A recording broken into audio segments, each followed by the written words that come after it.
Hey, 2 days in a row. Pretty good for a fella such as myself, right? I'm proud of it, at least. Still at minus 100 hours for all the missed days. Listen, buddy, trust me, okay? It's to my detriment. Do you have any idea what I've been up to while I just sit here sick? You know, for one, I can't talk or I cough. So my number one way of passing the time, talking to people, that's gone. For two, you know, I'm nearly at the end, but I'm still listening to the goddamn Joseph Anderson Umineko playthrough. So I can't even play a narrative game because the narrative game would have dialogue that would overlap with the narration of the Umineko visual novel. So I have to play. God, I've been playing Deep Rock Galactic Survivor. I tried a new Diablo 2 character. That got boring quick because I've played that game a million times. Very fun. Okay, so there's a problem with Deep Rock Galactic, and it's that every run feels the same. You know, it all feels the same. It at least has a chill player base. Is there a big like multiplayer scene? I've just been playing it on my own. Kind of true, but is great with friends. Okay, I've just been playing it like audio off single player. Metroid Prime 4 isn't really narrative driven. I don't think Metroid Prime 4 is driven at all, buddy. I've seen that. I'm not playing that garbage. I'm not having my memories of Metroid Prime 1 and 2 tainted by that slop. Are you fucking kidding me? Jesus Christ. That shit does look like ass. Have you played Blueprints? Buddy, I said I'm listening to a visual novel. I can't play a fucking puzzle game, and I will never play a puzzle game. I don't like puzzle games. I don't enjoy puzzle games. I'm sorry. It's because I'm too stupid for them. I didn't even enjoy Baba Is You that much.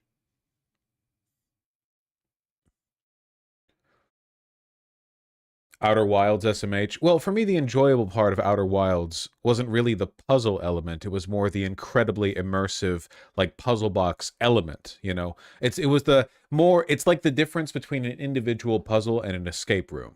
You know.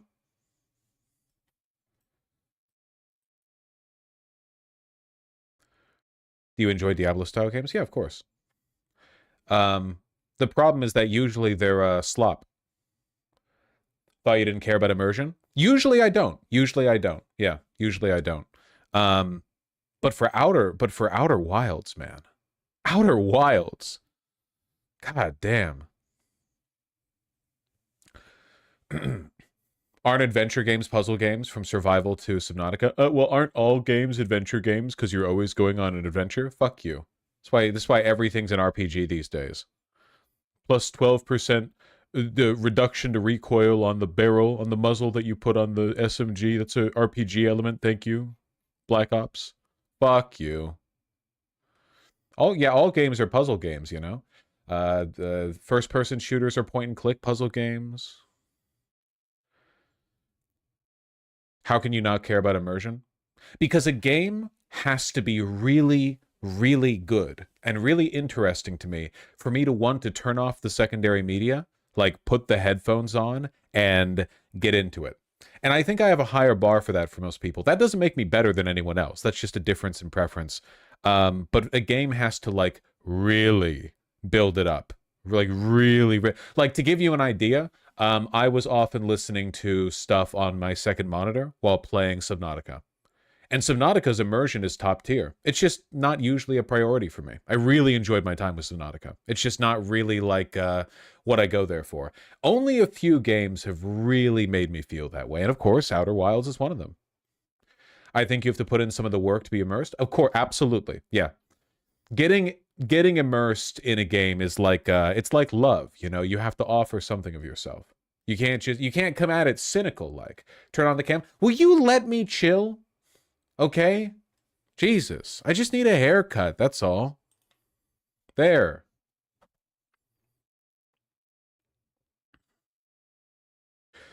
Disco Elysium was one of the few games I turned my second screen off for. Oh man, when you first exit the whirling and rags and you hear the instrument of surrender, the horns, Wah, wah, wah, wah, wah. Ah, chills. Chills.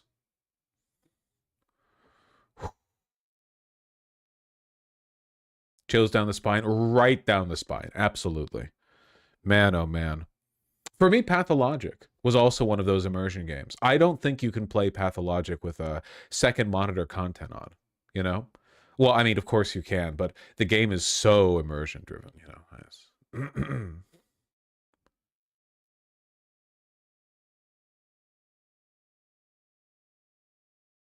Do people not play games without watching something else, lol? Look, it just depends on what the game is and the quality of the game, and you know, uh, I think a lot of people these days, especially, really enjoy having second monitors on.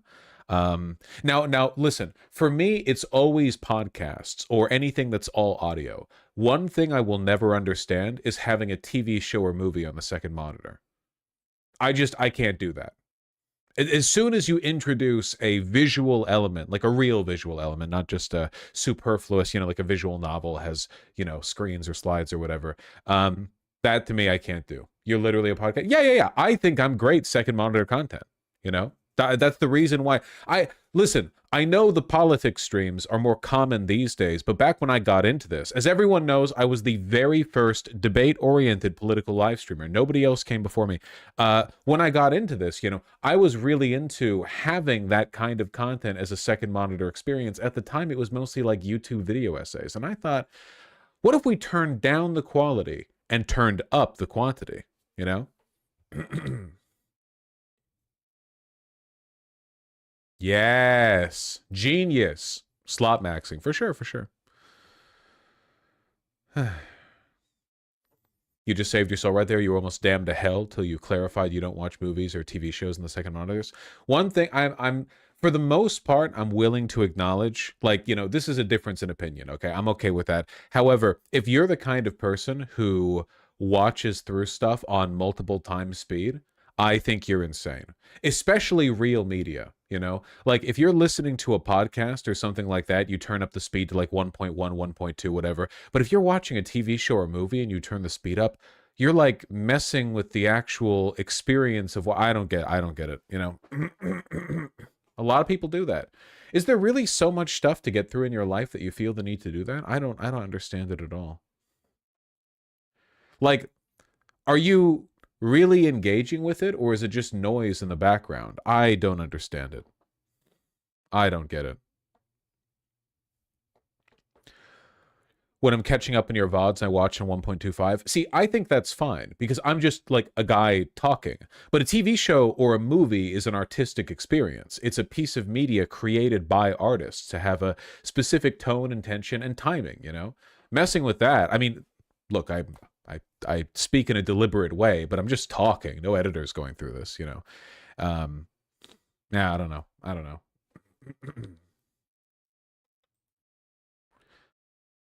I watched 12 Angry Men and I could not pick up my phone. I was so into it. Yeah, I see that. Maybe one of the reasons why people feel so comfortable engaging in like the second monitor content or whatever is because so much media these days fucking sucks. You know? Who's picking up the phone watching Citizen Kane, right? Sorry, I know that's a very it's like a classic poll there, but it's kind of real, right? I saw 12 Angry Men recently. I wouldn't pick up a phone during that shit. Who the fuck watching Moist Critical on your first monitor? Don't be mean.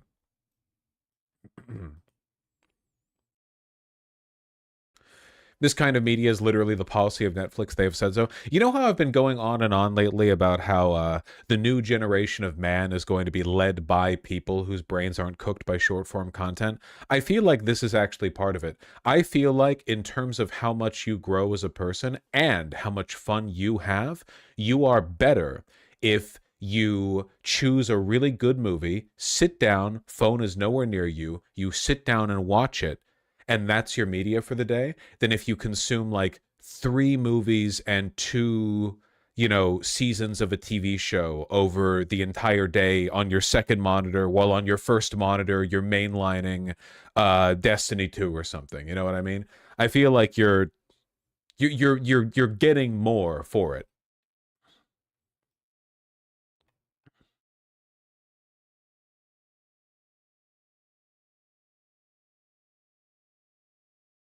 Watched Kill Bill for the first time recently and didn't give a fuck about my fun. Man, Quentin Tarantino is such a fucking disappointment, right? Because he's a weirdo and a Zionist. Um, but everyone still agrees the movies are good, you know? Eventually, people will start to say, hey, isn't the Hateful Eight actually bad because of his positions on Israel? You know? But so far, everyone more or less agrees. They're like, no, like the movies are good, but he recently said some weird shit about Matthew Lillard. No, no, no, no, no. He's like a bad guy. Tarantino's a Zionist. He lives in Tel Aviv. No, yeah, he's full on. Yeah, no, 100%. What? Yeah, no, he doesn't live in LA.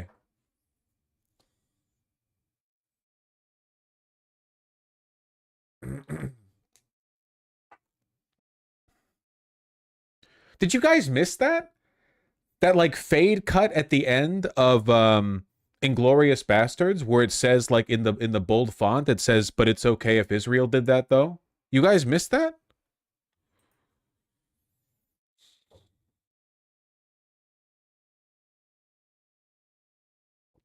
I missed that lol. You got to rewatch it. Yeah, it was a post credit scene. It was like, you know, when you see Thanos at the end of the first Avengers movie, right? It's the, you know, the end of the credits, and then it's they do all that, and then it cuts to a bunch of like Zionist neo-Nazi gangs in Jerusalem gunning down Palestinians, and it's like you know, they went on the bear. He then went down there, you know.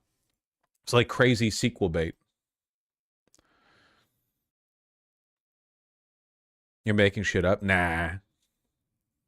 Those feet pics were promised to Quentin 3,000 years ago. uh God damn it.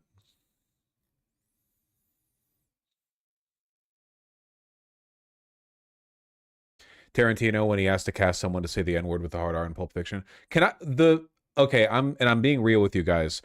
He was a real one for that.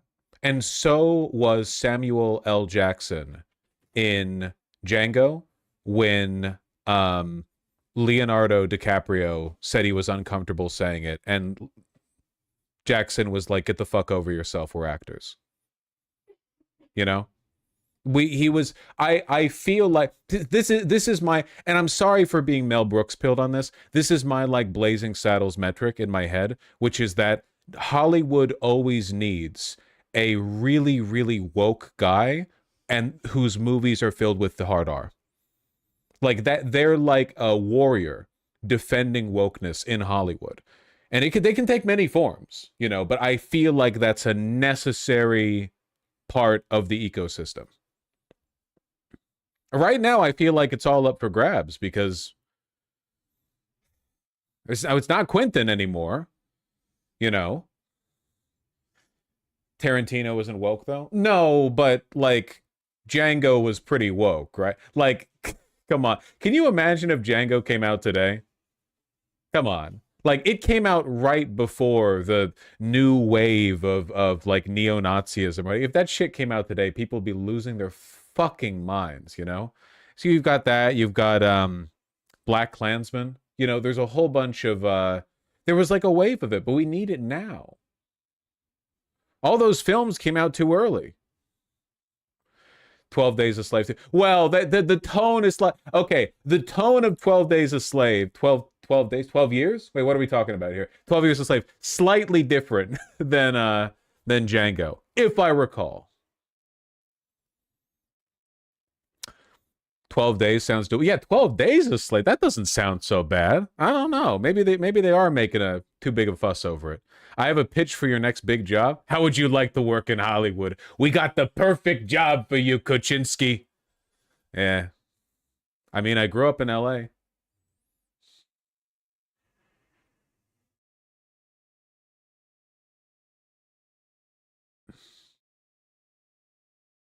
12 Years a Slave was torture porn for white people to feel guilty. No, I disagree. I think that oh wait, sorry. I got mixed up in my head. You said 12 Years a Slave. I was about to go off on Django. I was going to say Django is so not for white people to feel guilty. Django is so every white guy can be like, yeah, I would be like Schultz. Yeah. Yeah, basically I'd be like just like him. Except I wouldn't die at the end of the second act. I would be like, around for the end. And then at the end of it, I would like live after the big revenge scene, and Django would say I could say it. And I wouldn't say it, but Django would say I could say it because I'm such a brother, because I've been such a good friend to him. That was the point of the movie.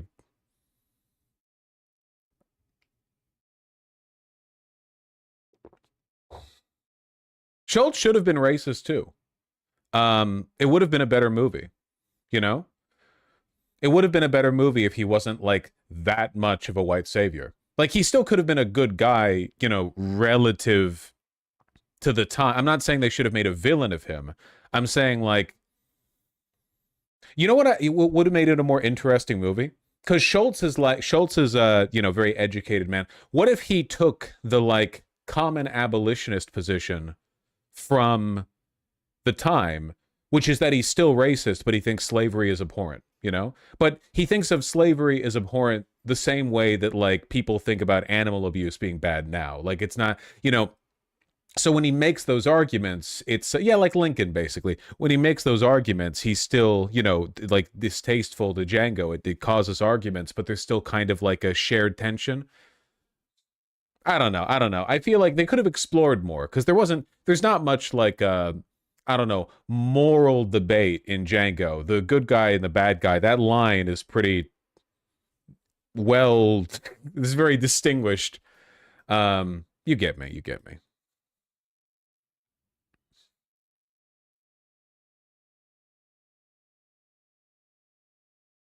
I mean, Schultz did only pay him 33% of a bounty. Okay. It's kind of historical, though. A lot of German immigrants who came to the US became big time abolitionists. No, look, I get that, but they were still probably fucking racist, right?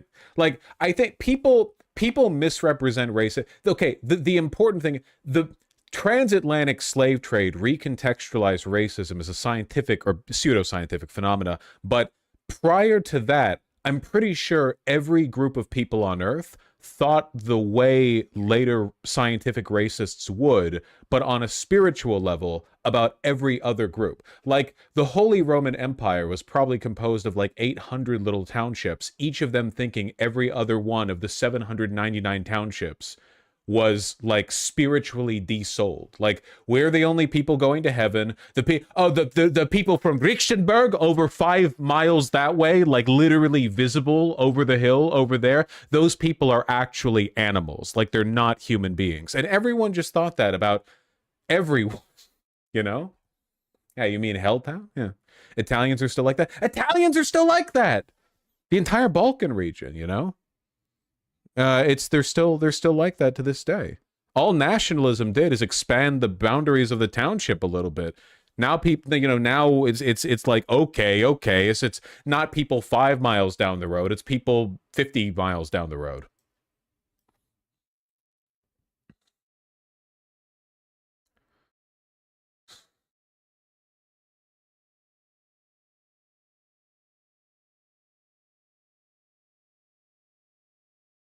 Well, anyway,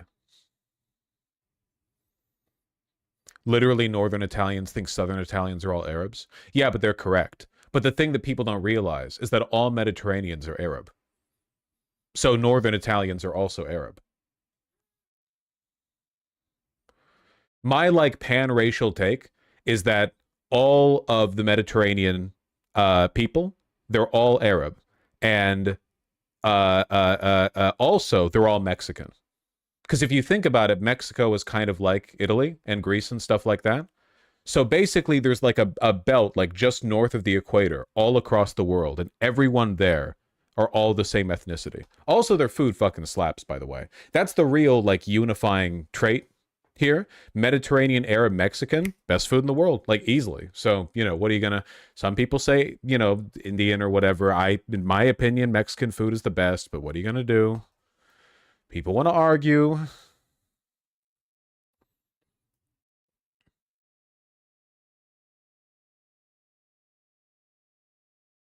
Indians are also Mexicans. Yeah, that's pretty true. The Mexicans are the real Spanish people. That's literally true, though. Like, Spain doesn't really have much cultural capital anymore. The population of Spain is like 5 people, right? A GDP of 6. You know, when people think Spanish, the language, or Spanish culture, you know, for the most part, I know I'm American, so I'm biased, but like Mexico is much more culturally influential. All of Latin America, it's literally all of Latin America except for Brazil, and Brazil mogs Portugal. Like, who the fuck talks about Portugal? You know? It's fucking Brazil. That's like a capital C country over there, you know? It's crazy. They got mogged by their colonies. I guess the same thing happened with Britain, right? You know? Nowadays, when you're choosing English on like the website language dropdown, you've got English American flag first and then English the UK flag second. The same thing happened. The New World ended up like subsuming all of the only place this didn't really happen with, I think, is France. Because France and the Louisiana Purchase, they gave their shit up. But if Napoleon hadn't sold half of the United States over to us, I have a feeling that like, new Francia or whatever, would end up like mogging all of France, and people would be like, "Oh, you speak French? You must be from Louisiana."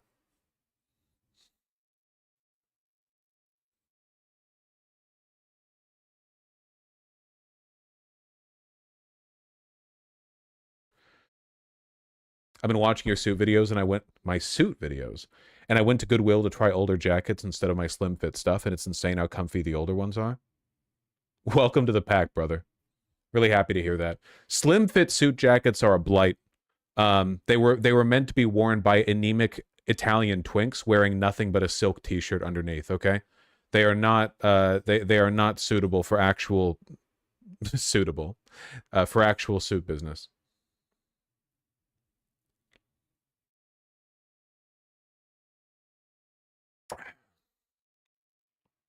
What do you mean Canadian mog France? No, no, no, no. Canada only is France in one place, okay? That's not enough. People don't, when people think French, they think France. They don't think Quebec. But I'm telling you, if it wasn't for the Louisiana Purchase, you know.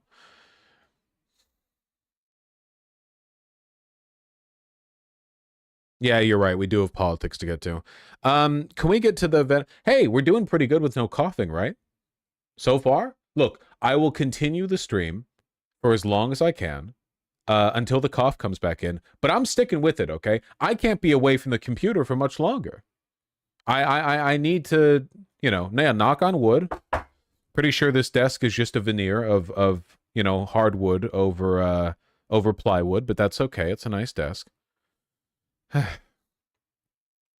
Same sickness as me. Man, my entire friend group got sick. Literally every single person in my friend group got sick, with no exceptions. It's crazy. Spiritually, it's wood. Well, plywood is wood. We had this talk before, but particle board is the wood chips and glue abomination. You know? Plywood is just wood that's been laid with the grain at 90-degree angles over and over to make it stronger. You know? Plywood is good. Plywood is strong. It doesn't have as beautiful of a grain, but, whatever. It's good structurally.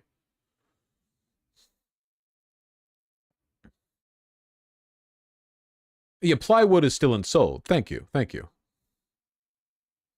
Do you not mask when you go out? I don't go out when I'm sick. I don't have a reason to. I mean, if I need groceries, I'll order them. I'm not going to subject other people to my presence when I'm sick. Also, I don't want to go out. I just order my shit, tip the delivery driver, a large amount, and there you go.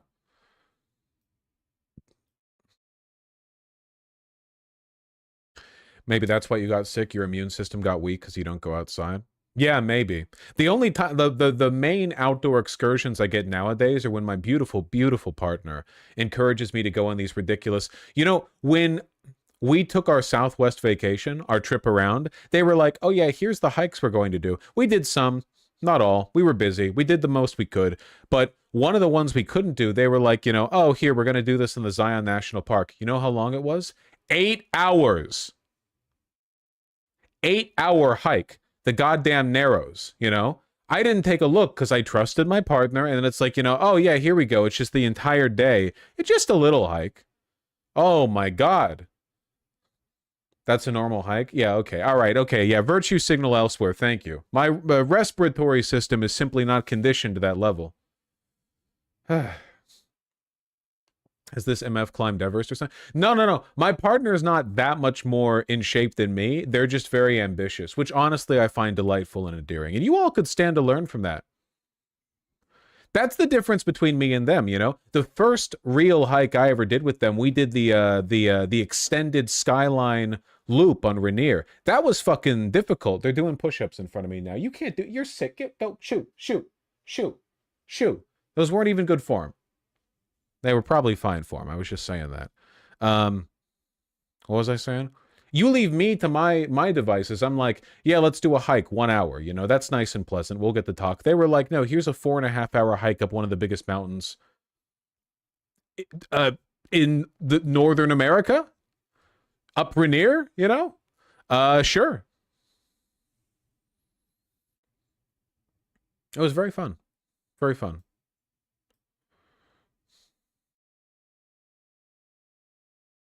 Love a partner who pushes me to do better. Yeah, you gotta. You gotta. Did you reach your altitude limit? Not my limit, but I will say 8,000 feet up, you're definitely feeling it. Yeah. 8,000 feet up, and you're definitely like, I feel like I'm getting about 95% of the energy that I should be getting from every deep breath, you know? Just a little bit less, but I'm feeling like it's adding up, right? It's every 20 breaths you take, you're missing one. Try doing that, you know? You're hiking, and then like every 20 breaths you skip one, you feel it. Do you carry extra oxygen? Nah, it doesn't go that high. Maybe if you go all the way to the top. Can we get back to politics, please? Oh, nice Hamilton reference. Every action has an equal opposite reaction. John Adams shat the bed. Yeah, I know. We've seen the play. Thank you. Did I see it on Broadway with the original cast? No. Will I ever? No. Do I want to? Also, no. But it is a good play. Yeah, before we get to everything else. Miami! You know, I've never been. I've never been. I've been to Florida many times. I've never actually been to Miami. Is Hamilton actually good or lip slop? It's both. It is very structurally good. Politically, it's lip slop. You should watch it. Miami got itself a first-time female mayor and a Democrat, breaking a 28-year Republican hold in the city. That's pretty good. You know, this consolidation of like the Democrats in the cities and the Republicans in the suburbs has been increasing over time. It's getting to I mean, it's eventually going to reach a breaking point, I feel. There's actually been a bunch of tension out of Utah lately, right? Because Salt Lake City is pretty blue. Like Salt Lake City is a pretty dang blue city. It's every single other part of Utah that's red, right? But if your capital city, the only real city in your entire state, is blue, that means all the culture being produced out of your state, or at least most of it, is also blue. It creates a tension, you see? We really do produce all the culture, you know? We're getting into rural country too. No, well, we're getting into the suburbs, you know?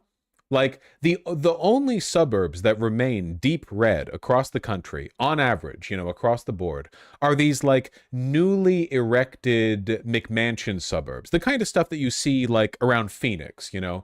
But established suburbs, the kind of stuff that was built decades ago, those have been shifting blue, you know, year over year. I think a lot of this is the education gap, right? A lot of the people who are filling up those new exurbs, those like newly built McMansions, these are people with trade jobs who are taking out 200-year mortgages, you know? But a lot of the people who live in the suburbs that are closer to the city core have degrees, and people who have degrees don't vote Republican. Yeah. Car dealership owner type stuff, you know? I might be stupid. Why does education correlate with being more left-leaning? There's a lot of jokes I could make about that. I mean, it's kind of self-evident, right?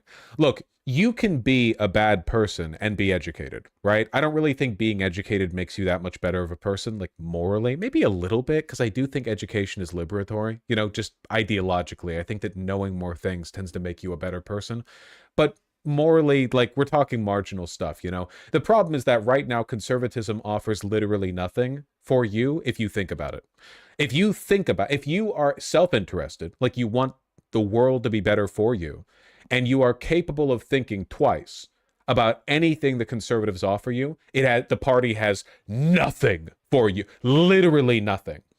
It didn't used to be like that, man. It used to be, I mean, the conservative project all the way up until Trump, there were some things they offered you, right? I'm not saying they were good. I'm just saying that you could, at the very least, you could think about it and you could make an argument for it. I think the arguments are bad, but there was something to engage with. Now there really is nothing. It's all populist slop. So yeah, no, that trend of the educational divide is only going to get worse over time, man.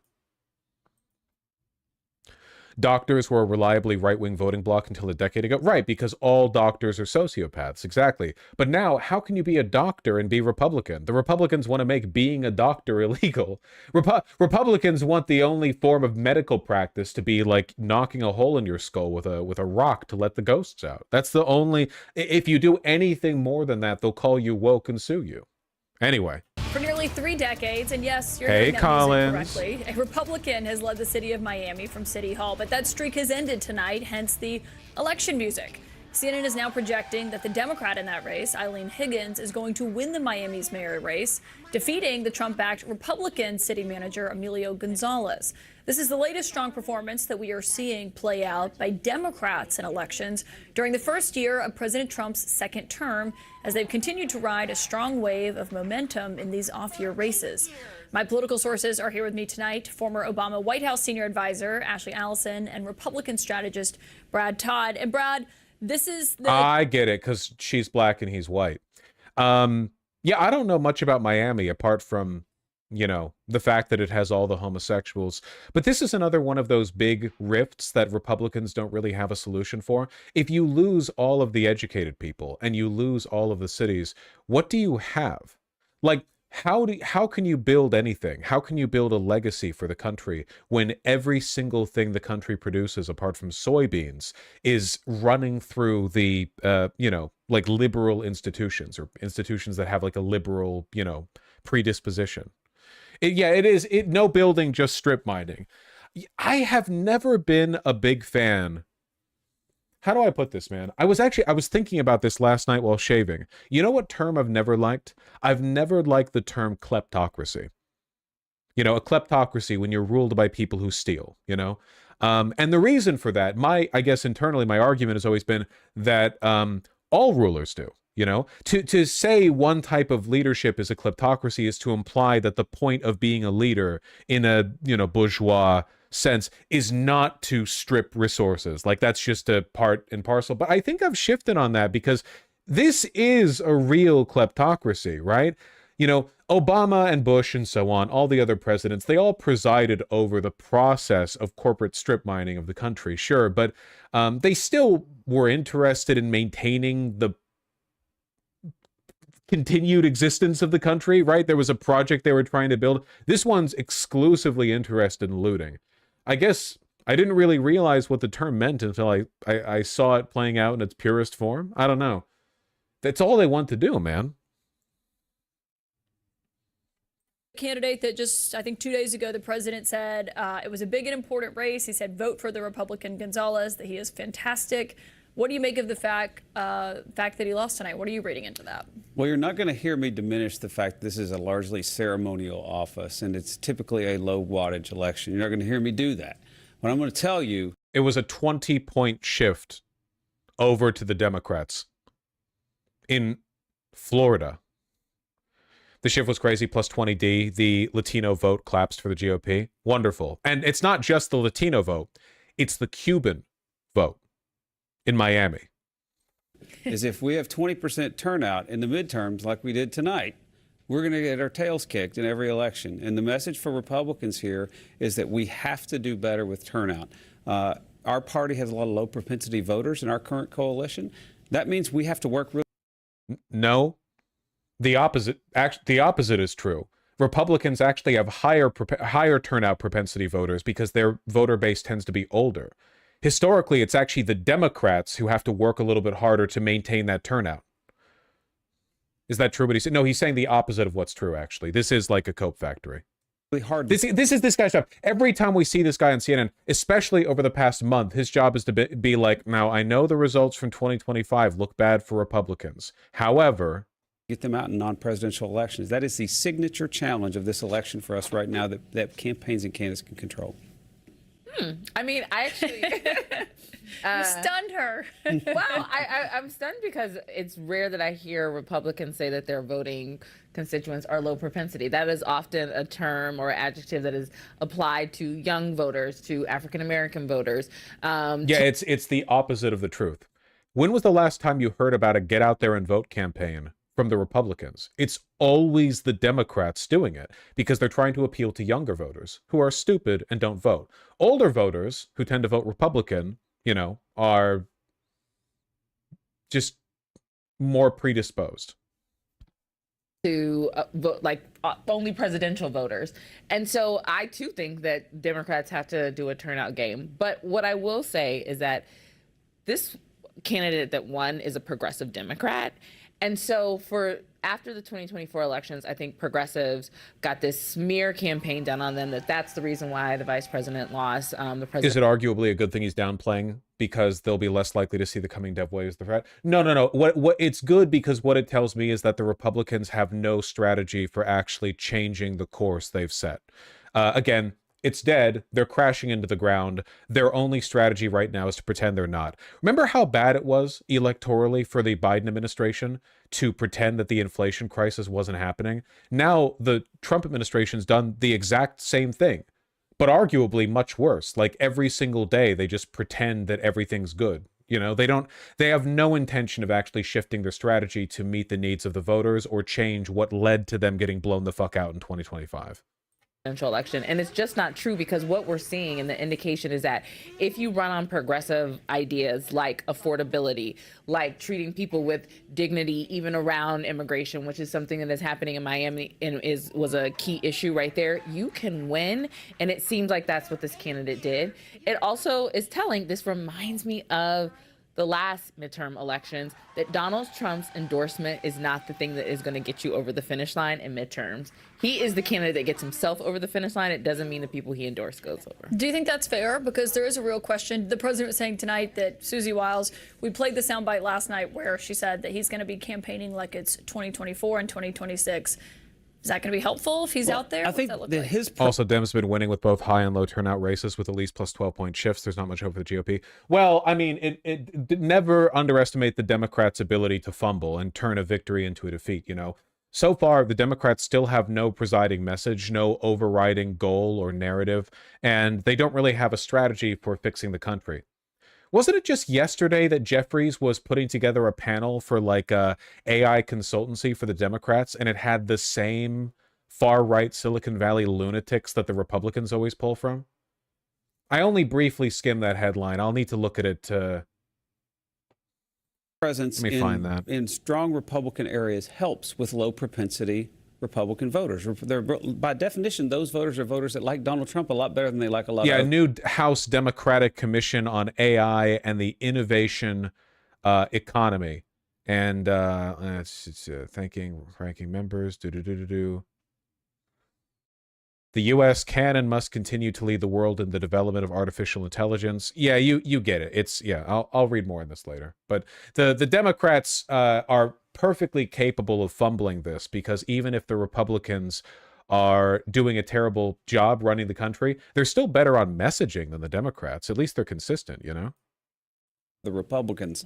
And so when they hear him say it's important, that does help. But that's going to end up being in person most of the time, I think, in the 2026 midterm elections. I mean, again, this is a race with 20%, 36,000 people voted in Miami. It's not a big election. And there aren't many swing voters on either side. I don't know I want to make too many judgments about the messaging or the issues because at 20% there are no swing voters. But this has been a seat that has been held by a Republican for 30 years. That's if right. this was New York, I would take it. This is Miami. We're not talking the same thing, New York and Miami. You know what we need to do? We need to start getting... What we need to bring back is like city patriotism. You know, Republicans love to shit talk every single major city because they're all Democrat, right? Even within their own state. We need to start getting mad about that the way they do when we make fun of their shitty, podunk, loser, incest-ridden, abuse-ridden rural towns. You know what I mean? Like they pearl clutch when you point out that Fent, USA is a shithole, you know, incest capital of the country. Oh, you don't like West Virginia, you fucking lib. Meanwhile, they shit talk New York City. I don't know how they get away with that, man. New York City is America. How do they get away with shit talking every single city? LA, New York City, whatever. And like, I don't know, people never react to that. Even residents of those communities don't seem to react to it. Republicans fucking hate this country, man. Republican New Yorkers will hear Trump shit talk the greatest city in the world, and they'll be like, yeah, that's right. I fucking hate being in the hyper-walkable metropolis that, you know, is a beacon of American exceptionalism, represents all cultures, and contains all good things in existence within its borders, you know? It's the worst. Hate that. You should pay attention. Losing's bad. Losing's bad. Don't get me wrong. We know. And that is why we bring you on for that superb political analysis. Brad Todd, Ashley Allison, great to have you. Losing is bad. All right, this morning, Democrats feeling a fresh burst of momentum ahead of the midterms, winning a pair of elections in what is considered Republican territory. CNN projects that a Democrat has won the Miami mayor's race for the first time in nearly 30 years. Eileen Higgins. Why would I get upset by a brain-dead troglodyte? Because it's important to celebrate the importance of good things in addition to like condemning bad things, right? This is one of the reasons why the left struggles electorally, because there are so many people who think that like the ideal leftist candidate would win off a campaign of saying America is bad and should be destroyed. It's not enough to say Trump is bad. You have to celebrate the good. It's why Mamdani won. Right? Man clearly loves his city. You have to, you know, you have to plant your feet in the ground and argue affirmatively for it. Will also be the first woman mayor in Miami's history. The first and in woman Georgia, ever. Democrat Eric Gissler has flipped a state house seat in a district that President Trump won last year by about 12 points. With us now. Anyway, we get the gist. Godspeed to Miami. What were the margins? Hold on. Miami election. I want to know the actual numbers.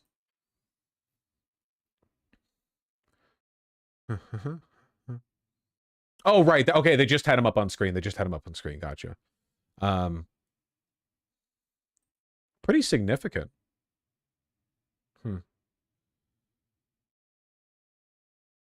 Yeah, by like 20 points. Well, we'll take the good when we can, huh?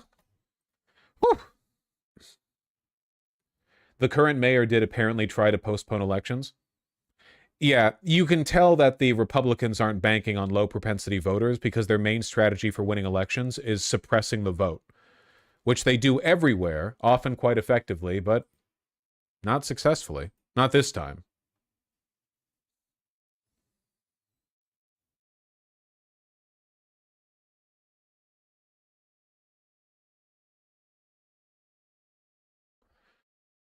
The current mayor did a crypto rug pull on the city of Lamau. Kleptocracy, man.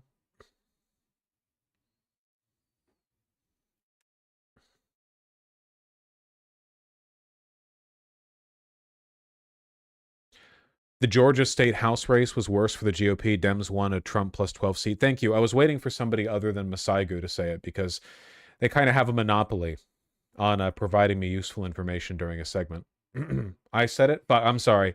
I was really looking for any pitch in there, you know. It's like when you're playing the field, you're all kids in my head, right? You're all like little babies. So when you've got the kids out in the field, you can't let like the one, what would you say, roided up kid. You know, everyone has to take a shot. Everyone has to be able to swing the bat. Masaiga, you're juicing. Maybe people should step up their game. I don't know. People should be better. You're like the Step Brothers bit. You're like that 22-year-old Dominican with the fake ID saying you're 6 so that you can you can lap everyone else at the ball game. It's fucked up. You got your 17 monitors up with like every news article on every subject I'm about to talk about. We got the data, the stat sheet. It's just matrix code to you. You know, you don't even see the green text. You just see polling data, electoral results, opinion articles.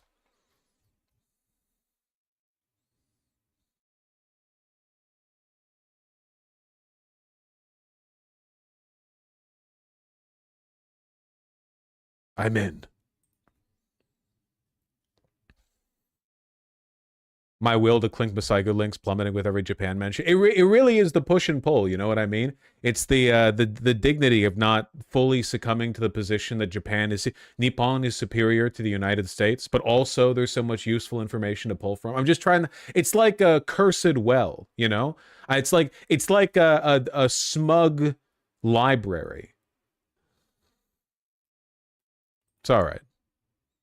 Okay, so what's this with us invading Venezuela or whatever?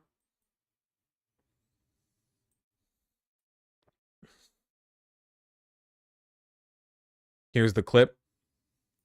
This seems like kind of a big deal, a little bit, in my opinion. I'm no expert on the subject.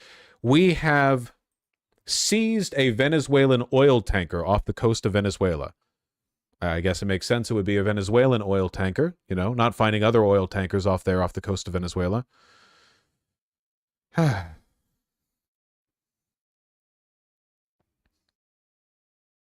Cool.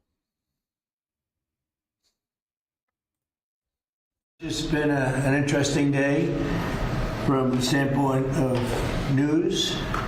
As you probably know, we've just seized a tanker on the coast of Venezuela, a large tanker, very large. Largest one ever seized, actually. Jesus Christ. Every fucking time with this, he can never say anything without it being the most incredible. And other things are happening, so you'll be seeing that later, and you'll be talking about that later with some other people. It actually is amazing. Yeah, he truly has no self-control. The most bigliest tanker. Okay, look. Here's the deal. We know for a fact that Donald Trump, along with Marco Rubio and some others in the White House, have met with a coalition of interests who want to open Venezuela up to foreign and business investment. And the way they want to do that is through that Nobel Peace Prize winning bitch. What's her name? The Nobel Prize Committee has conspired with these corporate and American interests to help facilitate regime change. Machado, thank you. To help facilitate regime change in Venezuela for the sole opportunity or the sole, you know, intention of opening the country up to be raped by the West. So here's the problem with this, right? First of all, who wants this? Well, a lot of people. Marco Rubio really wants this, for one. Female John Guaido wants this. Bunch of oil companies, so on and so forth. Do the Venezuelan people themselves want it? I do not think so. See, here's the issue, okay? We were able to occupy and extract resources from Iraq. Do you have any idea how much work went into the invasion of Iraq? A lot. I know that in retrospect, it seems like it was a blunder from start to finish, but even the blunder that was the invasion of Iraq represented an enormous investment, both literally in terms of money and also in terms of resources. And I gotta say, listen, okay, Maduro is a bad leader, but so was Saddam Hussein. You know, I don't think we have a good track record with these kind of, you know, regime change operations, nor do I think the American people would stomach boots on the ground. Saddam was worse, IMO. Saddam was in many ways much worse. Saddam killed a lot of people, you know? It's not great. Basically, my position on this is there are people who have pitched this idea to Trump. Let's open up let's open up Venezuela. Let's make it vulnerable to Western investment, so on and so forth. The problem is they can't actually conduct an invasion. And I don't think they have a good plan B either. Because as far as I can tell, and maybe I'm completely wrong on this, I'm willing to acknowledge that if I am, nobody wants that bitch in charge either. There's no actual internal movement within Venezuela to overturn Maduro specifically with the intention of replacing it with that lady. You know, there are tons of people who don't like Maduro, but I have a feeling that a lot of the people who don't like him also probably don't like the idea of being invaded by the United States.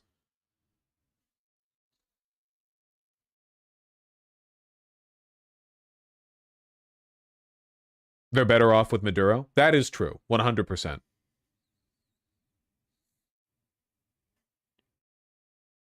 The oil corporations don't want this because opening Venezuela up to Western oil extraction would crash oil prices. Well, yeah, we're not even opening up new wells here in the United States. There's no monetary benefit to doing this, you know? Though, if you invaded Venezuela and you secured a regime change that might be useful in the future, and I think it's more about monopolizing the resource to deny it to China because China relies heavily on oil exports and so on.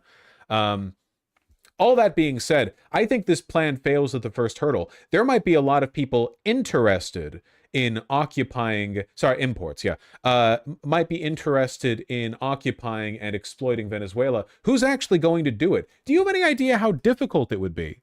Seriously.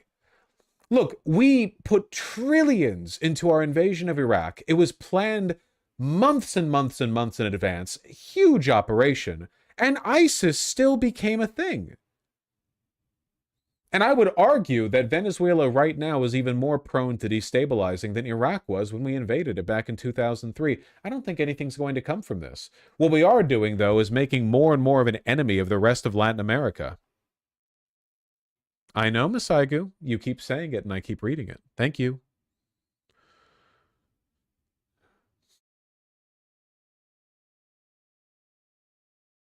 Trump won't rule out a ground invasion of the South American nation. We know that there's no secret buildup. There's no, like, quiet plan to invade Venezuela that's being constructed right now, because if there was, it would immediately be leaked.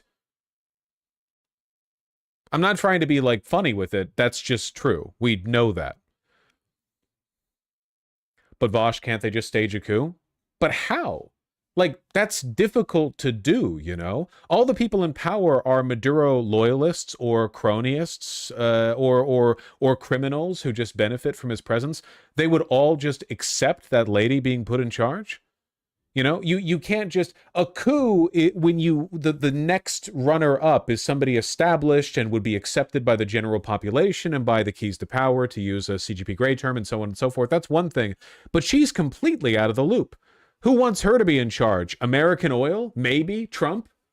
Marco Rubio? I don't think that social currency matters much in the government of Venezuela. No, there won't be a coup.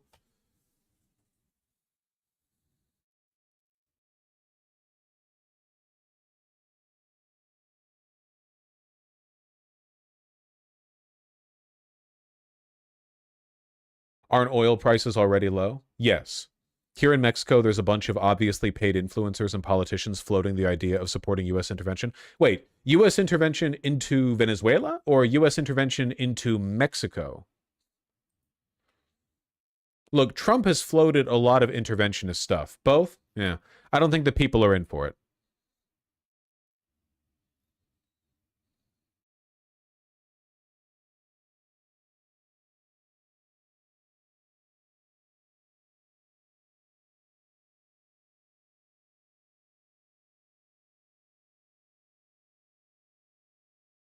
Greenland too? I don't think we're invading Greenland.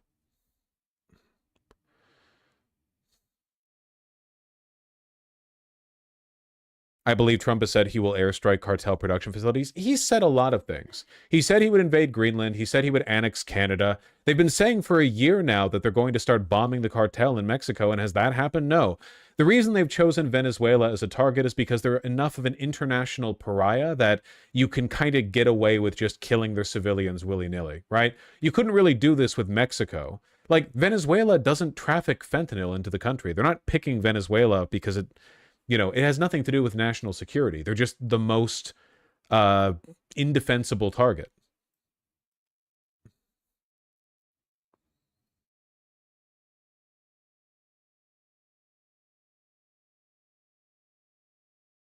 Still, the seizure of an oil tanker is a pretty big deal. I think this oil tanker was already sanctioned. So, I mean, that's their excuse. Wonder what they're going to do with it. Wouldn't it be funny if they just repatriated it? Like the Coast Guard took it and they didn't really have a plan. They're just like, well, okay. Just showing you guys we can do this. What's the Senate up to right now? They're talking about it. Senator Kaine and Van Hollen and also Brooks, Welch, Markey, and Sanders, who are stalwart defenders of the Constitution and the constitutional responsibility for Congress, not the president, to authorize war. The bill prohibits any federal funding from being used for the United States to wage war against Venezuela. To be clear, the bill does not prevent the U.S. from defending itself or its citizens against an armed attack. It does not prevent lawful counter-narcotics operations. It does not prevent humanitarian assistance to the Venezuelan people. Well, that shit is not happening. Let me see if Trump is still talking about it. Right? I think Qualcomm would be very impressed if they had even a little piece of that. But about 30 minutes from now, the site goes up, and all funds go to the United States government. It could be a tremendous amount of money. It'll also be able to have people like this keep, as an example, just one example, there are a lot of examples, people just buying them.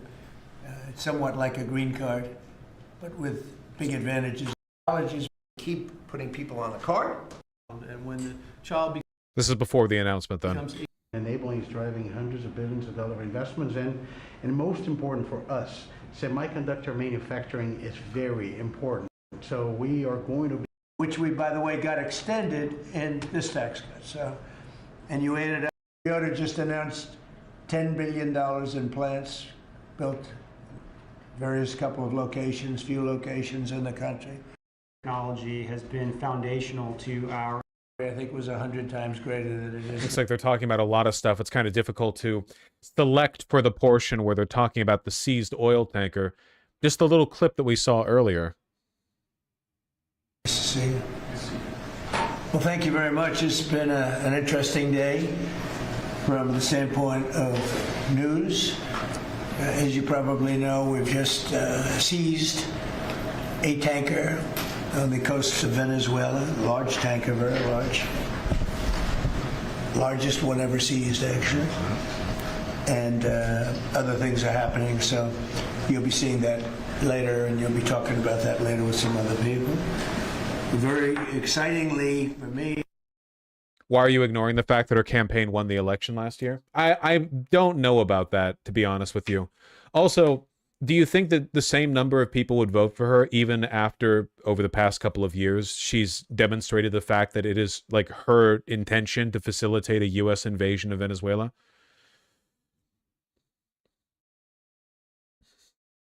I don't know. I don't know, man. I don't think the people of Venezuela want that. Yes, that's what the people want. I don't necessarily think that's true.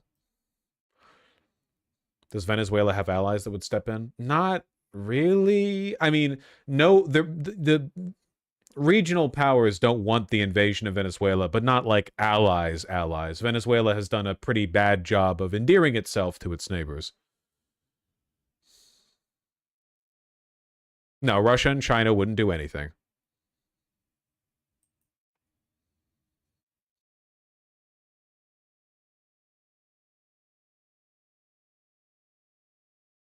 Also, keep in mind, it's not really just a matter of how popular she is. It's logistically, how do you replace the existing Venezuelan government, you know?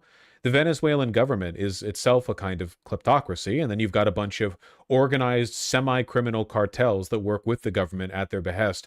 I'm sure they're mercenary and wouldn't really mind working with other groups, but, you know, how, like, logistically, how do you coup that? I mean, it seems difficult to do without boots in the ground at the very least. Remember what happened in Afghanistan? Yeah, and it all fell apart the nanosecond we left.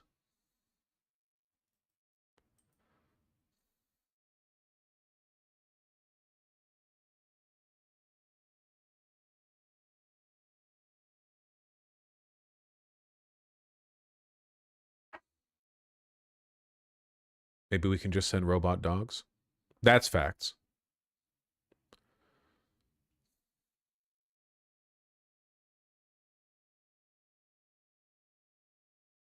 I just don't think they have a plan long term or short term.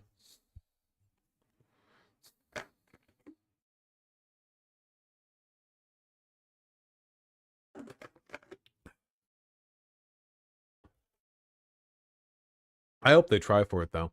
It would be really funny if a bunch of leaked intel from the Pentagon laid out the plans that Hegseth drew out, you know, in crayon over how they're going to invade Venezuela, and it's just really funny to poke through.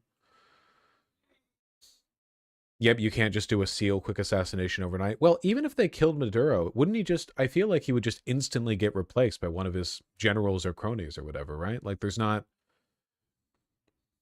like, nothing would change. Yeah, it would basically be like you didn't kill him at all.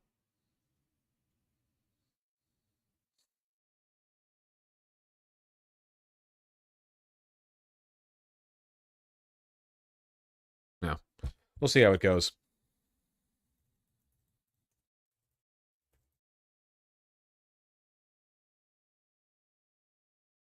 The invasion of Venezuela will create a Catholic ISIS. I mean, you say that, you joke, but that's not entirely that's not entirely unlikely, right? That's not impossible. I mean, if nothing else, Venezuela has consolidated and controlled a lot of the, you know, local drug gangs. If all of them split up and do their operations independently because everything's torn apart, you know, you might get kind of like an ISIS situation. God, they already have trouble enough with that. All the fucking drug runners in like Colombia and shit, all in the dense jungle that happened in Mexico. Yeah, it's been known to happen.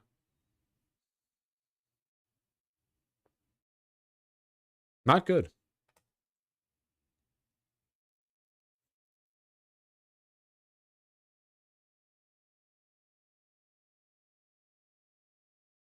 Except the most zealous Latino Christians are evangelical converts. Converts are always the most zealous, but I don't know if I'd call them Christians. Let me... Ugh. You guys see that Sam Altman clip on Jimmy Fallon? All the media is complicit, man. They really do want you dead. Where he's like, yeah, I would have no idea how to raise a child if it wasn't for ChatGPT. They want you to be so fucking dependent. It's the only way this whole thing works out in the long run, because none of these AI companies are turning a profit right now. Their only hope for turning a profit, for functioning, for operating normally in the long run, is if everyone becomes so dependent on them, it subsumes every element of your personal life, you know? There's nothing else. Remember, Jimmy Fallon was a big pusher of NFTs as well? Yeah, oh yeah. No, he's a huge piece of shit. Is that why Sam Altman raped his sister? He didn't have ChatGPT to tell him not to be a rapist? Probably, yeah. That's a good use case for ChatGPT. It keeps him in line, you know? Is he just saying this because he thinks it sounds base to his investor friends, or do you think he actually means it? Oh, no, he's lying. He's lying for sure. Look, a lot of these people are bought in on the hype of their own creations, but there's a reason why every guy who had an NFT, their number one priority was telling you how great NFTs are. They directly benefit from greater saturation of the market, you know? The first job of every person who gets a cryptocurrency, you know, they're like, dude, this coin is fucking epic, man. It's so different from the other ones. Same with AI. Like, they're all... they're all like, you know, middle marketers. They're all scam salesmen. You can never trust a damn thing they have to say. Dude, there's this entire like ecosystem of blue check accounts on Twitter who their whole job is showing you really lame, gay, unimpressive shit and pretending it's super duper impressive. And all of them have financial ties to the institution. How many times have you seen that? Hollywood is finished. With AI, we've managed to recreate a scene from a movie, but worse. By feeding the scene from the movie, we made the scene from the movie, but it looks worse, and it was generated by AI. Hollywood is finished. There's like a million accounts that are doing that, and a lot of them are probably bots, but like that's kind of the point, right? They exist and they talk just so they can Push the market. We don't actually have any good data just yet on how saturated use of AI has actually become. There are a ton of people who, like students, for example, they use it to cheat on their assignments. That's very, very common. I don't know how much people use it like regularly, day to day. We might eventually see a fall off, you know? There is still a lot of backlash. The Coca-Cola ad? Yeah, didn't they delete that off YouTube?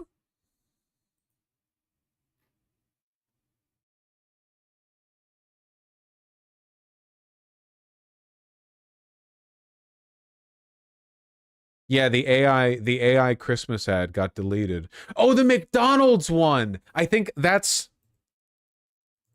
the one that I'm thinking of. The McDonald's, the AI generated McDonald's ad. That was it. Such a bizarre, cynical ad too. The point of the ad was Christmas is awful, come to McDonald's, which is exactly the kind of take that I would expect from yo, I just Googled it, from Matt Walsh. McDonald's new AI Christmas ad disgusts me. Wait, let me guess. He doesn't have an issue with it, like the AI element. He hates that it's anti-Christmas or something. Whatever. That's pretty funny, though.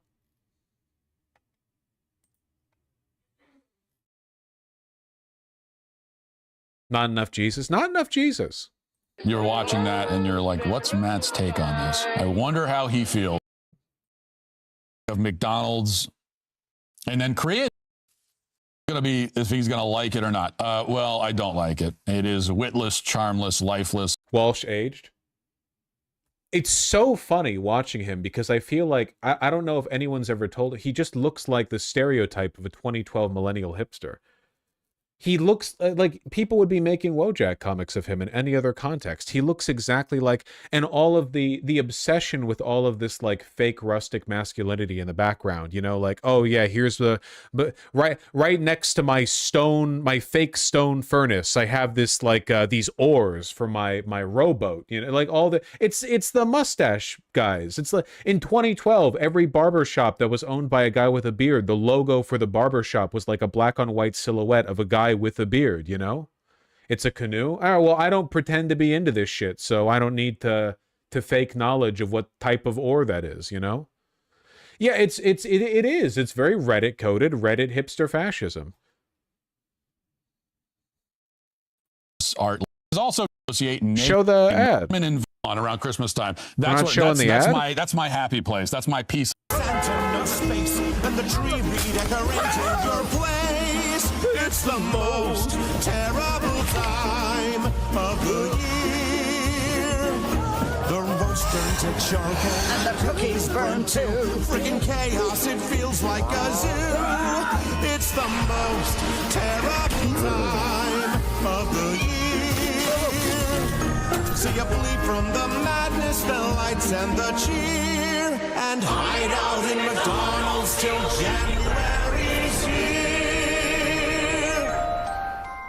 It is pretty fitting, and I guess I appreciate the irony, right? That they would, like, here's a high production AI commercial. We hate family and we hate the holidays. I just appreciate, look, I have my Grinch moments as well. I just think it's very representative of the technology that was used. They were bragging about this too. The production firm that made this commercial, they were like, we were prompting until our fingers will work to the bone. Our fingers calloused and then bled. They're in Amsterdam. I guess it's the Netherlands. I don't know.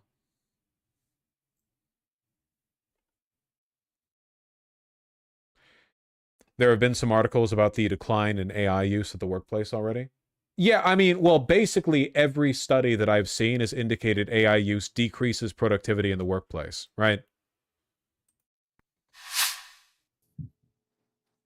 Wow, I hate it. He's so Reddit! Dude, he's so fucking Reddit! Well, that just happened. I know you're shocked. I know you're shocked that that's my take. You're watching that and you're like, what's Matt's take on this? I wonder how he feels. I wonder if he's going to like it or not. Well, I don't like it. It is witless, charmless, lifeless, artless. It sucks. It's awful. I hate it. I hate everything about it. I hate everyone associated with it. I hate everyone who likes it. I won't go that far. I don't hate the people. I don't hate people, but I hate... come on. You're a hate merchant. You're going to draw the line at this. Commit to the position. Everything else. I hate everyone who uses AI. Yes. And I don't hate the people associated with this or the people who like it, but I have deep contempt, resentment for those individuals. That's how I feel. I have no respect for them as people. I don't hate them. I just have no respect. Get to the point. To describe this lifeless, disgusting, weird, uncanny, algorithmic slop. Beautiful? Really? Does Matt Walsh dislike AI?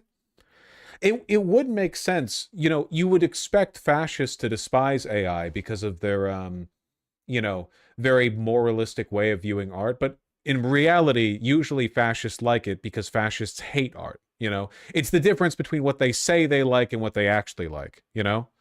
I feel like it's a lay War on Christmas talking point. Yeah, I guess I wonder, like, would Matt Walsh hate an AI-generated based trad ad? You know what I mean? Or is it only because it's anti-Christmas?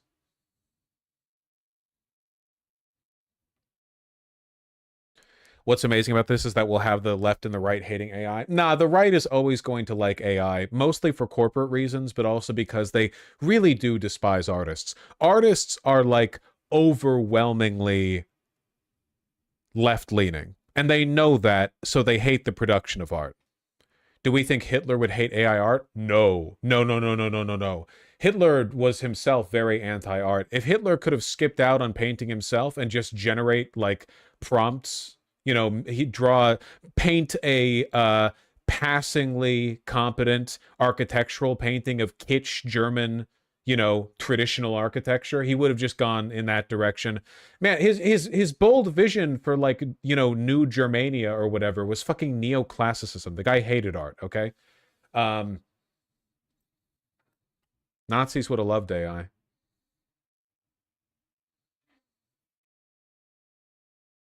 Were all fascists failed artists? Many such cases. And you know what? This is to say nothing of the message of the ad, which is also awful. We haven't even, we have to gloss over it's bad in so many ways that we don't even have time to spend on it. But the message of the ad is also terrible. It's the most terrible time of the year. What? Sorry, it's just a little bit funny. Anyway, hopefully people keep overreaching like this. They're never going to get that widespread adoption if, you know, public sentiment against AI keeps turning. So far, it seems like for the most part... Man, I have no idea. Is this like a coworker brain thing? Is this like how I thought after... Because again, I don't know much about music, right? So after the whole Kendrick-Drake beefing, I was like, damn, seems like pretty much everyone on Earth sided with Kendrick. And then it turns out, nope, Drake is still one of the biggest artists on Earth. Damn, Kendrick played at the Super Bowl. Well, that wraps that. Oh no, Drake's still fucking worth $50 bajillion and is still listened to by half the population daily. Oh, okay. Is it like that with AI? Whenever you see people talking about AI, everyone's anti-AI, and then you look outside and it's all AI? I have no idea.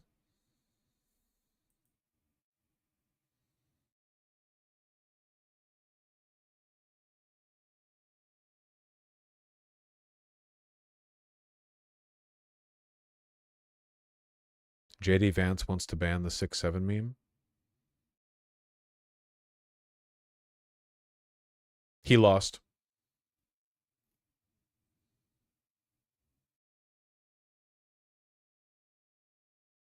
Yesterday at church, the Bible reading started on page 66 to 67 of the Missal, and my 5-year-old went absolutely nuts, repeating 6-7 like 10 times. It's over.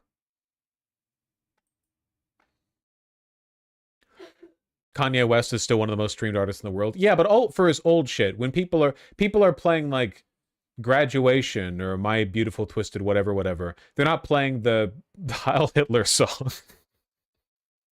I assume. I'm guessing that his popularity on the charts is probably from his older material and not from the newer stuff. Even if the newer stuff is a bop, and now that Trump has won, we can all admit it. Thank you. Stupid.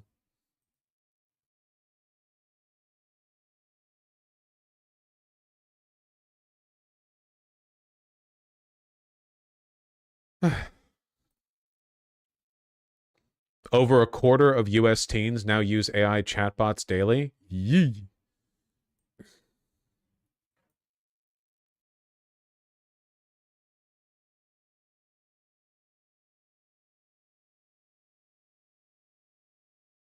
I guess they're kids, right? Like, I don't know.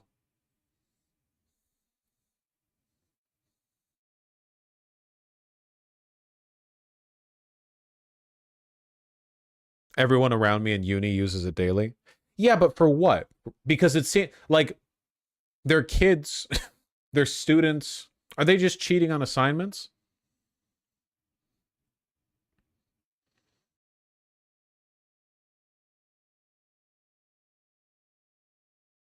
As a Google alternative? Yeah. All my coworkers use it all day to compose every Teams message and email.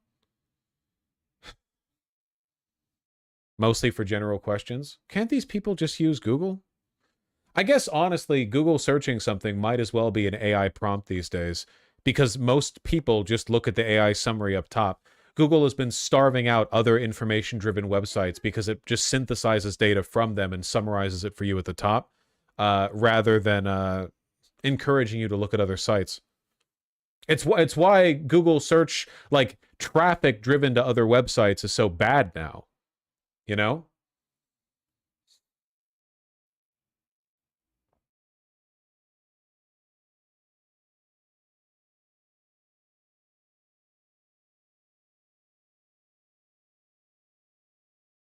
You might be looking at making online use before 16 as child abuse. Wouldn't it be good to, like, just as a start, make search engines functional again? I don't know. You could do that via law. There are so many regulatory laws that you could pass that they just don't, but you could do it. Make Google search work again. All websites classified as search engines must not summarize information pulled from its sources, but merely provide a list of websites that are, pulled from the algorithm or whatever.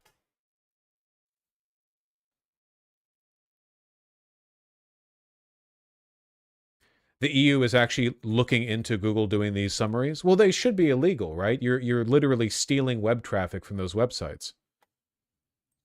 Just from a day ago. Huh, okay.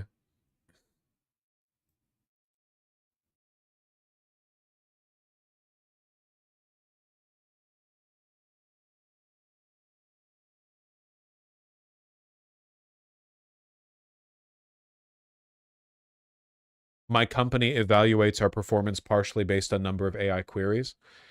Nice.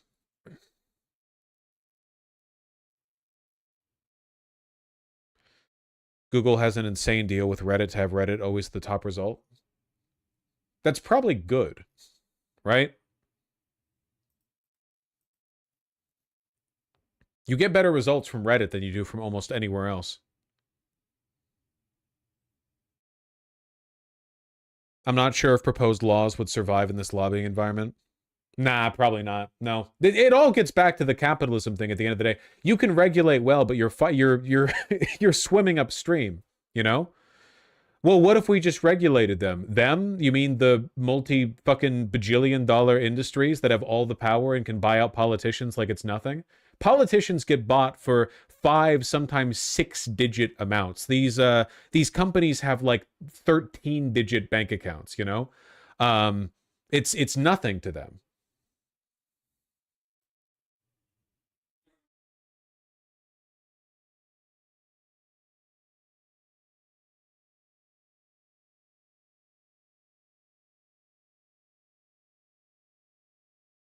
Also, RAM, GPU, and SSD prices are plus 150% because data centers. That's probably for the best. You guys didn't need a new computer anyway. You didn't. You didn't. Also, just buy the last generation. You don't need an NVIDIA 40 whatever or 50 whatever, okay? Just get a 30 something. It'll be fine. Man, I went down a rabbit hole yesterday. You know how every time I point out that code optimization is getting worse, people in chat get mad at me because you're all losers who have nothing better to do with your lives? A bunch of people were talking about how much faster code could be assembled off of like, XP era stuff.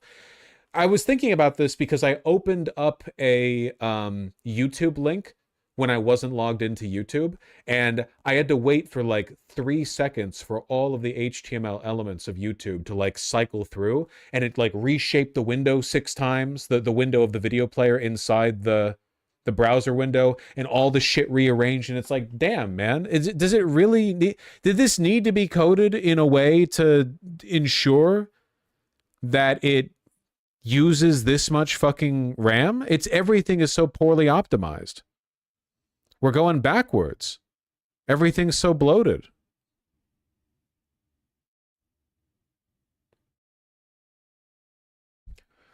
As a computer scientist, I can tell you code optimization is the worst it's ever been. I wonder if this is one of the reasons why memory leaks are so common when new games release. I've had that problem. I've had that problem in games that are too small to even have a big patch issued. It's just like, no, you have to close and reopen the game every 2 hours or so of play.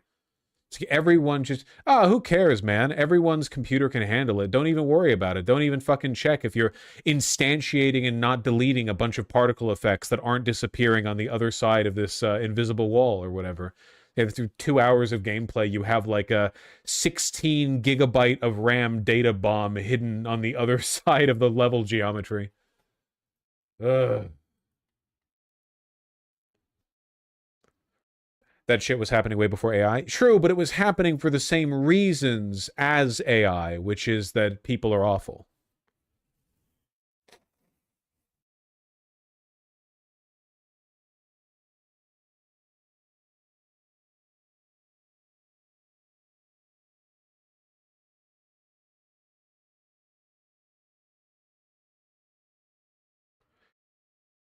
Can't wait for cloud gaming to save us. Yeah, that'll fucking help. A million players all around the world charging together the big spirit bomb of the instantiated particles behind the wall in each of their separate instances until the server farm running the cloud explodes and kills 17 people, and the big like mushroom cloud just outside of a 2,300 population, mostly black town in Louisiana where they built the data center, gets hit with a poison wave of heavy metals. A big cloud of them from all the vaporized GPUs. Yeah, that'll fix it. See toothbrush with 16 million bristles, Nashville instantly vaporized. What are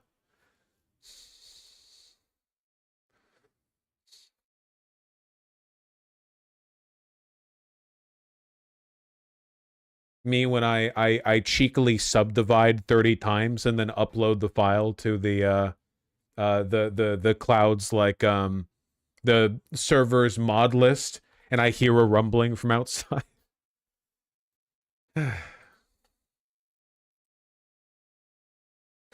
It's just fucking stupid. What are we talking about here?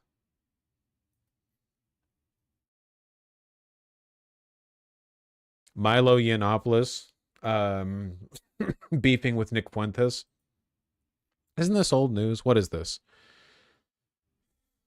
Heterosexual male Nick Fuentes brings a manly conclusion to it. Listen, we're not bullying Nick Fuentes here, okay? We want him to live authentically, the life that he ought to be living. We want him to be free and to spread his wings, okay? We're not just bullying him. Everyone on the right is like, haha, he's gay. When I say, haha, he's gay, a little tear is shed from my eye because I know that he could be... The real joke is that he can't live his truth. Milo's a name I haven't heard since Sargon of Akkad was still relevant. Well, Milo's thing now is pretending to not be gay anymore.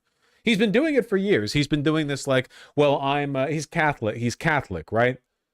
He's like, I definitely don't get railed on the nightly. That's the bit.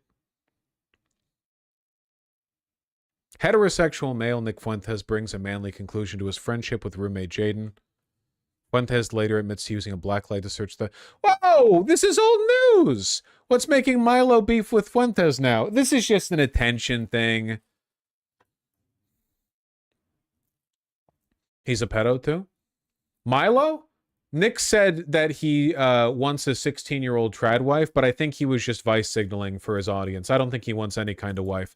Milo has defended priests raping altar boys. That was how he got canceled in the first place. That was on the Drunken Peasants podcast. Why is this so blurry? Who cares? Somebody also linked this. Nick Fuentes talked to Pierce Morgan. Pierce Morgan's not on the YouTube content ID, right? They both went on Tucker Carlson recently. That's about the only update. Well, sure, Tucker's a Nazi. He'll talk with Nazis, whatever.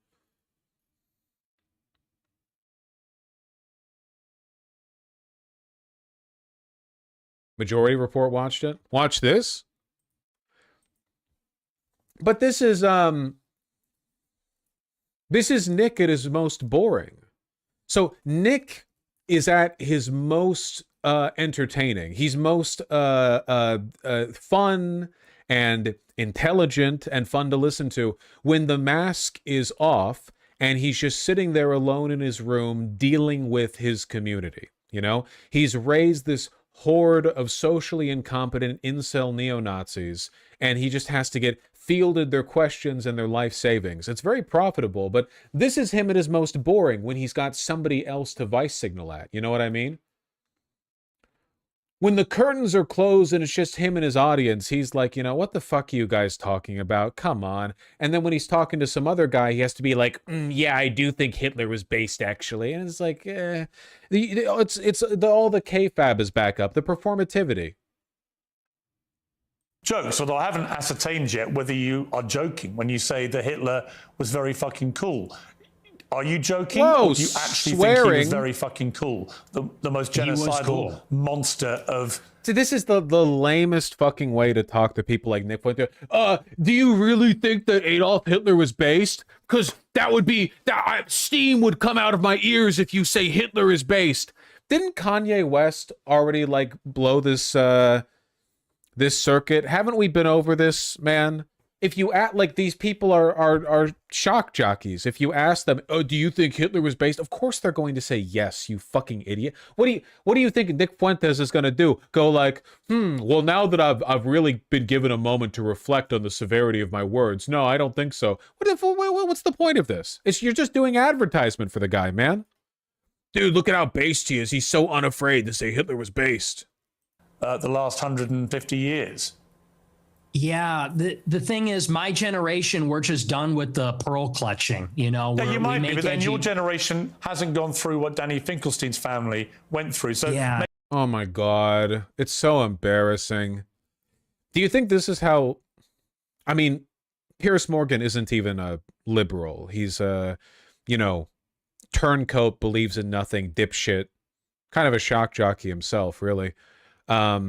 Do you think this is how they would have talked to each other back in like the 1930s? Do you really think the Jews are doing all the evil? Do you have any idea how offensive that is? Maybe the pearl clutching has a way to go for families whose family members oh my gosh, were murdered. Yeah, we got all that. We, me mom, like we're, I don't even know who this person is. Why is this person talking to me? This old British guy is saying me mom. I'm with Nick on this one. This is a pretty bad rhetorical strategy. All right, I'm here. I'm reviewing this debate, this high IQ debate. I'm putting all of my intellectual acumen down here on the table. We are assessing the blow by blow, okay? We're commentating on a boxing match. Got killed by Hitler, because and he doesn't find it funny when you say Hitler's very fucking cool. I don't care. I don't care. I know you don't care. That's fine. You don't have to care, but he does care. Does that guy care about America? Does that guy care about? What kind of fucking argument is this too? Like the moral argument for being anti-Hitler is that a guy you've never heard of's family suffered because what is this? No, it's Jesus Christ. Well, I mean, I guess it tells you how Piers Morgan could defend Israel, because I'm telling you, he's not approaching this from a very epistemically grounded position. Me and my country and my family? No. He cares what you, a prominent conservative in America, has to say about Adolf Hitler. Now, what do you mean by Hitler is very fucking cool? Because I think he's... What do you mean by that? That's so offensive what you said. You're really triggering me right now. Do you like that? Do you like triggering me? Very fucking a monster. Okay. That's a clip. I think he's very fucking a monster. Do you hear yourself? Yeah, I mean, do. can we all grow up? I do. Can we all grow up? Nick wishes he could do some monster fucking. 12 million childish. people. He murdered 12 million people. What is very fucking cool about that? This is you know that old meme? This is literally the civil Adolf Hitler arguing with the outraged big-headed stick figure comic. You killed millions of people. Okay, yeah, well, you're shouting, and I don't like that very much. You know what I'm talking about. You know what I'm talking about. While Hitler's on some monkey business, I'm out here standing on business. Yes, Mr. Morgan. Yes. You got it. But Pierce knows what he's doing because it's all for engagement. The whole podcast is brain dead. Yeah, but like every other engagement with Nick Fuentes that everyone else has, like it's all free advertisement for him. You're literally just printing groypers. You're at the Federal Reserve. You're printing them out on big sheets of paper. You've got a bunch of groyper notes. You're just doing him a favor. I know Piers Morgan doesn't care because this miserable piece of shit wouldn't really care if Hitler 2 took over. Not that Nick Fuentes would be Hitler 2. I've said this before, but like, if him or people like him took charge, it wouldn't be that different from this administration. The administration is already... You know, the Department of Homeland Security used the term sodomites yesterday on Twitter? We already know what it looks like when Nazis take over the government. As it turns out, it looks pretty much exactly like this. Tell me.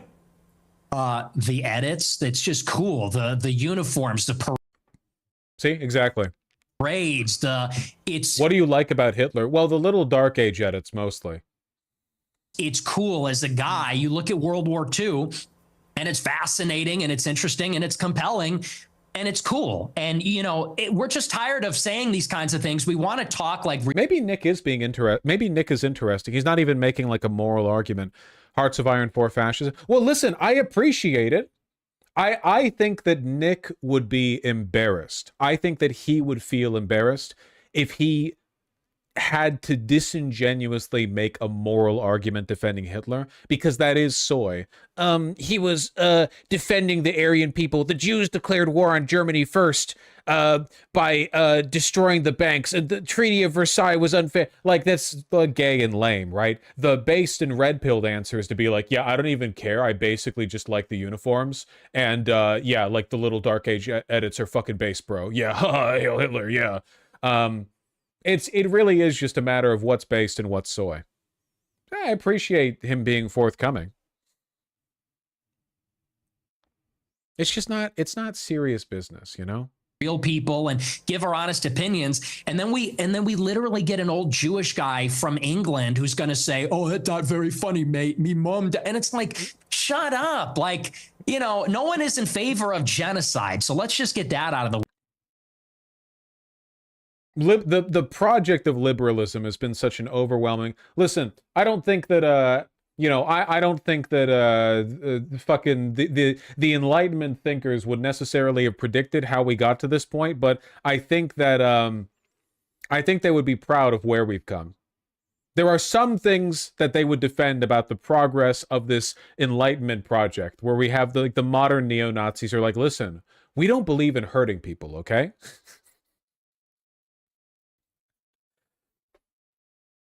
Bro, he can't even say it. You guys need to understand, and I know I've made this point a lot, but it's really important, okay? Nick is being serious here. Everything he just said is true. It literally is just because the World War II VHS tape edits are based, and the uniforms, and it's cool, and it's compelling, and we don't care about genocide. That's literally true. You think Nick Fuentes personally, morally cares about, like, the orchestration of a genocide? Like, all the work, it is just aesthetics. It's just like fascism has always been very aesthetically oriented, but there was some substance to the project back in the day, you know? It was largely hypocritical, self-defeating, and monstrous, but these guys aren't into it. Yeah, they're into politics for the same reason people get into Pinterest boards, you know? They are as much real Nazis ideologically down to their core as people are real 1980s punk, because they've put together a collage of pictures from the 1980s and have a couple of, you know, vintage pieces. It's a purely aesthetic, cosmopolitan, tourists approach to the ideology. And a lot of people on the left do this too. Desperate loners, losers, people with poor social skills, people without much going on in their lives will often attach themselves to extremist groups, not because they like really believe in it, but because it gives them a sense of belonging and purpose, and it makes them feel like they're not part of the problem. If they're so miserable in the day-to-day world, if the way the status quo makes them feel is bad, attaching themselves to an extremist ideology makes them feel like they're no longer part of the status quo. Of course, the problem is that a lot of the things going wrong with the world today have to do with things like corporate consolidation, capitalism, you know?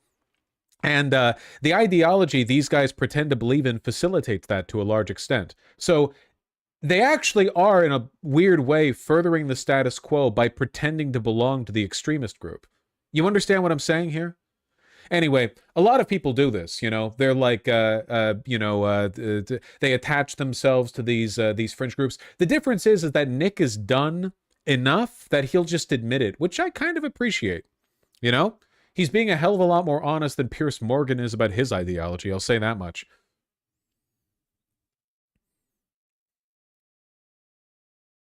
We're not in favor of a Holocaust or genocide. Do you think if half your family had been, ago. Do you think if half your family had been wiped out by very fucking cool Hitler, you'd still think he was very fucking cool? Like, obviously, just logically, this argument's a non-starter. It doesn't make any sense at all, you know. For one, you could make it about literally any historical figure. Imagine if you were defending FDR's, New Deal program, and somebody was like, okay, well, what about the Japanese-American internment camps? And you were like, yeah, that's bad. I'm not really talking about that, though.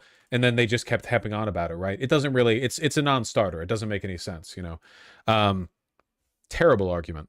Or would you think that actually he was a despicable monster who murdered 12 million people, who targeted people because they were disabled or Jewish or Romani Gypsy or whatever it may be? Romani and that Gypsy. He systematically destroyed people, incinerated them in gas chambers. Do you think that you would...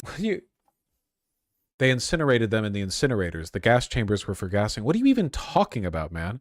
If you're going to morally grandstand, by the way, I want to point out, if you're going to morally grandstand about anything, morally grandstanding against the Holocaust, that's a pretty good place to start. I just think that this is totally insincere, and the way he's doing it does nothing but make people watching this go, you know, oh, Fuentes is based. He also likes the Little Dark Age edits.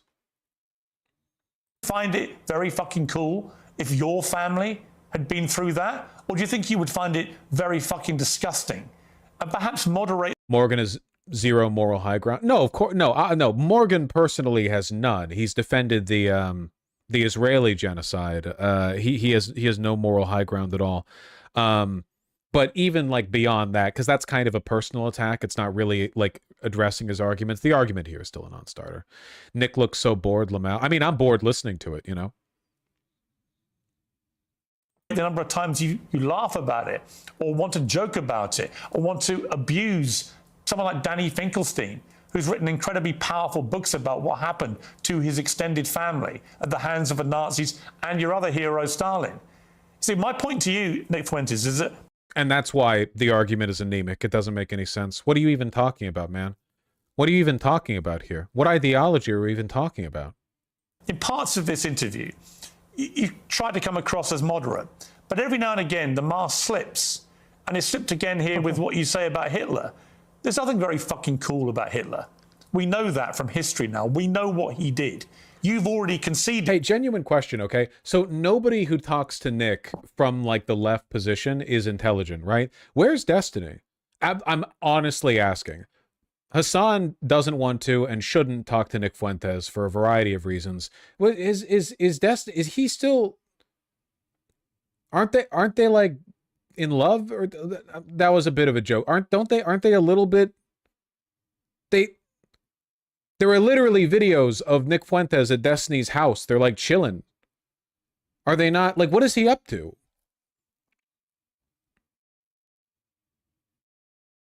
Ugly breakup, I thought. Fuentes cut the ties? But why?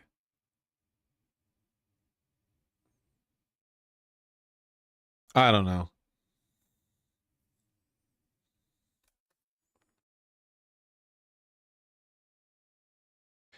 Nick tried to get him deplatformed, I believe.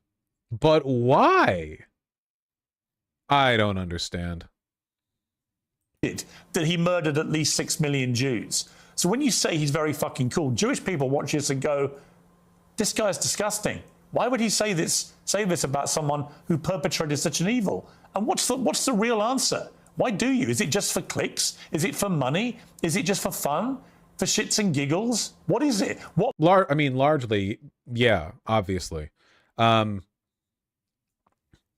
watches Piers Morgan, man? A surprising number of people, none of whom are smarter than him. Lol, you want Destiny to seduce him to the good side? No, I want to see Nick have a conversation with somebody who understands why he does what he does. This performative grandstanding bullshit. You know, Tucker's on the other side. Tucker's a neo-Nazi as well, so his job is basically to, you know, he's puffing Nick up. But nobody understands. A lot of you guys don't understand. Look, I'm not speaking with any kind of direct insight here. I've never actually talked to Nick. At least I don't think so. Have I ever? I don't think I have. I've got a pretty bad memory, but I feel like I'd remember that. But the game he plays, or the reason he's interested in doing what he does, you know, it comes across kind of obvious to me. I just wish more people understood it. Because if you understand this, then you can understand the people who like him as well. And they're only going to become more prominent in the future. As the MAGA movement falls apart and they have nothing to give their people, no answers, no promise, the false promise of a kind of like, you know, palingenic ultranationalist, you know, fascist revival. What if we got even more racist with it? That sort of thing. It's going to become more and more appealing. People need a narrative more than they need anything else. People, in the absence of a narrative, people will jump on narratives that otherwise tear their lives apart, you know? People would rather have a reason, even if it hurts them, than no reason at all. And Nick provides a reason. It's just, the reason is so superficial. I feel like any, you know, it just doesn't take much thought to see there's not much behind this apart, you know, aesthetics and the little dark age edits and so on.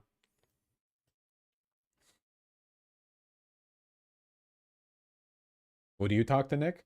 I mean, I said a debate was on the table for like 5 years, and he always said he wanted a fucking neutral moderator, which is lame. I wouldn't even want to debate him at this point. I just want to talk. Like, what's the long term? I just want to tell him to move to Brooklyn, man. I just want to tell, like, what's the out on this? We both know you don't want political power, right? Like, you're looking for a way to streamline what you represent. You used to gleefully deny the Holocaust. You were lying back then too, but now you're on more of this like, well, the Nazism that I represent, it just means tight leather outfits, you know? Actually, Nazism is when I get to dress in Balenciaga all the time. Okay. It's when I wear the Yeezy collection. No, sure, man, whatever. But can't you do that while not being retarded? I don't know.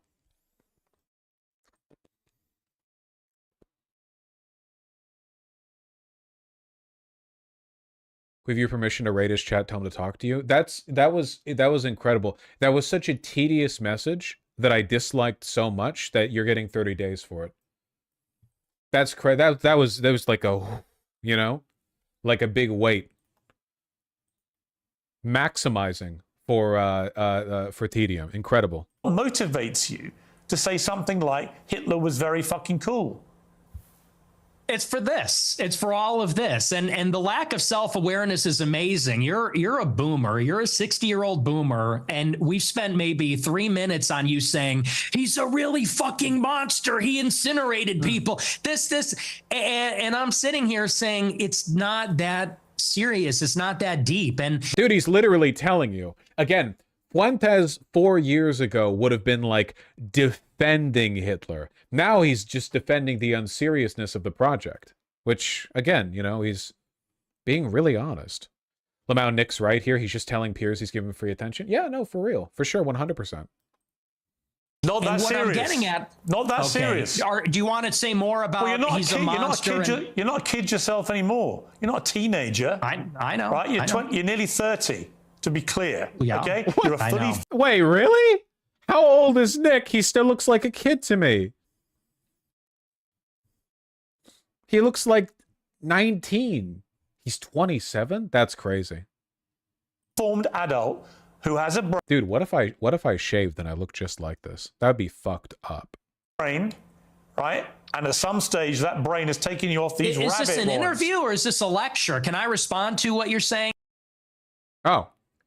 4 minutes, 16 seconds passed by in a blink of an eye.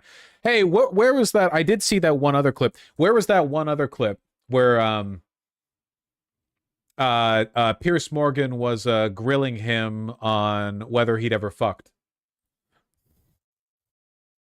Because that was funny.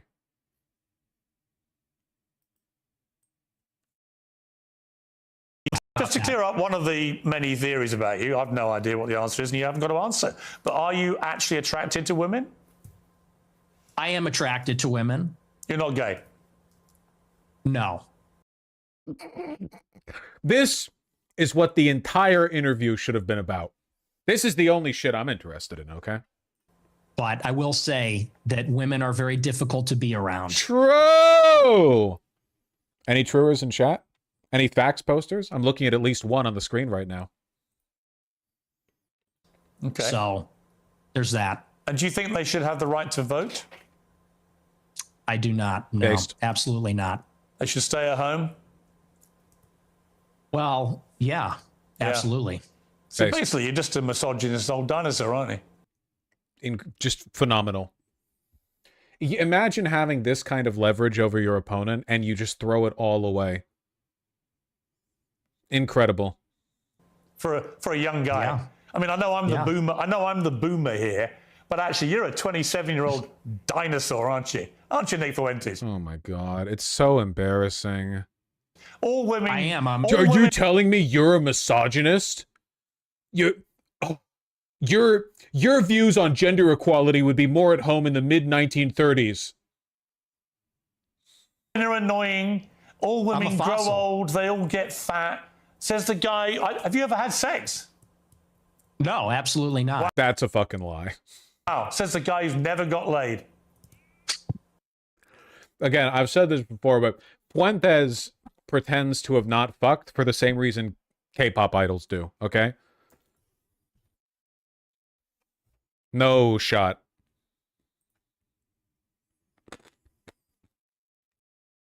Hassan on Destiny and Fuentes. I don't want to watch a fucking clip from Hassan on. I was just wondering what they were up to.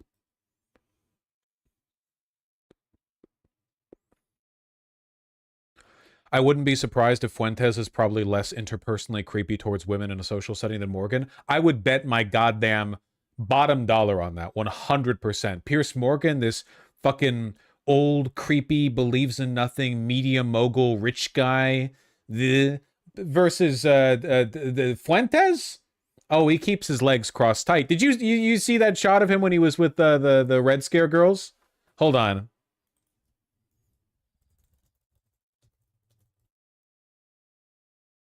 Where he had his legs crossed? Ah, come on. Where is that? I can't find it.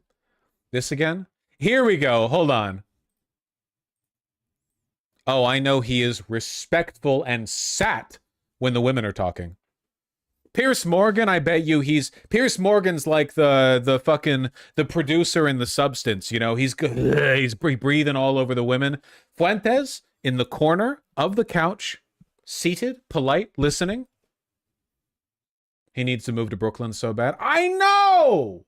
I keep saying, people say it's not a beef. I just want him to live his life.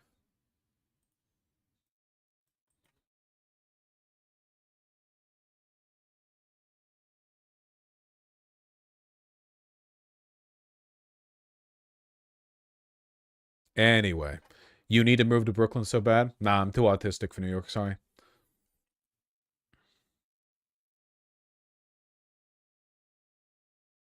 Pierce Morgan versus Nick Fuentes. Clipped and shipped.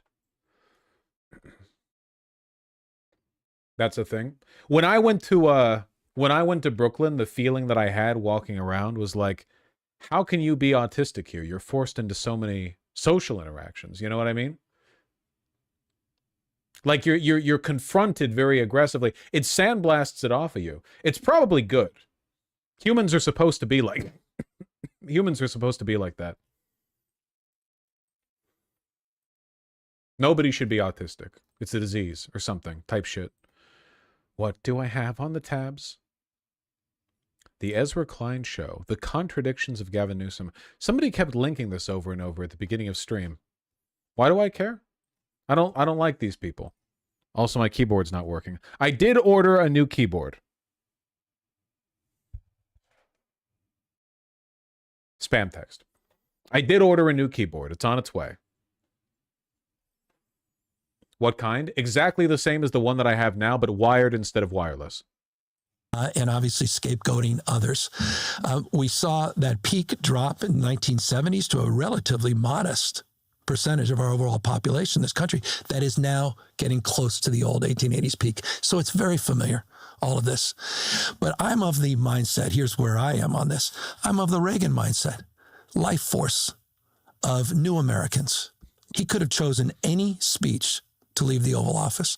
Ronald Reagan chose one speech to talk about the power of this country being defined that anyone can be part of this country. Nowhere else in the world is that the case, but it uniquely defines the greatness of America. I'm with Reagan on this point. So, but I want you to expand what that point means. So what J.D. Vance, who I think gives the most interesting speeches of any Republican politician right now, because he's the one trying to build a philosophy around. I don't want to watch this. I fucking hate both of these guys. What am I getting from this?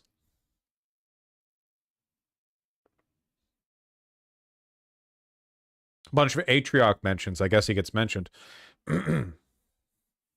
How long until one of these two suggests feeding trans people into the wood chipper to appeal to moderates? Negative several years for both of them. They've both done that. They've both done that.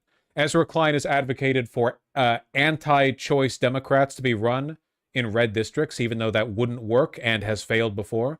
And Gavin Newsom has explicitly gone ahead and agreed with far-right strategists on their anti-trans messaging, saying that the Democrats overreached on that. They have both done this.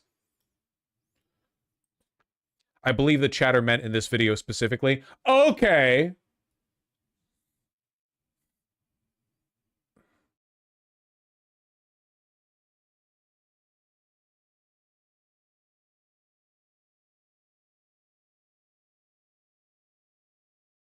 I have a question I'd like to pose. Is there anybody in this room that wants a data center in Stark County?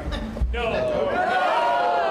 I'm here in rural northwest Indiana, where residents are fighting back against big tech's data center invasion. This Trump voting county is proposing a 1-year moratorium on hyperscale. If you only watched More Perfect Union, you would forget that the main thing Trump voters are known for is voting for Trump.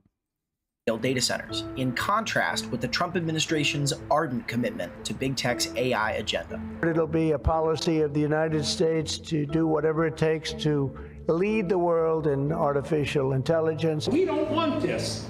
It is not going to benefit us in any way. You voted for it. To say that this thing is not going to affect your electric bills in any way, shape, or form, you got to be off of your rocker. It's tough enough as it is to live here with the poorest county. So when we add this, there is no more jobs coming with this. Sometimes it's hard to buy a gallon of milk here. The race to build nuclear weapons almost destroyed us. How do we know that these data centers and AI will not destroy us? I think we would be better served to be the escape for other communities that put in data centers. So the room was unified. We had about 200. To be fair, I doubt establishment Dems would have slowed it down much. They probably would have proceeded at a slower pace, but it's true establishment Dems probably would have been on the same train. Still, it's hard to imagine any administration working more openly with tech oligarchs than the Trump administration, you know? Like that's pretty. That's they're maxing out that speed of adoption. 25 folks come out, and I'd say a good fifth of the entire room lined up to speak out not only for the data center moratorium, but in favor of a complete countywide ban. Yes, I am in favor of this moratorium, but more than that, I am in favor of an absolute ban on these data centers. We should laugh in the face of these out-of-touch billionaires who are suggesting this. You hear us at the polling places every few years. You need to hear us now. I don't want a moratorium. I want a lifetime ban. I am in favor of a total ban. Total ban. Yeah. I generally want to know, as a board member, why we aren't able to hear your opinion on the data centers. In fairness to this lady's question, ma'am, my name is Howard Bailey, and I am against data centers. I know I'm a fucking hateful, spiteful little gremlin sitting in the corner over here or whatever, but man, I'm so fucking tired of the... Did you know that Republicans will actually vote against bad things once they personally are inconvenienced by the bad things? Did you know that like they like as a policy they like bad things until it hits them, and then like maybe they'll be like, oh no, we actually don't like bad things, I guess, as long as it affects me. But they would be fine. I guarantee you that they would say they don't want it here, but they would not transfer this into a broader criticism of Donald Trump's open arms towards AI data centers being built all over the country. Like they would never go, because it happened here and we didn't like it, it shouldn't happen in other communities either, even the blue ones. And Stark County isn't alone. 3 counties in Indiana and several others in Georgia, Missouri, Illinois, and beyond have passed their own moratorium measures halting new data center proposals. Other counties in Indiana and across the country are hitting pause because they recognize these capacity issues. And that's why this 12-month moratorium is so important. We cannot approve projects we don't have the capacity to oversee. So now, after passing the recommendation, the measure is going to move on from the Planning Commission to the County Commission. And once it's in their hands, we'll see where it goes, but we know what the community feels.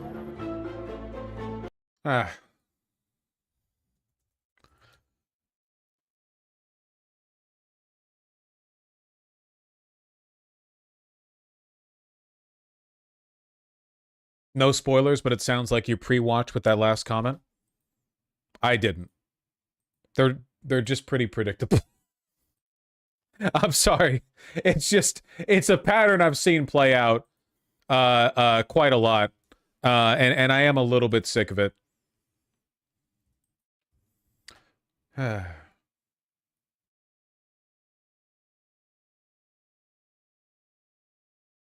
don't know why you watch More Perfect Union. They kind of suck, lol. Because they don't suck.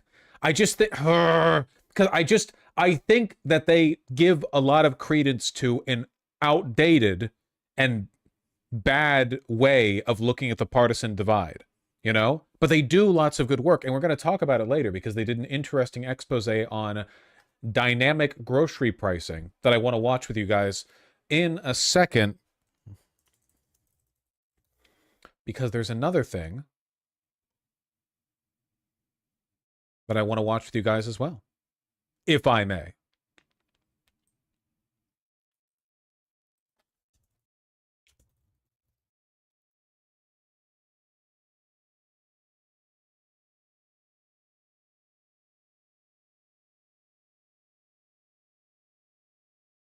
Is it Zootopia 2?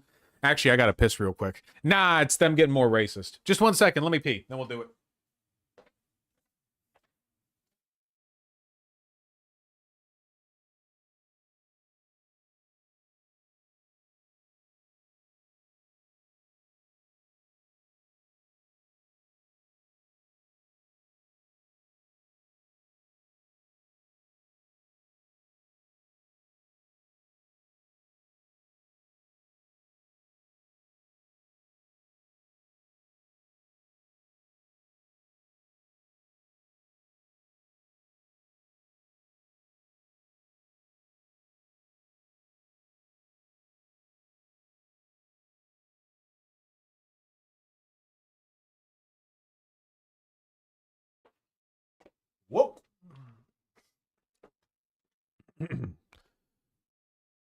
Bosch fell in the bowl. You wish. You'd love the indefinite chair stream.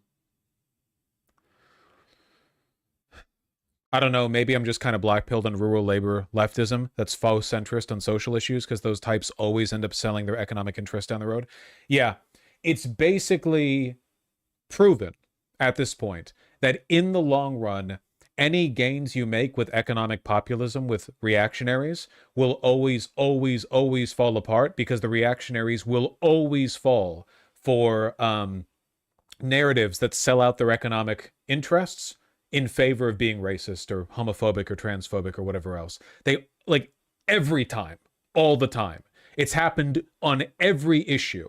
Over the past century, we've lost much of what we've gained.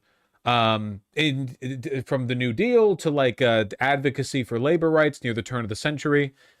People need to be progressive. You cannot expect consistent, good politics from people who are ideologically motivated by hate.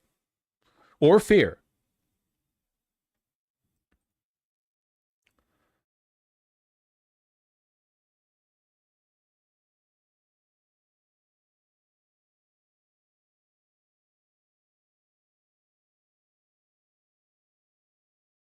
Yeah, don't give him an inch.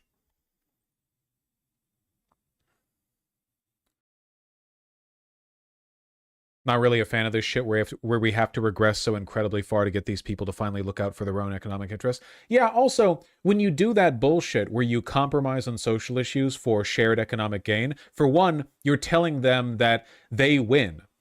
Yeah, okay, in exchange for hurting our people, we'll help everyone. Fuck you, piece of shit.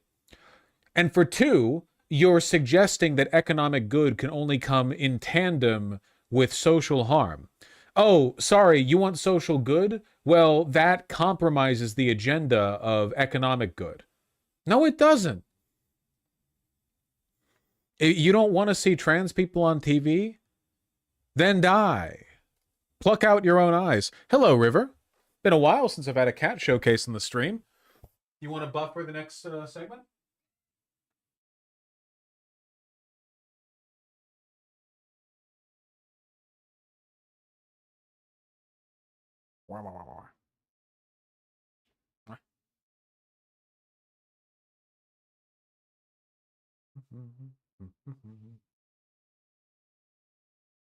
Wiggle. Squeak? Did you squeak?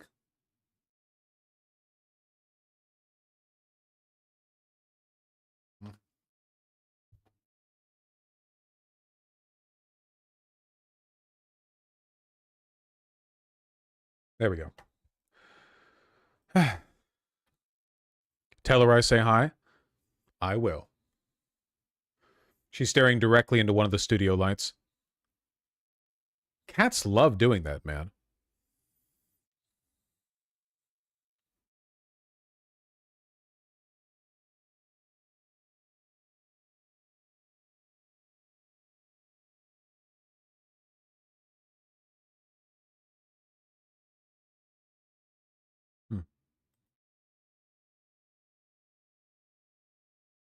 Have you thought about electroshocking your cats? Every day. I think they have an easier time looking directly into lights because their pupils can shrink a lot more than ours. When cats are looking directly into lights, you know, their pupils are tiny, so they're not taking in a lot of light. Our pupils don't shrink that much, so I think that they're a little more resistant to it. Like, she's staring directly into the studio light right now, and it's just like the tiniest little vertical line of a pupil.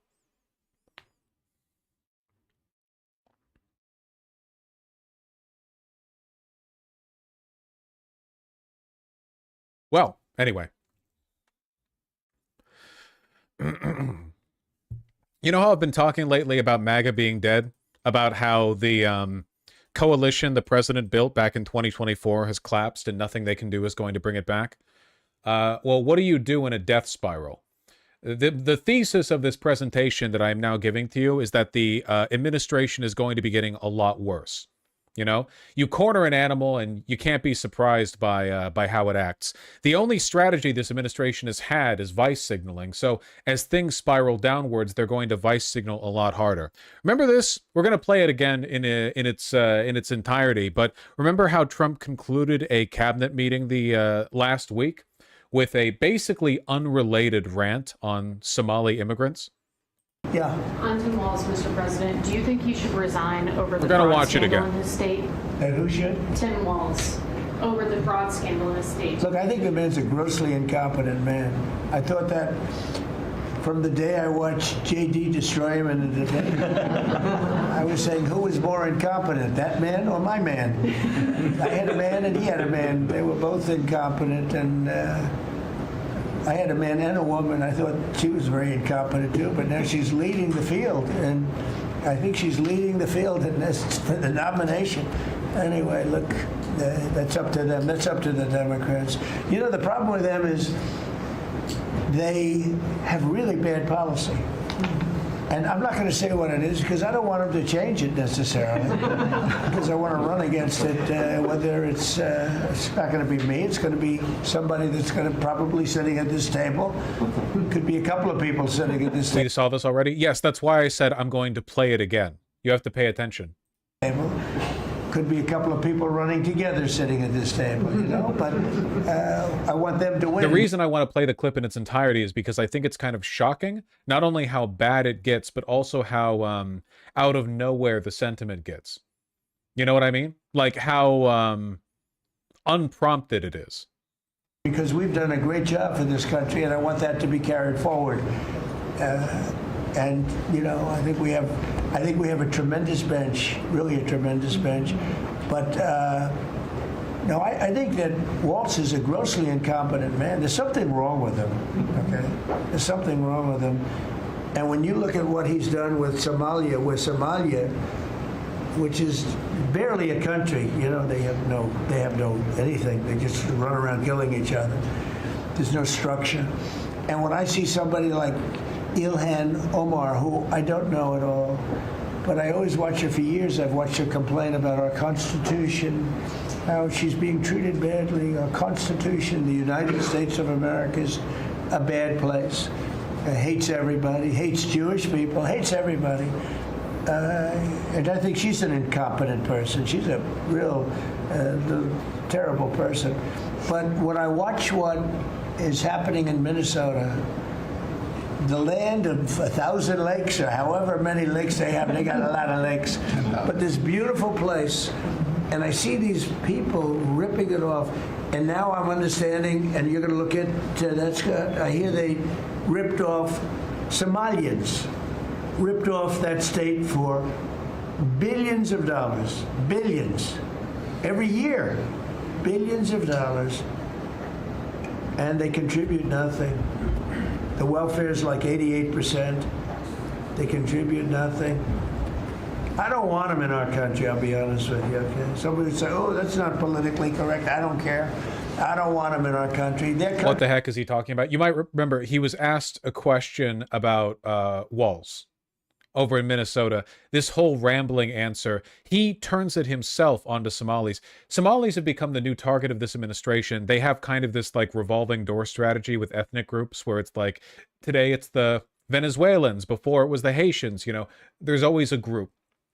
Why though? Because this is fascist ideology at its core. The distinction between an in-group and an out-group, you know, that's all they have. It is the main way they build their coalition, and now that they're in a death spiral, now that the elections have gone terribly for them, now that they know they're not going to be able to rebuild that popularity, doing this but more is going to be their main strategy forward. I guarantee you that someone, probably Miller, is advising Trump here on being more aggressive against Somalis specifically. Funnily enough, this has actually led to a huge, I guess, like meme resurgence or whatever, like a popular meme of Somalis pretending to be or act like Israelis to legitimize their presence in Minnesota. You know, this land was promised to us 3,000 years ago. Unearthed video of George Washington first colonizing Minnesota, and it's like a skit and it's all Somali guys or whatever. There's a whole bunch of it. It's funny, and it's kind of difficult for the mainstream media to get mad about it, or like conservative pundits to get mad about it, because it would, in so doing, they would kind of draw attention to how ridiculous Israelis sound when they defend what they're doing. But anyway. It's no good for a reason.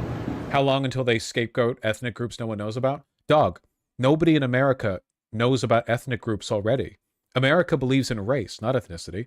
For the most part, Americans can't tell the difference. You think Americans can tell the difference between Somalis and other groups? This is an attack against black people broadly, much in the same way that the anti-Haitian stigma was, or how anti-Venezuelan stigma was overwhelmingly just an anti-Latin thing, you know? Their country stinks, and we don't want them in our country. I could say that about other countries, too. I can say it about other countries too. We don't want them to hell. We have to rebuild our country. You know, our country's at a tipping point. We could go bad. We're at a tipping point. I don't know if people mind me saying that, but I'm saying it. We could go one way or the other, and we're going to go the wrong way if we keep taking in garbage into our country. Ilhan Omar is garbage. She's garbage. Her friends are garbage. These aren't people that work. These aren't people that say, let's go, come on, let's make this place great. These are people that do nothing but complain. They complain. And from where they came from, they got nothing. You know, they came from paradise, and they said, this isn't paradise. But when they come from hell, and they complain, and do nothing but bitch, we don't want them in our country. So this is insane, right? I mean, this is like a heavy wave of directed racism against an ethnic group that outside of Minnesota basically doesn't exist and nobody cares about. There aren't many Somalians in America, or Somali, sorry. He said Somalians earlier. There aren't many Somalis in America. It's not like a super fucking prominent it's not like Mexicans or whatever. There are lots of Mexicans. There are only so many Somalis in America. Very, very directed. And none of it was prompted in the question. It's just stream of consciousness, which again makes me think that he's being directed to do this, or at the very least, people are having conversations with him. They are going to be doing this more and more. This is from 8 days ago. What I'm about to show you is from yesterday. Prisons are emptied into our country, right? Where we have people from all over the world being dumped into our country. The people that aren't wanted in their countries, by the way. I think that's a great, like Somalia. Welcome. Do we have any individuals from Somalia in the group? Please raise your hand. That's from Minnesota, you know. That's called the great big Minnesota scam with one of the dumbest governors ever in history.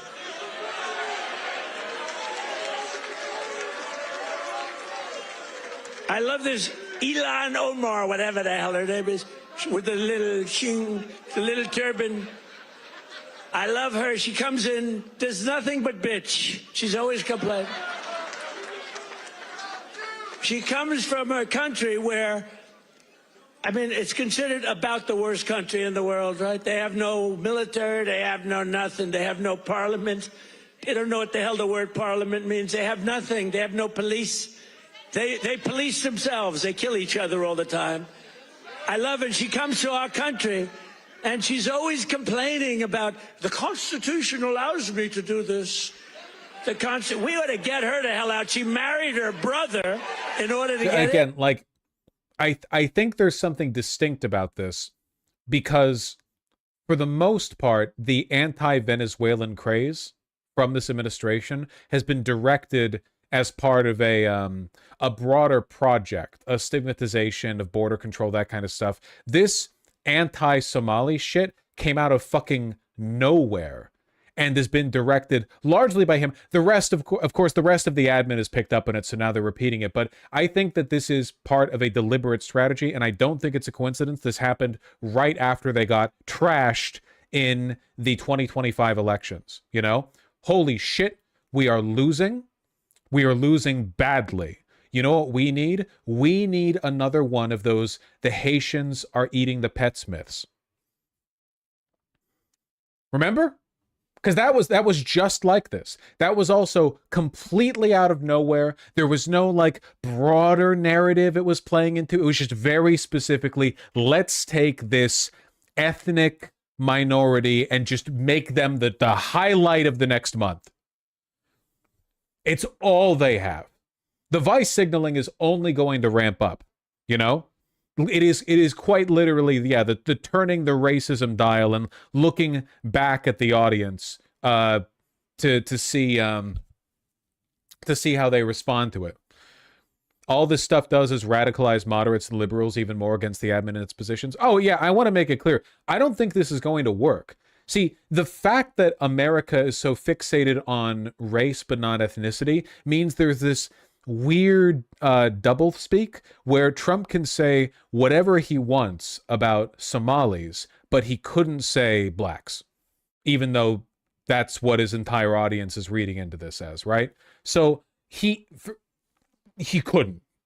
He just couldn't.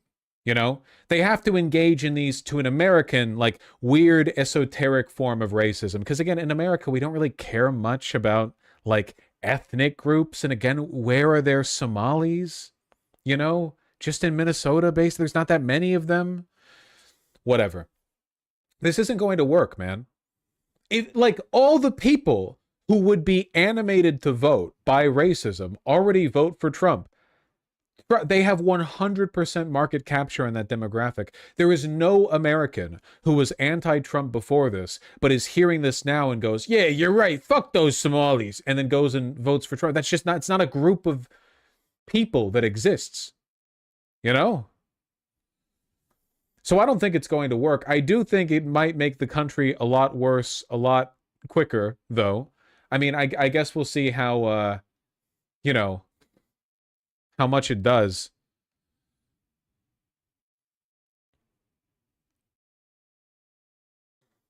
The Mexicans I know do hate Somalis. Any Mexicans you know who have the weird, hateful animus in their heart enough to hate Somalis specifically already voted for Trump in 2024. I'm just saying this isn't going to build out a coalition, okay? This is, well, let me let him finish. Right? She married her brother. Can you imagine if Donald Trump married his sister? Beautiful. She's a beautiful person. If I married my sister to get my citizenship. I mean, you did kind of talk about fucking your daughter that one time. Do you think I'd last for about 2 hours, or would it be something less than that? She married her brother to get in. Therefore, she's here illegally. She should get the hell out. Throw her the hell out. She does nothing but complain.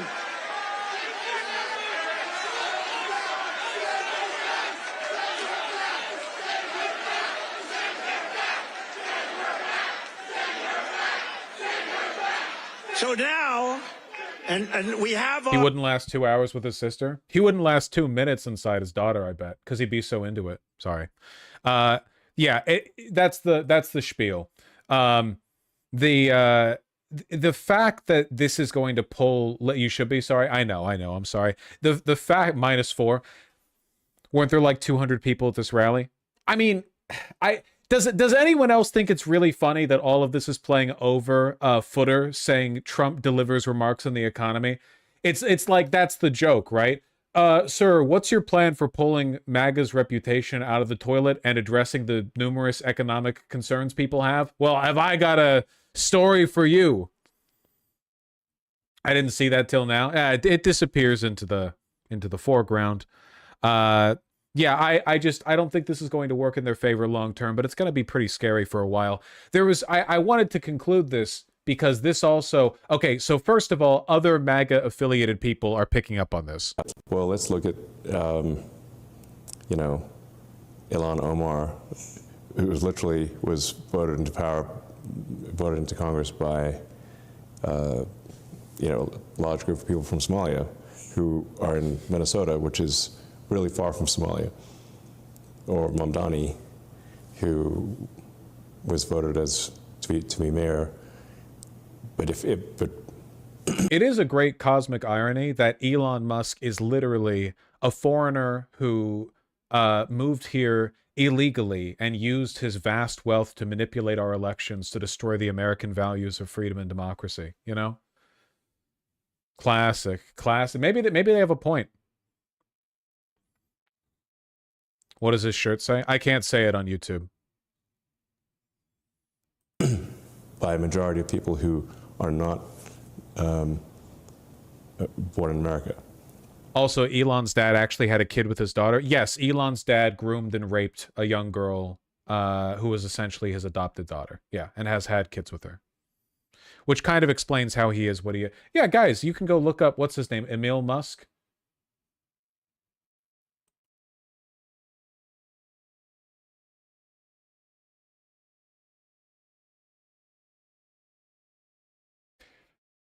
And even his dad hates it. Yeah, his dad thinks Elon's a failure, which, you know, broken clock and all that. Errol Musk, thank you. Errol, what an odd name. I wonder if that's a common Dutch name. Well, anyway, I wanted to conclude this because I think that the vitriol from the administration is going to get a lot worse. Like, I think the killing Venezuelan civilians illegally is going to get worse. I think that the open racism is going to get worse. I don't think that their ability to act on it is going to get much worse because the administration seems to be pretty, like, decisively locked into a position where they can't get anything done at this point. Trump might as well be a lame duck president with how much he seems to be able to get done, even through the administrative branch these days. But you are going to see a lot more vice signaling. To conclude all that, this is a post from the official Homeland Security Twitter account where they multiple times use the term sodomite officially as the Department of Homeland Security. Now, this doesn't actually do anything other than tell you that the people running the DHS are Nazis. Run by a 20-year-old. It is pretty funny, I guess. It's kind of like, I don't know, the impotent cursing and screaming of somebody who can't do anything else. I mean, they can't make being gay illegal. Even if they tried to, it would fail miserably, but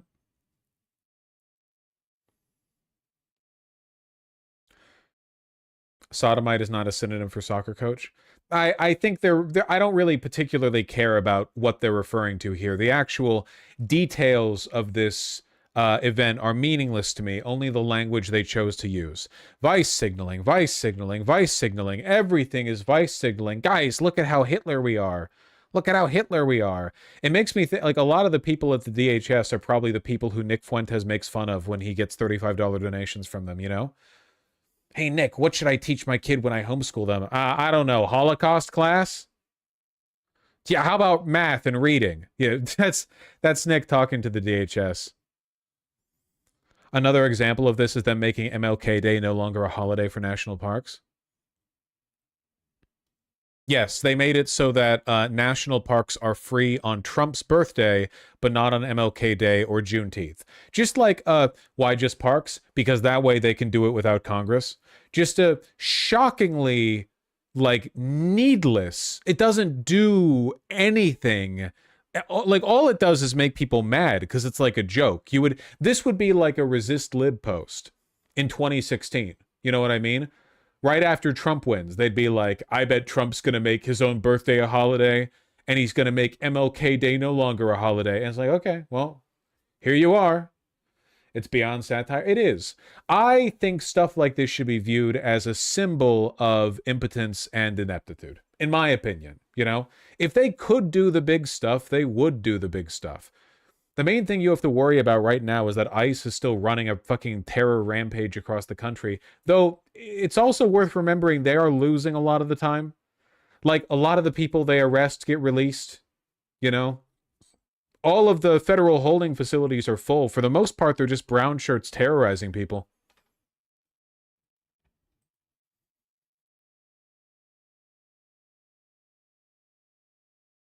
I don't know.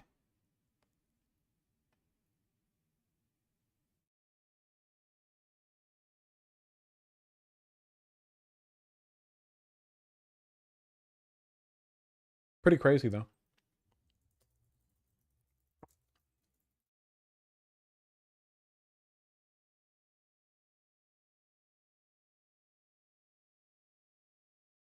ICE is making people disappear? Oh, yeah, for sure.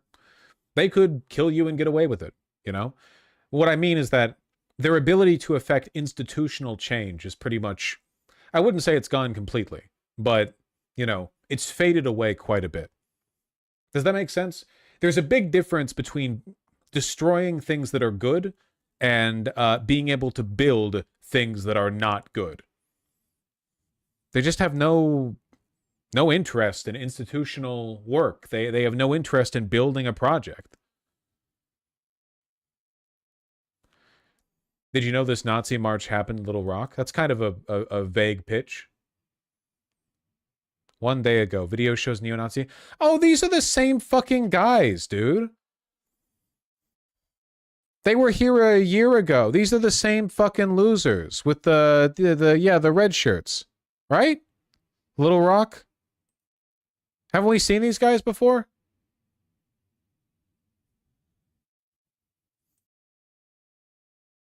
Fucking, what is that, 20 people? Pathetic. They outsourced the project to Heritage and Federalist? Nah. They're not doing it, man. Project 2025 wasn't actually about building anything new. It's just about mass deregulation and de-democratization.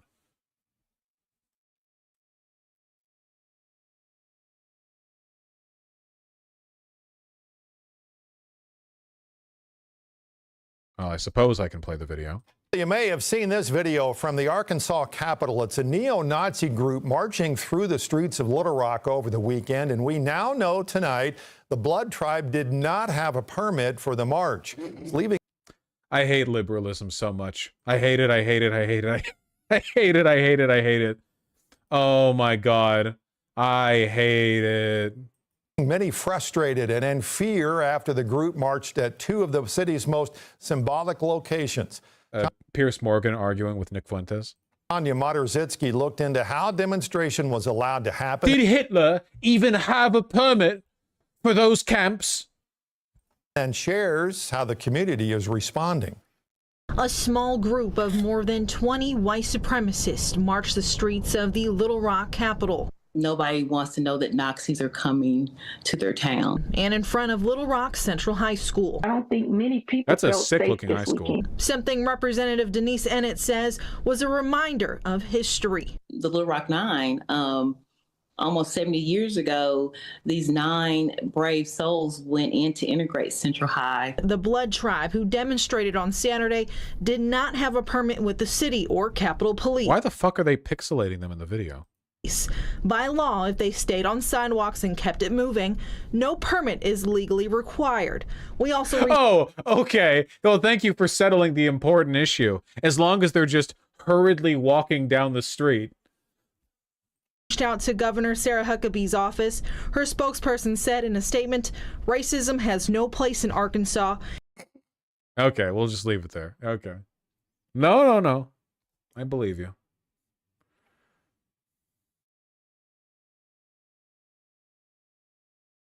She did Ozempi? Oh, yeah, she did. Look at that. All right, what is this? As you power, scared that she'll put you on her thumbnail and claim you benefited from Charlie Kirk's assassination, which he's doing to me right now. Yeah, that was the... I'm done with... Didn't Tim Pool say that he was quitting or something? He's done that before. It's probably just another fake attention bait. Majority Report covered this amount. Why are you telling me that? I know I've been out of the loop. I know I've been away sick for a while. Why do you... Hey, everyone else already covered it. I know! It's the live streaming space. It whizzes by really quickly. Yeah, Vosh, he's 100K in debt. No, the fuck he isn't. He's got plenty of money. He might be... Well, he might owe $100,000 somewhere, but it doesn't mean he doesn't have that money sitting somewhere else. These people. She has security, just not on the level of you. Oh, yeah, the one fat guy you mentioned with no wall and no barrier in a suburban neighborhood with neighbors. Shouldn't give two No one's out for her. She's lying about all of this. You told me you went to her house and she's got a 4-foot wall and one fat guy. And she doesn't give a about her security. What the fuck is he talking about? What are we talking about here? What is this? Meanwhile, I get bullets fired at my property and I have to go live in the middle of nowhere. And I got strangers coming up to my house in Maryland, breaking in. I got people showing up and beating up the residents who try to live there. How the am I even supposed to sell this property? So there's a lot to unpack there. First and foremost, He's lying about that shooting. I just feel like he's I've been to his compound, man. He literally lives on like a giant compound in the middle of nowhere. There's like 20 people there. Who the fuck would show up and like menace him? What are you gonna do to menace Tim Pool at his Tim Pool compound? You knock and then like, well, you're gonna play ding dong ditch? There's security there. What do you? I don't know. I'm not saying it didn't happen. I don't know if it did or didn't happen. Other chuds. Also, isn't Tim Pool not even controversial among conservatives? Like, what hate is he getting? He just regurgitates all of the other...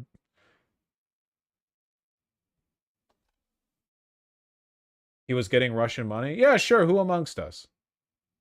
What you are seeing right there is on a display of testosterone. Men that speak to women like this are not tough guys, okay? What you are seeing is... That's not true. I think that you should be mean to women, in my opinion. It's actually a display of estrogen. Everything he is doing there is somebody who is not a man. He is not tough, and he would never dare to speak to a man like that, right? People that find that very easy. Secondly, Tim Pool doesn't even have the intellect to understand that we put him in the thumbnail because he accused me in a full episode with Milo Yiannopoulos, which we showed and contextualized. I guess it makes sense that all of the conservative pundits would kind of break down and start infighting the moment Trump won. Because the goal was getting him reelected in 2024. Once he gets reelected, it's like, well, what do we do now? It's not like we were planning on doing anything with his administration. We weren't going to, like, you know, build anything or improve the country in any way. So now there's nothing left for us to do. Now that the chum has run out, we have to eat each other. Of being someone who benefited from Charlie Kirk's assassination. So he thinks he's being accused. No, you accused me of that in like a actually, I think it was 2-hour episode. It's Candace and Ian Carros versus Fuentes right now. I don't know who Ian Carros is. And don't Fuentes and Candace Owens like each other? I'm sorry, I'm not up on all of the relationship charts for all of the internet neo-Nazis. What do they? No, they don't. Why not? Wouldn't Candace want Fuentes to replace Charlie Kirk's place in her heart as like the gay best friend? With Milo Yiannopoulos, in which Milo defended me and explained that I am not to blame for the lame excuses that the feds have given us regarding Charlie Kirk's assassination, and that if we do need to have some spiritual searching in terms of what the Republican Party has become, that the time for that is now. Okay. So this little, and I really like, he's a small person for this, a very small person who is also theatrical. Timothy. I just don't understand this this beef at all. By the way, the audience for Candace Owens isn't like militant neo-Nazis, right? It's more like extremely conspiratorial. I feel like she's in the Red Scare territory. You know what I mean? Where when you want a soft, chic, cocaine-addled side of the anti-Semitic conspiracism. It's a lot of gay people, a lot of women, but like psychopaths. Like they're all insane. Crunchy millennials. Yeah. What he did there, he should apologize. He won't. I don't care what happens to his platform. He's now essentially trying out because he's under financial pressure.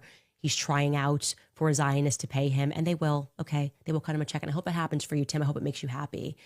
But to do that to someone who has never done anything to you other than disagree with you about the Charlie Kirk narrative, I have not focused my content. This shit sounds so exhausting, and it makes me happy that I basically burned all my bridges with everyone else on the internet, which is like, I don't have to wake up and go like, you know, honey, there are 17 new insane fucking conspiracy narrative beefs that you have to squash in your show today. Everyone in chat's going to be asking you, hey, you have to respond to this.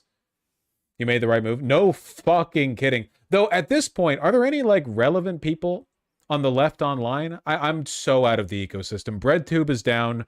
H-Bomb doesn't make videos more often than once a year. I have no idea what Destiny's up to. Kyle's cool. Hassan is huge. Yeah, but he's like wearing a bunch of clothing these days. I don't know. I don't. And who does Hassan hang with? I don't know how it all works. I don't understand. I need to like familiarize myself with the way the algo works these days. I need to go out there and take a peek. I need to see what the fuck people are up to. What are people up to? What are people doing? Hassan do be wearing clothes? He do be wearing clothes, yeah.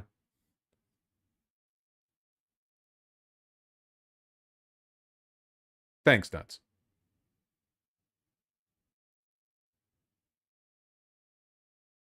Hassan mentioned you a few days ago. Well, that's good. You know what they say.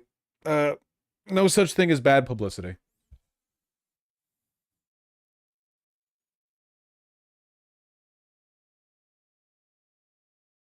Hassan is getting fashion pilled. He needs you now more than ever. What the fuck are you talking about? He was an Instagram model before he did streaming. He knows way the fuck more about fashion than I do. Also, his body is a much better billboard than mine. I'll say that much, you know? A better dressing mannequin. I don't think he needs my help. Well, I did see that pic of him in China with all the fabric, and I don't know. He was drowning in it. Drowning in it. It's douchey, though? Well, I don't know. I probably know more about denim than he does. On you, and anytime your name has come up, it has been because you have explicitly been attacking me. You are a coward. You are less than a man. Okay? Come to me. I don't want to stand next to people. I can't stand listening to people whine.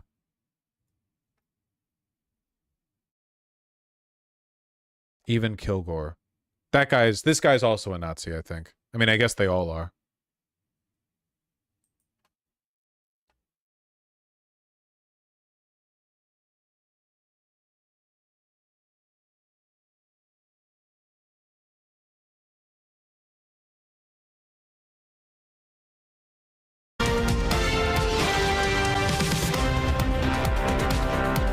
All right, 8:33 right now, and Pix 11 is your local. Are there really not that many leftist voices online? Dude, I genuinely, I have no fucking clue.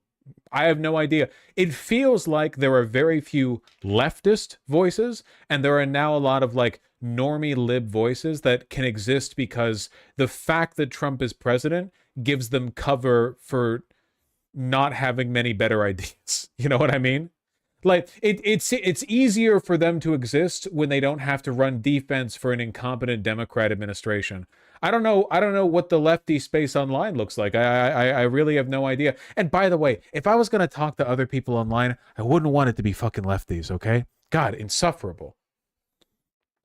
Give me some normies, okay? What are the my mental image of like good leftist outreach these days is like whatever the fuck Stavros is doing or whatever, or the Adam Friedland show, okay? You have to be able to talk to more people than like you have to be able to reach out beyond the fucking the boundary of LeftTube or whatever.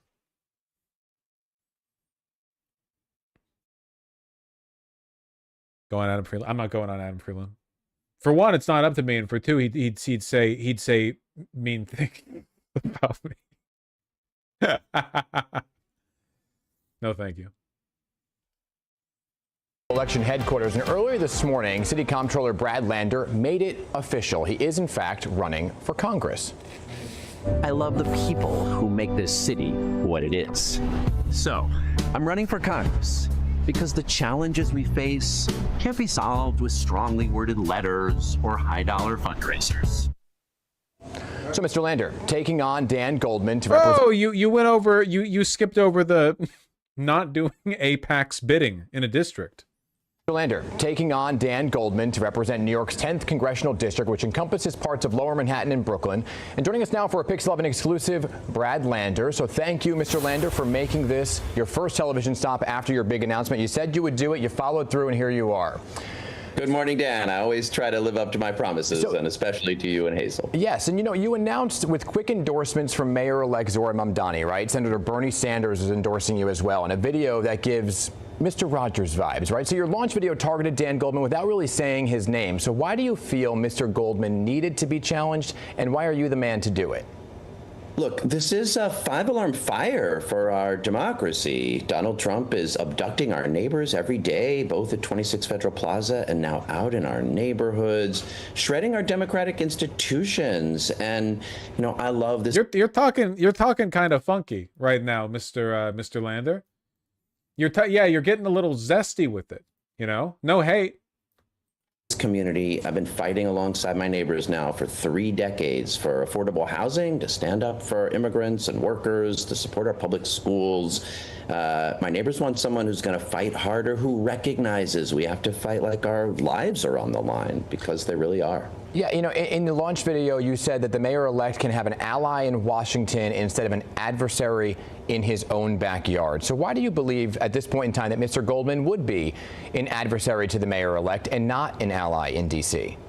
Yeah, I mean, look, the primary was the time for Democrats to debate who was going to be the nominee. I ran and then cross-endorsed Zoran. But in the general election, I thought all Democratic leaders should support our nominee for mayor over somebody who's a sexual harasser.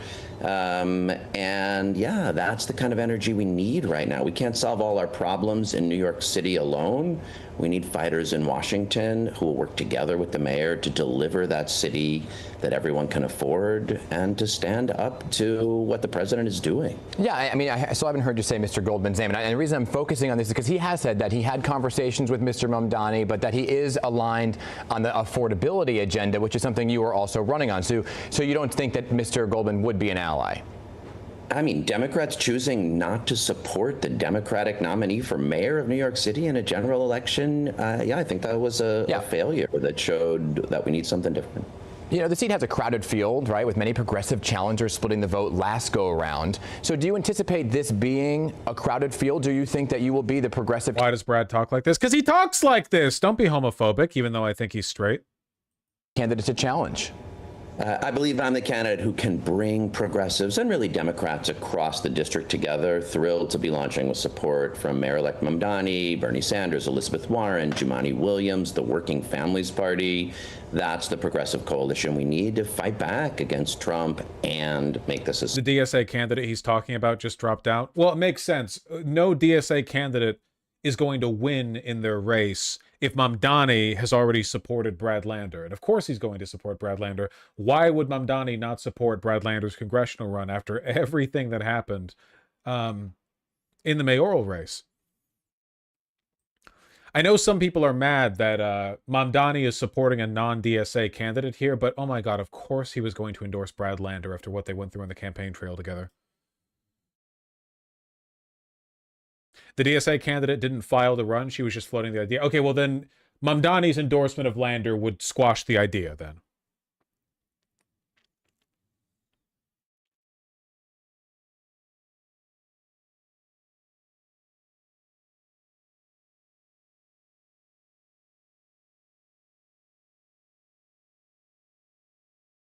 People seem to be, yeah, being nice enough. Staying a council member. Paying back the favors. It's good politics building. Political patronage networks. You do need people to like you interpersonally, right? Like you need to be tight with the people around you. It helps you get stuff done. God, especially in a city like New York, you know? The New York City patronage network, it's got links extending all the way back to before the fucking founding of the country, you know? The political machines that have been built and died there. The influence you can win. Phew. City, everyone is welcome. Yeah, you know, you mentioned affordability, Mr. Lander, and in your ad and your announcement, you mentioned President Trump, right, clawing back that money that you yourself were able to get back as comptroller. But Mr. Trump has seemingly softened his tone on withholding federal dollars after this successful meeting he says he had with the mayor-elect. So do you believe that those federal dollars will continue to come in, and would you continue to fight for them, and how? Absolutely. We can't solve all of our problems in New York City alone. We send a lot of tax dollars to Washington. Actually, as comptroller, did a report on protecting New York City that detailed the $100 billion we send to Washington. We've got to get more of that back to fix up our public housing, to build new affordable housing like I did in the Gowanus area where 9,000 new homes are going up because we fought tough fights and brought people together. Well, I am rooting for him. Are you going to respond to Warren Smith? Who's Warren Smith? Warren Smith secret scholar. 500,000 views. I have long hair. What the fuck is this? Professor exposes pretentious leftist star in front of his own audience. Probably. What the hell? We're going... oh, this is old. This is from 2 days ago. Foch is the perfect example of thinking you're far more intelligent than you actually are. Yeah, probably. What the hell is this? This is an absolute masterclass. It's one of the best demonstrations of how to dismantle postmodern thinking I've ever seen. Vosh is a predominant left-wing YouTuber. I appreciate that. Thank you.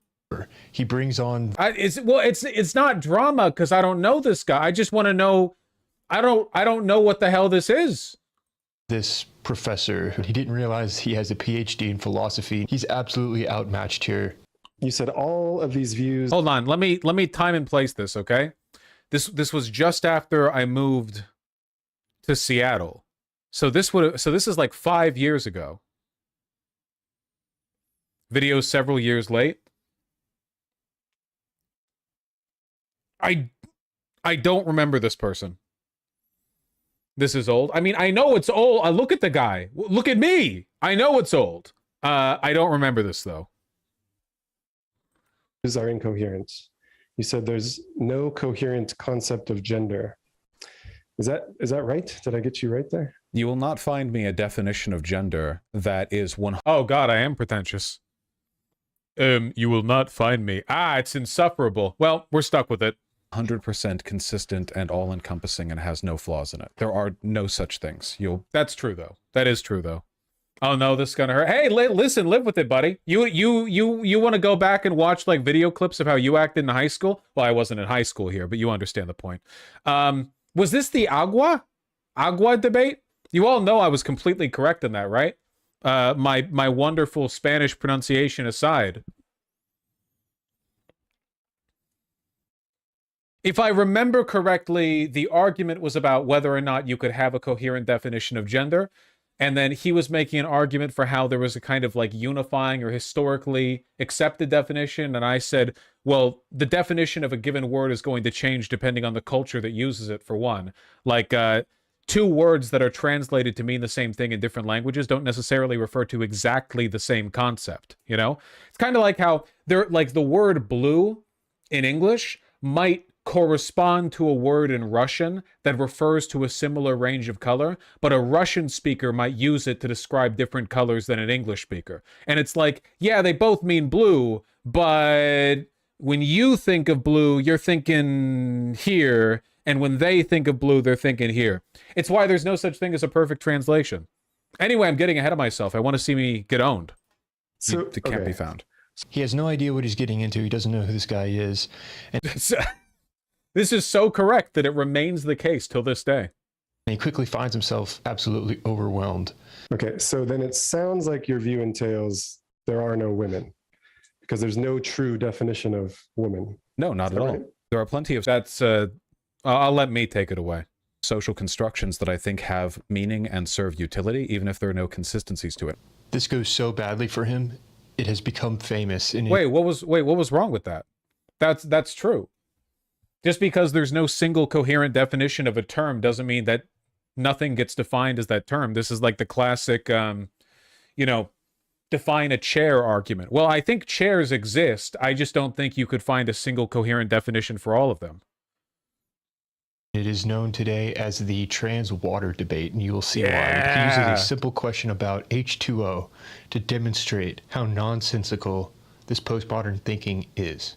You gave the example. I do think it is a little bit funny that this opens with calling me pretentious when he's literally talking in this vocal fry in front of a bunch of books stacked haphazardly behind him. You know, it's kind of like, I don't know, pot calling the kettle. One of your arguments against the biological definition of woman was that we didn't know about chromosomes many years ago. Well, first of all, I don't think biological sex is defined in terms of chromosomes. But let's tell that to your side. Just use the example of water. Maybe we could agree that water is H2O. That was true even before we knew about chemistry. That was the definition of water before anybody knew anything about chemistry, before we knew about H2O. Back when Aristotle thought water was just an element. Nevertheless, it was H2O. True. So the interesting, so for one, this actually isn't true, because unless you have the definition of water being H2O, like you understand how the molecules, the atoms work, would you still call a bottle that is full of something full of water if it's not entirely 100% composed of H2O? Like, what if 1% of the content of the bottle is something else, another clear liquid? You know what I mean? When you get into this like taxonomy stuff where you start asking what do definitions actually mean, yeah, what about mineral water? Is mineral water, you know? Tap water has like fluoride and other bullshit, you know, hard mineral deposits in it. What about you know, sparkling water? Well, people call it water. Would people consider sparkling water to be water? I know this sounds dumb, but it's a real thing. Like, would you consider mineral water or sparkling water to be bottles of water, even if they're not 100% H2O? Is it possible then that the term water can refer to things that aren't exclusively H2O? You know? A lot of people would, and in a social contemporary sense, we often refer to things as being water, even if they're not 100% H2O. Like a river. Like a flowing river isn't 100% water. There's sediment, there's minerals dissolved in the water. There's a bunch of shit like that. Now, obviously, but let's put the bullshit aside, you know? We can set all that aside and we can say, okay, but bullshit aside, we know that chemically, water is H2O, right? Yeah, chemically. But socially, water refers to like a wider range of thing than the chemical definition, and that's the issue with taxonomy. That's the issue with definitions, you know? Ice is still water. I don't know, is it? I thought ice was ice. Ice is water chemically. It's still the H2O, but if you said which one is more water, this ice cube or this bottle full of mineral water, even though the ice is 100% H2O, you get what I mean, right? Anyway, I know some of you people are going to want to be contrarian, but this is what I remember. And this is why I don't argue with the trans shit anymore, because as far as I'm concerned, if you can't understand what I'm talking about right now, you're a retard and you don't really have a right to speak in the issue. Why the fuck am I going to take seriously your positions on something as complicated as like, you know, socially determined taxonomy and social constructivism if you can't even understand that are like, no, the words that we use to describe things don't always empirically refer to the exact same thing all of the time. You idiot. You know this. You know this, like, in your conventional day-to-day life. Your experiences disprove the argument you're making. Yeah, you get it. Fuck ice. Fuck ice. Anyway, what are we on about? I'm sorry? This isn't true. That water has not always been H2O? Yeah, all you have to do is cross the Mexican border. And over there, it's aqua. True. Talking about the physical reality of water. And in Mexico, they would have their own way to articulate that water is H2O, therefore water is H2O. Aqua means water. Aqua is water. It's a different term. Actually, it's agua. It's not aqua, right? And we're referring to terms and definitions here. No, I'm referring to water, the stuff that fills lakes and rivers. The stuff that not agua. Many things fill lakes and rivers. Okay. Do you honestly not know what I mean when I talk about water, or are you just being a little difficult? I think you made a mistake before you began that argument, which is that you said just because people didn't always know something doesn't mean that it can't be true. But that can't be the case when we're talking about definitions. What do we use language for? Hold on. This guy isn't even like letting the argument play out. I'm trying to... I'm not going back and watching my own videos. I'm trying to refresh myself in the context of the debate. This guy keeps interrupting the debate. What are you adding to it? Clip Andy? All this guy's adding to it is he's popping in every 15 seconds to say, that was epic, bros. Check out this next part. Yeah, you're content stealing. I should DMCA this fucking video. No, I'm not going to. Or we use it to actually map onto the fabric of reality. Otherwise, we would not be able to communicate anything real. Why would he bother making this? Well, it got 500,000 views. This does make me feel good, though, because it does speak to my popularity. People want to see me get taken down, even if it means going back 5 years to find an example of people misunderstanding my arguments. I will say, though, a lot of people in my own community misrepresented me after this debate. It took quite a while before you guys understood the point. Even though I reaffirmed it several times immediately after the debate, I am better at explaining myself now, though, than I used to be. So maybe that's my fault. They all got hung up in the Spanish. The Spanish part was the fun part. You guys don't like, you don't like, I don't want to say it's a joke because the argument works, you know, it's more like a silly way of phrasing it. Do you not think water is H2O? But I think we've come up with a term to describe what we refer to as water. There are, of course, other cultures that have had... I agree with you. We came up with a term to talk about water. Right. That term is water. They're talking about what I just talked about with you guys. How social... Well, I'm talking about it in the older video. The other guy does no idea what we're talking about. But you understand what I mean, right? With the definition of water being a kind of social net that is cast a lot wider than just what is chemically H2O. Is that a drop of water on your table right there? I don't know. I haven't molecularly examined it to make sure that every single molecule, etc., you get it. That's the reason why being pedantic about definitions always ends in a recursive loop, where you just start arguing about what people are referring to when they use the words they do. All language is encoding, you know? We don't have a way to directly transfer thoughts that are pure and like mathematically proofed, you know? We have to funnel everything through the social language of language. And as a consequence, meaning is often lost, which is why people miscommunicate. And we came up with terms to talk about hydrogen and oxygen. But here's a sentence. Water is H2O. You know what those terms mean. Now think about what idea is expressed by the words. What's the thought that's expressed? We could express it in many different languages. Now think about the thought that's expressed by that sentence. That's true, isn't it? The thought that Bosch, your Hail Mary is a kind of nothing means anything argument that says all language is socially constructed. All language is socially constructed. Do you think we discovered words in like the ground? Do you think we unearthed? What are you talking about? Yeah, of course. But that doesn't mean nothing means anything. It just means it's socially constructed. In my opinion, I think one of the reasons why why conservatives so often fall back on this anti-scientific innate understanding of the way language works is because it better suits their lower IQs. I mean that, like they take comfort in and solace in the stability of believing that the words they use refer to innate universal characteristics.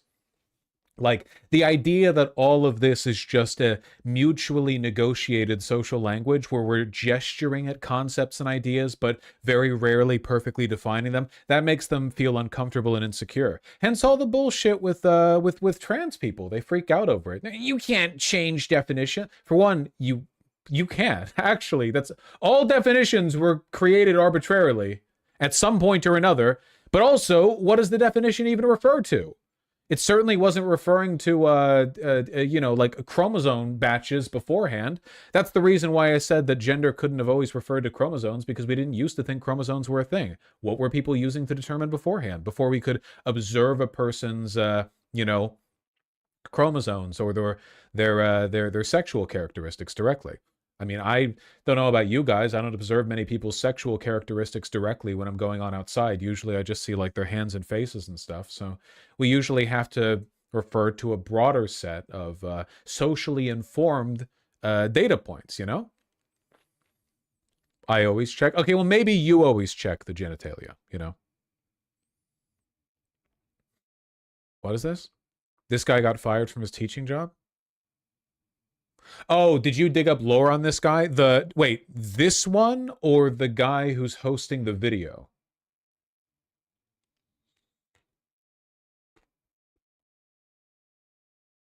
Smith? The guy who's hosting the video? Okay, gotcha. I guess that tracks, yeah. Is expressed by the sentences. Water is H2O. What do you think? And it was long before we got here, long before humans got here. Water has always been H2O. Well, so obviously this is an incoherent argument. How could water have meant H2O when the word water, as like the term water, was invented and applied by people who didn't know what molecules were. You know, it's just incoherent. It doesn't make any sense at all. So what they magically, innately intuited a definition based on a molecular conception they didn't yet know. I think they just thought water was the clear thing that didn't really have much of a taste or smell. It was the stuff that was in rivers. Well, ice, of course, is also H2O, but water is what we define it as within a given, you know, state. Ice is also water. It's not liquid water. And this is it's not liquid water, it's solid water. But if the person asked for a glass of water and you gave them a glass full of ice cubes, right? It's almost as though when people say water, they're actually referring to a wider range of definitions, and the full social meaning is not captured entirely by the H2O definition. Yeah, it's fascinating. How interesting. You know? It's no wonder I got tired of debates when this was the caliber of shit that was being thrown my way. Jesus Christ. Where it gets embarrassing. This is the clip that has gone viral. You might say, wait, I thought the clip was the agua one. Isn't that the viral one? It's this loser Lamau. Teacher famous for critical thinking belatedly fired by school. Critical thinking video. Video recorded convo with an unnamed student went viral back in February 2024. Oh, is he just like a recently famous, washed up former academic film school kind of guy? Is that's it? Wow, he has a beef with trans people. Got retweeted by J.K. Rowling. Okay, yeah, it's just uninteresting stuff. Failed artist, you know? It's trans water. A bit of a difference, but fundamentally very similar. Wait, what am I saying? It's not liquid water. And this is where it gets embarrassing. This is the clip that has gone viral. You might say it's trans water. A bit of a difference, but fundamentally very similar. Okay. So you're resisting me on the claim that water is... That's it? I thought the agua clip was the viral one. H2O. Let me try a different one. I'm resisting you on definitional prescriptivism. I think that we have... I'm not prescribing any definitions. I'm just saying water. So fake, that was about heavy water? Was I talking about heavy water here? How it's still referred to as water, but heavy water is chemically different? Yeah, I think he is clipping out of context here. How is his channel? His channel's doing well, clearly. What's the drive to go clipping like old content like this? Oh, I guess it looks like he might just be going through everything right now. Okay, it's just a content slop channel. It's just yeah, okay. There's not actually like a drive or an idea here. It's just it's also samey. I didn't even know about this guy. Who was the chatter who linked this to me? Are you gonna respond? Holy shit, all these channels are the same? Yeah, well, they all appeal to the exact same person, you know? And they all kind of like tick up and tick down. Andrew Wilson causes leftist teacher to flee mid-debate and now she is suing. That's very funny. Wait, is this the conversation where the woman was like, your wife has mothered multiple children before she married you. You've had multiple wives before. Is this that one? The one where literally everyone on the internet agreed that Wilson looked like a insecure jackass? That's the conversation where he's trying to frame. I bet he doesn't even show that clip in the video. Oh, same guy, different girl. Okay, all women look the same to me. My apologies. Well, hold on. So far, have I said anything incorrect here? I think I'm pretty much nailing it, even with all the out-of-context stuff.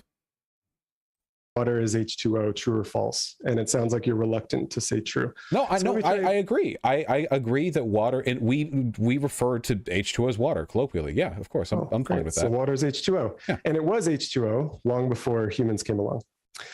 But water wasn't a concept back then. I know, but nevertheless, water... What? This guy is so fucking dumb, man. Water has always referred to H2O, even before humans came around. Well, water as a concept didn't exist because it's a human concept. Yeah, Well, nevertheless, this guy is a professor. Well, probably not. They all say they're professors, but it's usually like they got washed out of academia because they, you know, creeped on a TA or something, and they still call themselves a professor to give their YouTube videos more credence. Was there. Even before the word molecule was invented, molecules existed. Actually, water's yeah, but the concept of a molecule didn't, because it's a conception by humans. So the molecules existed, but not the concept or the definition of one, because we created those. Never been a concept. Water's always been a molecule. Well, we have a concept of water, but the concept is not itself water. Vosh is just talking about. Wait, did he? I don't remember this from the debate. Didn't he just agree with me? We have a concept of water, but the concept is not itself water, i.e. the conception and the reality is different? Or in other words, definitions don't map perfectly onto reality. They rather express like a human conceptualization of reality, which might not perfectly map onto natural taxonomy. He just agreed with my argument. All right. Yeah, the map is not the territory. You can draw a map with infinite complexity until the map of the territory is a one-to-one representation of the territory, but the territory remains different from the map. Call him back up. Dude, he's fucking old. He might be dead now. Language, the social construct of language. This professor is talking about the fabric of reality. And postmodernists just dismiss the fabric of reality entirely, as you're seeing here. These are socially. That's not what I'm doing. I'm saying it's distinct from the definitions that we use to describe it. This shit is so like obvious to me. Not to say like I'm crazy smart or anything. I just think that conservatism rots your ability to understand the world. It's pretty rough. That's not what postmodernism is. Expecting a conservative to understand what postmodernism is genuinely not. We're so far from that, you know? Constructed. After all, you just said it's still fundamentally water, but we're talking about a different molecular shape. Now, that's because you've arbitrarily branched these two within a category that because there's a relationship between them. But that's a social phenomenon. Mm-hmm. The universe doesn't give a shit whether you refer to heavy water as water or some other, you know, molecule entirely. It's utterly indifferent to your perception of reality. Exactly. That is the entire point here. Your categorizations or definitions, they're going to either be valid or invalid.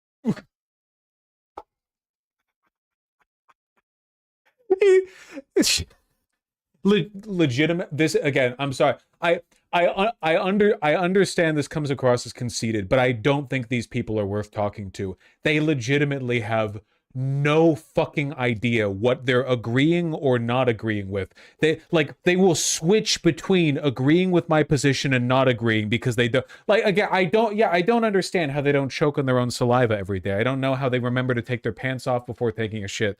It's beneath me, frankly. Did he not just agree with you? Yes, he did. He did agree with my position. He has no idea. No idea. Anyway, I'm bored of this. You know what? I have never gone back and looked at this debate after having it. And people after have since many times tried to gaslight me into believing that I erred here. Even framed uncharitably, everything here I'm saying is correct. I think that my delivery of the point is a little bit less coherent than it would be if I was delivering it now. I think I'm better at speaking now than I used to be, but honestly, I'm gonna be conceited over here. I'm gonna be a jackass. My head is inflating with hot air. No, my delivery was more pretentious, and I've worked on that. I mean, you know, the delivery doesn't necessarily model the intent, right? I wasn't trying to be pretentious. It's just, man, how could you not be pretentious when you're talking to people like this? There's basically no way to have conversations with people like this without like, come on, stop talking down to me. Well, then stop being lower than me. Sheesh.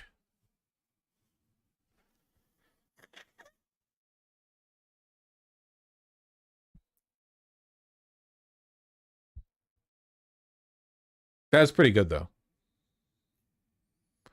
Vosh is pretentious. What an actual idiot. Water's H2O, but if you go to Mexico, it's agua, so it wasn't always H2O. I didn't say water's H2O. I just said that was one of the many One of the many things wrapped in its definition. Most leftist discourse is pretending to not understand things. Projection. Many things fill lakes and rivers as the essence of a bad faith argument. No, it's not. What flows through a river? Water. What about the non-water things in the river? Is that part of the water? No. Okay, then when a person points at a lake or a river and says that's water, are they lying because there are things in the water? What percentage of a body of water needs to not be H2O before they're lying when they say it's water? What if it's 0.05% sediment? What if a person gave you a bottle that was 0.1% cyanide and 99.9% water? Would you be lying if they were like, hey, give me some water, please, and you gave them that and then they drank it and died? I drink it? I bet cyanide tastes yummy as hell for the first couple of seconds. These are all, look, it's just, definitions are complicated. Stay in the kiddie pool.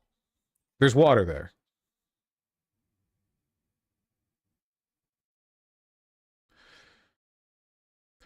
All this bullshit just to deny trans people rights. Yeah, I guess I just wish they would admit they don't like trans people because they were told not to. They were told they're icky, rather than like pretending to understand other concepts. You know what I mean? Hold on. When this gets put on the main channel, editors, can this be the title? Can we just cop the title since he copped the entire video? I mean, he did the content stealing, right? What Professor exposes Vosh in front of his own audience. You don't need to say pretentious leftist star because people who watch my channel will already know that's me. You know? They already know who that's referring to.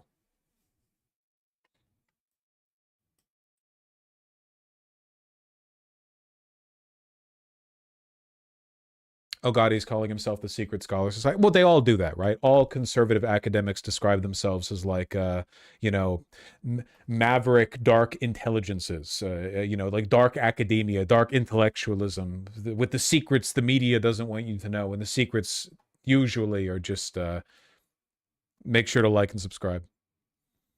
I still think debating anti-trans people on the ground that genders are taxonomic descriptions is kind of seen to the point. Well, it's not that gender is a taxonomic description because all definitions are taxonomy by definition, which is itself a taxonomy. But it's not ceding the point. Look, my position, I guess, is I have never once met a conservative who wanted to debate taxonomy, who was either arguing in good faith or who understood enough about the world to make the arguments they wanted to make. They never have. You know what I mean? It would be like if you were talking to a hick racist from West Virginia, like just some 63 IQ, you know, inbred fuck, alcoholic, child rapist, whatever, and he hates black people, and then when he debates you on it, he starts pretending to understand genetics. Like he's just slurring his way through the arguments. He's like, the haplogroups, well, and you know, like you don't understand any of this. You're pretending to argue with me. You just hate black people because you hate black people. Like, stop wasting our time. They do that. No, they have. That's the whole point of scientific racism. It's dressing up common bigotry, you know? And that's kind of how you know, transphobia tends to take shape as well, right? It's not like these people have a good fucking reason. The only good reason to be transphobic is if you get annoyed by them on Twitter, which is fair, but you usually have to be in their social spaces to do that. Dog girl this, dog girl that, pits this. Ooh, I sleep in a cage. Ooh, I want a bed that has a raised edge to the sheet so that I'm in like a bowl. Okay, we get it. I'm transphobic now. Yeesh.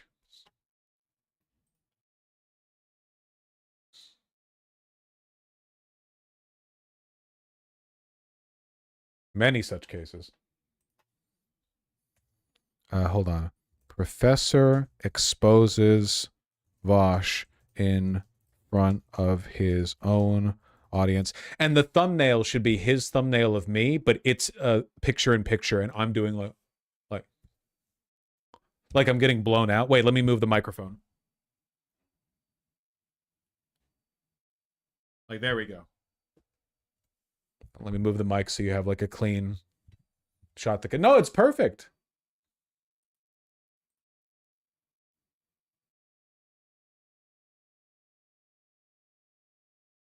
I'm doing good work for my editors. I'm giving them, you know, a lot to work with. You're welcome. Which professor gives better?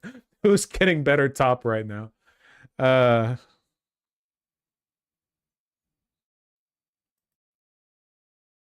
Hey! Guys, we're 3 hours, 15 minutes in, and I haven't had a horrendous coughing fit. I'm actually feeling pretty good. You know, I didn't realize that it had been so long. E33? No, I'm sorry it's been a while. I need a little bit more time before I can do something. It's psychosomatic. As soon as I think about coughing, I cough a bit.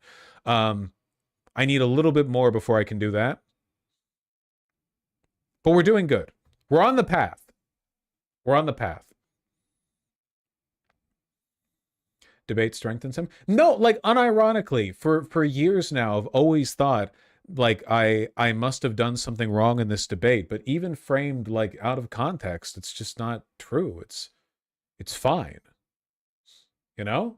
I don't know. It makes me feel like well, we all want to believe in our own growth. I'm not saying I haven't grown since then. I guess it just makes me feel a little bit better about the long-term continued impact my channel has had on people. I'm happy about that, I suppose.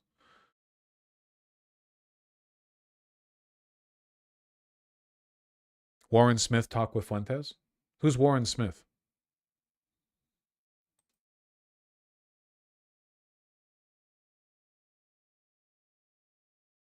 Oh, I'm going to assume from the people laughing that was interpreted as a dig, and it was the guy you forgot right away. Well, it's not like he contributed very much to the video, to be fair.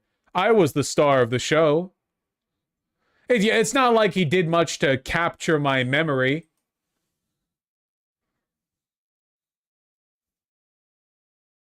Yeah, he's a secret scholar. He's secret scholar. Shh.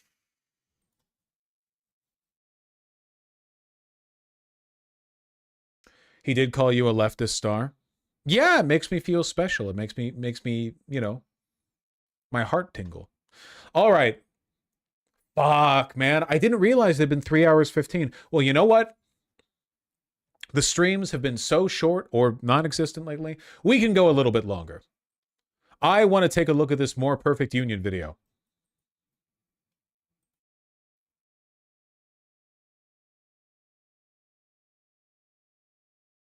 Considering how much shit I give them, and I do think it's well deserved, by the way. This is an absolute mess. I'm not gonna.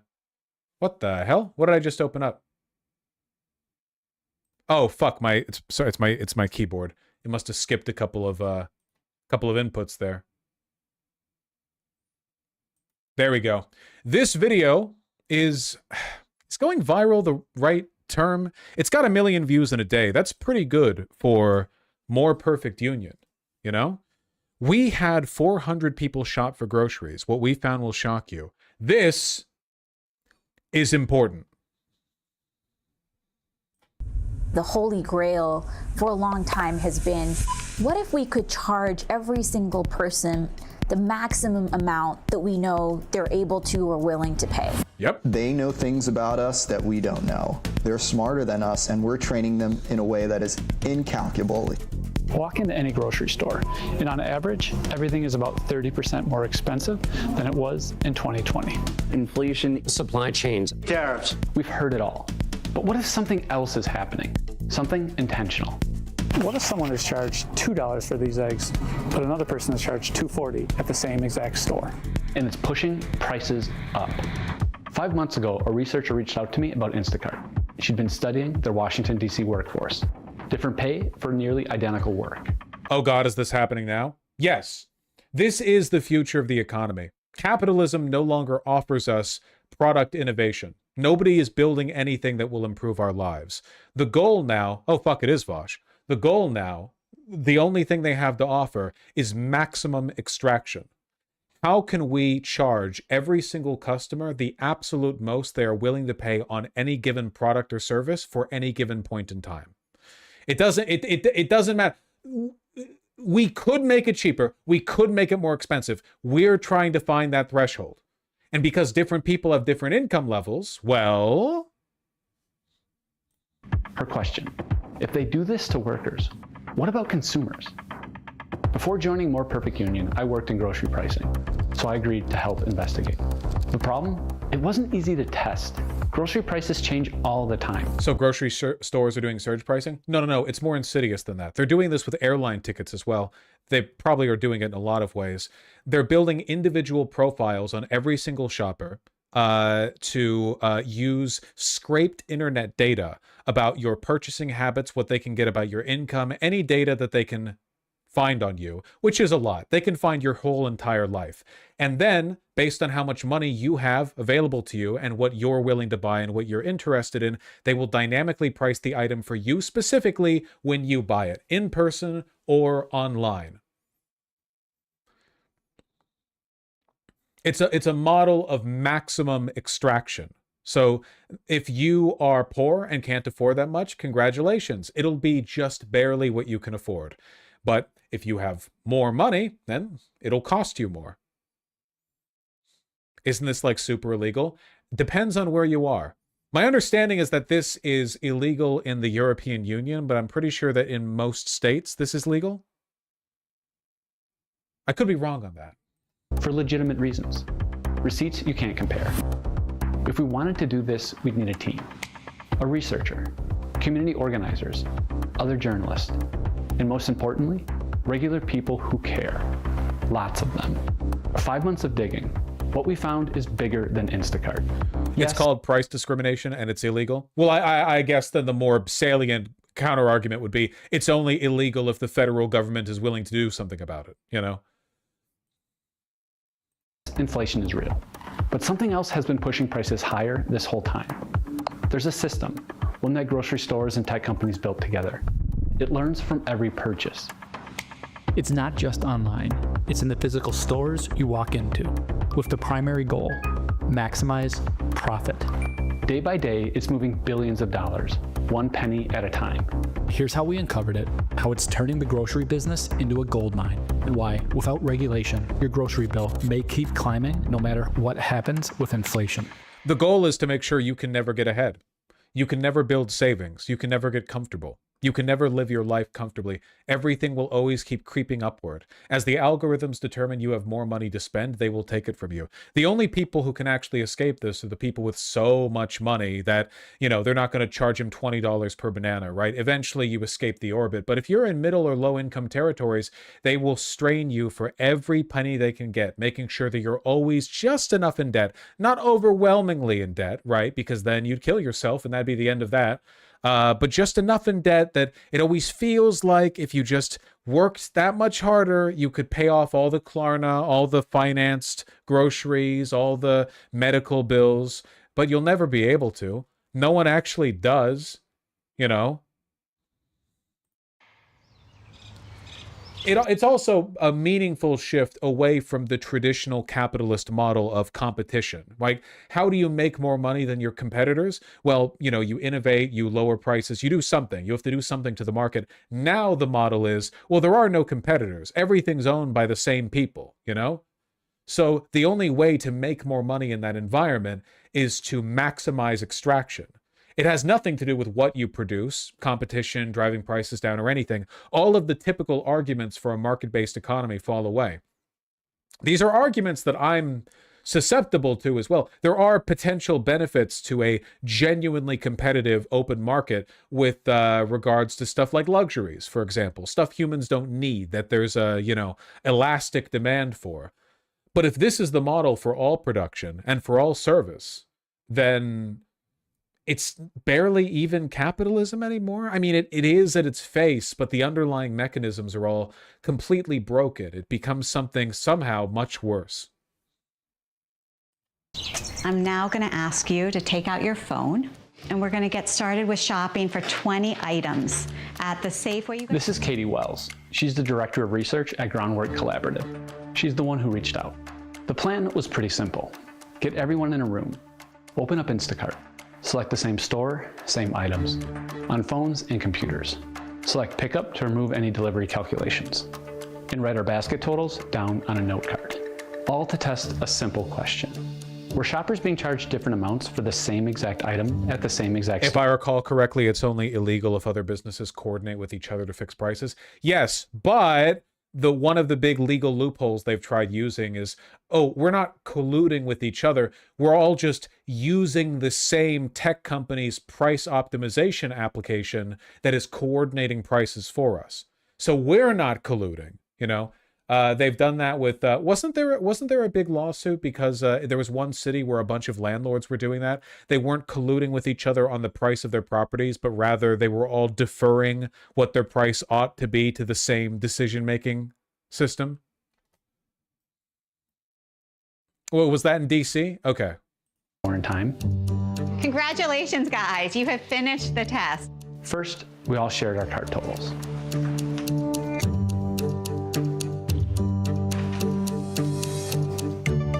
We're in the same room, the same address ordering, and we still had different prices. You're the highest. I'm not surprised. What I've come to understand is that a lot of things that we do online is predicated on algorithms. Different totals. There's plausible explanations. Promotions, user error, app issues. But if the items themselves had different prices, that's something else. The items had upwards of 3 different prices offered. Katie analyzed the data. Sheesh. The greatest difference was... That's quite a bit. Usually it just varies by a couple percentage points, though keep in mind we're seeing the beginning of the implementation of a much broader, much worse version of this system. The airline tickets, they want to do it for margins of like hundreds of dollars, you know. We're talking about potentially a system where it is just not possible to get ahead. Zillow and Redfin got busted for this. I guarantee you basically everyone is doing some version of this. They're all legally obligated to. Everyone has to chase shareholder value over everything. Only for you, Flying Dutchman, not for everyone. It's about a 70-cent spread. For eggs, the prices varied from $4.59 to $4.69 down to $4.28. It was a 41-cent span. One store, one moment in time. It's a small sample size. This could be a fluke. Welcome, welcome, welcome. You have found your way to the Consumer Reports Grocery Pricing webinar. The problem with testing any of this is that these systems are so massive that you need scale to even try. Consumer Reports joined the collaboration. They brought a volunteer network, community organizers, a reporter. Alongside them, we recruited volunteers, over 400 people. Same process. Everyone opens Instacart. Same store, same items. When pickup wasn't available, same delivery address. Same moment. Screenshot everything. Submit. The team verified every entry, cross-checked every screenshot, built... Can we just nuke the fiduciary responsibility to the shareholders from the law? Go back to, what was that? The Supreme Court back in like 1912 or something? Henry Ford? What was that case? The idea that a corporation has a primary obligation to the well-being of their shareholders? It's mostly Delaware law, actually. Yeah, a bunch of corporations are well, they're incorporated there. It's not even law, it's just precedent. I'm pretty sure it's law. Well, I think it's state law in many places, but the Supreme Court precedent established the right for those laws to exist. I think. What about those data deletion services like Delete Me? Can they help? I don't want to sound too down on it, but not really no. My understanding is that the cloud of algorithmic information you leave behind is so massive, so difficult to like keep control of, and they are so good at scraping it that there's basically nothing you can do. Like, it's trying to use conventional civilian accessible programs to scrub all your data online. It's like a non-stop project of vigilance that you're probably only scraping up what you're aware of. There's probably a huge chunk of it you're not aware of, you know? I don't think this can be solved from a personal level. It has to be solved through a policy level. The database. Katie crunched the data, and when the data came back, I gotta be honest, I stared at it for a while because what we found was weird. I'm gonna show you some basket totals. Some people were charged about $114 for the 20 items. Others, nearly $124. Jesus. That's actually a huge variance. Also, hello, Seattle. Makes sense the variance would be greater over here in a fucking tech capital. This wasn't in one or two cases. This was the lion's share of shoppers for the lion's share of items. If you zoom in, nearly 3 out of 4 products had different... The same store. Listen, you have to understand what's happening here. Instacart, when you open the program, is using an AI synthesization of billions of data points to create a profile on you, and it is dynamically repricing the items as you look at them. You would never even know unless you compared it to another person. The AI is looking through an album of pictures of your asshole that you sent other people on Discord in order to determine exactly how much you should be paying for Pedialyte. Prices during the experiments. 4 different prices for wheat thins. 5 different prices for eggs. 3 prices for peanut butter. Wait, what? The system sorted people into price groups, where each person was charged the same for every item. For this test, there were 4 price groups. Same cart, same store, same moment. So Instacart is just skimming off the top A into the price. Did they ever take a loss? My assumption is that the Instacart, the price set by the grocer is the ground floor, and Instacart is using its data to inflate the price by acceptable margins and splitting those profits with the grocer. So they both get a cut from it. That's my guess. Same with this test. For this store, 7 different price groups. Maybe sometimes it's only Instacart. This didn't seem random, but who or what was doing the sorting? Back in August, before we even ran the test, I called Instacart. We don't set prices, retailers do. And we believed them, but the group suggested something deeper was going on. Why would an algorithm sort people into buckets where everyone pays the exact same prices? Not just on one item, but across multiple products. All higher together, all lower together. I started researching, and that's when I stumbled on surveillance pricing. Companies tracking your behavior, your purchase history, and charging you based on that. It's a type of algorithmic pricing, where companies hand pricing over to an algorithm. It's almost impossible for people outside the companies practicing the dark art of algorithm price determination, exactly what is driving those algorithms to set the prices that we observe. Len Sherman studies... It really does like boggle the mind, the terrifying ramifications of technology like this, what it could mean. We already know how it's being used now, but we're not aware of all of its use. You know, we don't know how far it's gone and where and what it could lead to.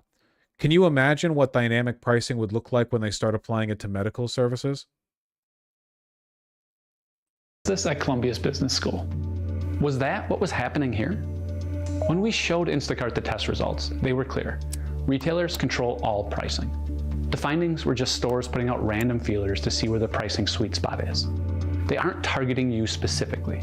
So we verified with the stores. You think they aren't already? Yeah, probably. Let me put it a different way. The black box of the AI's decision-making might be sorting different racial groups of people into different categories. What do you think is going to start? I guess I should say, how long until we get concrete evidence that black families are going to see higher proposed rent prices from Zillow or Redfin or whatever else on the nice neighborhoods than white people because they've been pre-sorted by an algorithm with no human intervention, by the way, that has determined that they're not preferred for those locations and should be financially disincentivized from doing so.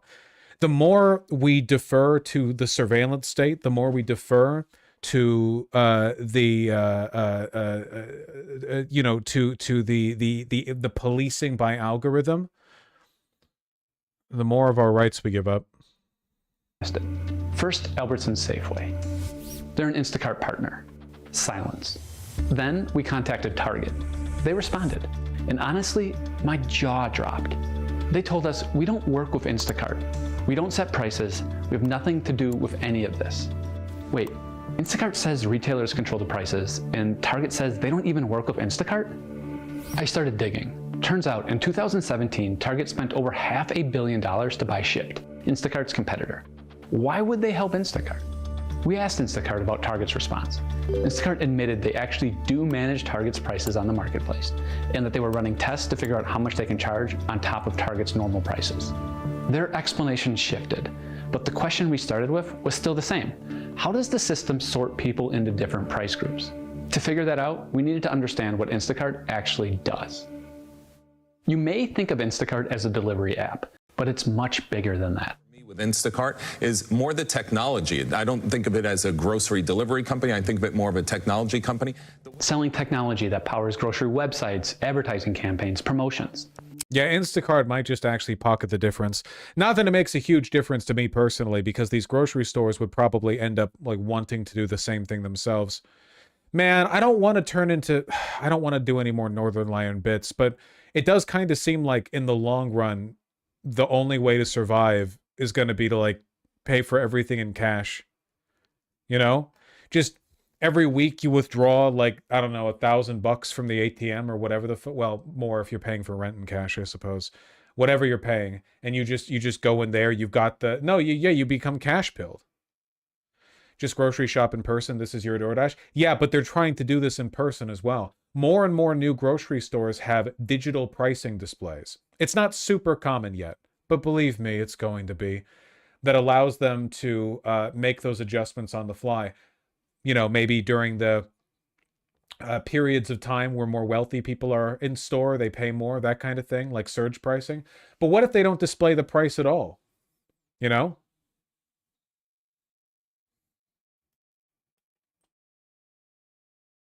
Many gas stations don't list prices. Yeah, well, I mean, why would they? You don't think you're going to get bilked for a fucking Gordetto's bag or whatever, so you go up there and who's the wiser if you pay 30 cents more than you would have otherwise? In 2022, Instacart bought Eversight, a company that optimizes grocery prices. Eversight says it runs constant experiments that are not made visible to consumers, and it is running tests in part to collect data about how much I'm willing to pay for canola oil, and it's using that information to likely create more profits for these companies. The company calls it AI for Everyday Price Performance. The website promises 2 to 5% profit increases. In early November, Consumer Reports ran follow-up experiments at Costco. They found price gaps, 15% on a bag of chips. Derek asked Costco to explain. We got an email a few hours later from a Costco vice president of grocery. The message described a program called Smart Rounding. You know, it took us a little bit of time to realize what we were. Oh, fuck, I've seen this. Hey, how does Walmart know what I'm buying in cash? I got an email from them this afternoon that says, hey, can you rate this product that you purchased recently? And I did purchase that product recently from Walmart. I bought it in cash, right? I walked to the electronics section and bought a USB charging cable with cash and then walked out. And I know that the first, you've already started typing. It's the Walmart app on your phone, you moron. That is a fair assumption. I do not have the Walmart app on my phone. I've never had the Walmart app on my phone. And further, I did not have my phone with me on this trip. Here's how I know I didn't have my phone with me on this trip. I remember specifically talking to the employee in the back of the electronics section and trying to explain specifically which USB connector I was looking for. And I couldn't explain it well. And so I tried to pull my phone out to show the gentleman what I was looking for, and I didn't have my phone on me. And so I had to continue my game of terrible charades and torture this poor guy until he finally was like, well, look, here's what we've got. And then I was able to find what I needed. But the point being, I can't confirm whether or not this story specifically is true, but my black pill on this is the fact that many, many times in my life, Amazon has begun recommending me products that relate only to, with no exceptions, a conversation that I had out loud in the past hour or so near my phone while it was sitting with the screen off on the desk. Happened many, many times. I remember you people used to say I was crazy for saying that they were always listening, and then the articles came out and it turns out they always were. My phone was not on my person. We're seeing, which was an internal communication between Instacart and Costco. They don't need to listen. They can infer from other data points. No. But they are listening. Whether or not they need to is immaterial. They are listening. They are when you talk near your phone, as I'm doing right now next to my phone, which is not off, but it's like the screen's off, you know, the phone is listening to what I'm saying and picking up on what I'm saying and filtering that data and breaking it down into keywords and providing it to a list of partners with Apple, because it's an iPhone, that they have agreed to share data with. And it is illegal, and they do it anyway, and nobody stops them. Inadvertently, this Costco executive forwarded us this internal email. As far as we can tell, Instacart has only talked about smart rounding once, in a 2023 letter to shareholders. The company defined it. Machine learning-driven tool that helps retailers improve price perception and drive incremental sales. Translation: flex prices up or down based on what the algorithm says will maximize profit. For some of our major grocery partners, this has led to millions of dollars in annual incremental sales. Millions of dollars.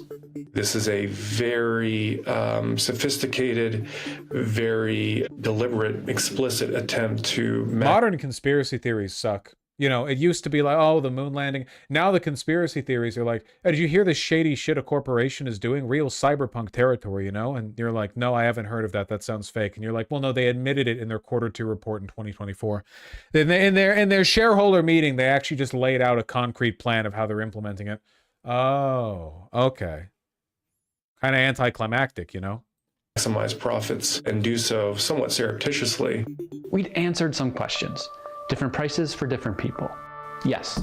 Random testing? Maybe not. Smart rounding showed it's designed for profit. Retailers in control? Debatable. Instacart sets at least one grocer's prices. But we still couldn't answer, how does the system sort people into price groups? Then one store showed us the bigger picture. Schnucks, regional grocer. They're on every... This shit is getting me to be a lot more EU pilled. The European Union is one of the only major national, well, international in their case, but institutions that seems interested in privacy and consumer rights. Like, consumer rights were invented in the United States. The idea of like the government stepping in to ensure that the customer, the consumer, had protections from the improprieties of the companies they were buying from, that's an American invention, more or less. Labor rights, as we understand them, we built that up. People elsewhere followed us. And now, it's a fucking nightmare. The cart press release. No price variation at all. One night it hit me. What if they already moved past online testing? You've probably heard stories about electronic shelf labels, digital price tags that can change prices instantly. If they're testing prices in store with those labels, and the app just mirrors what's on the shelf, you'd never catch it with our test, which might explain Schnucks. The typical fear with these labels is surge pricing, raising lemonade prices when it's hot out. What if the goal isn't surge pricing at all? What if it's more subtle, more permanent?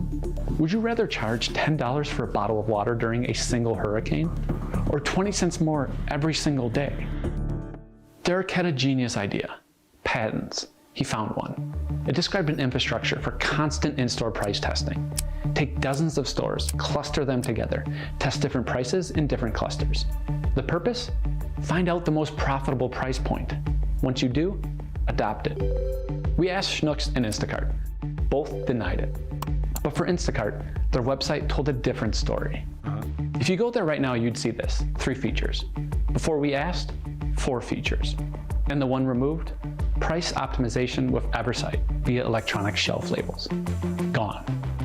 So Instacart denied doing it, then changed their website. Later, they told us it was never a feature and the update was made for accuracy. What if dynamic pricing based on income? Yeah, well, that is part of what's happening here. That's part of the equation.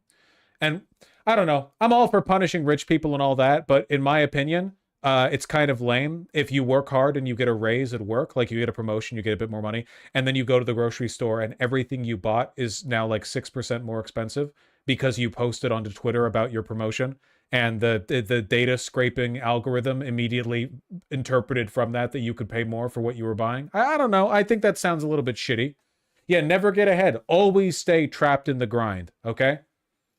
The only way to break free is to be truly, truly wealthy. And outside of that, you're always in the rope. But that didn't track. The feature seems to show up in past marketing materials and press releases.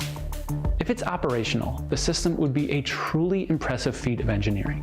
In store, this makes me a fucking Maoist, dude. Well, this is why I said that, like, I don't think you should even bother voting for Gavin Newsom if he ends up being the Democratic congressional or presidential candidate in 2028. We don't need, like, moderate Democrat leadership after this. We need, like, militant, like, radical. I mean, like, it should be obvious just watching this, but the Democrats as they are now aren't really capable of fixing any of these underlying problems. You know, the Democrats aren't going to trust us. They're not going to make it so that our political news isn't filtered through one of like 3 potential outlets. They're not going to fix these fundamental issues. They're just going to dress it up a little bit. We need a real transformative approach.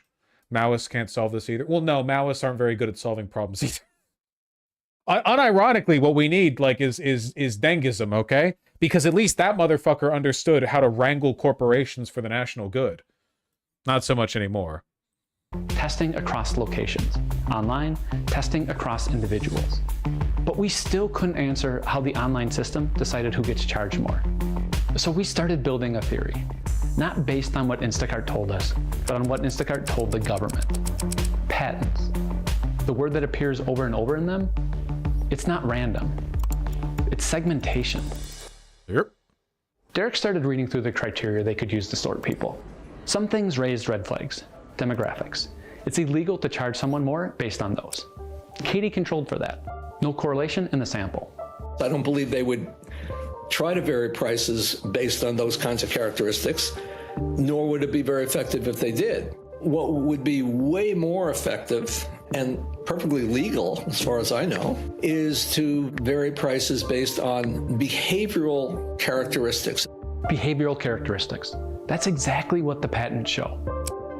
Buying behavior, purchase history, how frequently you shop, whether you're shopping around, coupon usage, loyalty program participation. Me when I blackface myself to get 6% cheaper groceries. Me with the paintbrush and the bucket of shoe shine every time I'm going down to Safeway to game remove. No, it's good. It's good. And I think black people would applaud that you're you know, trying to beat out the oppressive system. They would see you as an ally. An infrastructure that tracks everything you do, uses it to decide what to charge you. We asked Instacart, does this explain who gets sorted into different price groups? Their response? One old patent from 2015, before we purchased Eversight. Patents are always broad. This doesn't prove we're actually using this technology. Fair point. Here's the same chart and a host of other patents, mostly about promotions. Marketing material that touts the patents. And then this one, a promotional patent that describes shopper and product. I guess for me, one of the biggest indicators here or the biggest red flag is that corporations these days are always hiding what they're doing. Always hiding, you know? Like big breakthroughs, big innovations in how they offer their products or their services, what their pricing schemes are. It's crazy to imagine, but stuff like that used to be a lot more above board because corporations were proud of it, you know? Oh, you get a free soda with your meal, do you? How interesting. You know, it used to be at the very least like, I mean, obviously these schemes are always done to benefit the company. But that doesn't necessarily mean it's not mutually beneficial. There are things companies can do that increase their profits while also improving the quality of experience of the customer. That's not like crazy. That's how they used to get ahead, you know? Or it's one of the ways. At the very least, it used to be more common. Nowadays, it's all this back-end techno scheming surveillance bullshit, and they are always so cagey about it. They're always so afraid of admitting what they're doing, like they're hiding it, they're embarrassed of it. I mean, they should be afraid. Headroom, meaning how much more money could this person spend overall, and how much more could they spend on this product? The patent says they can calculate this for every individual consumer, but for efficiency, typically people are grouped with similar consumers. Groups, just like our test showed. Every company that I know is practicing first-degree price discrimination strenuously denies that they're doing so. And again, Instacart denies segmenting people by personal or behavioral data. What happens when companies actually do this at scale? In 2022, Uber rolled out algorithmic pricing for riders and drivers. Len studied what happened next. For the next 3 years, average rider price per mile went up, up, up, up, up, up, up. Yep. Uber denies all of this. But at about this time, they went from burning money to a cash machine. That's why more and more companies are trying as hard as they can to perfect this dark art.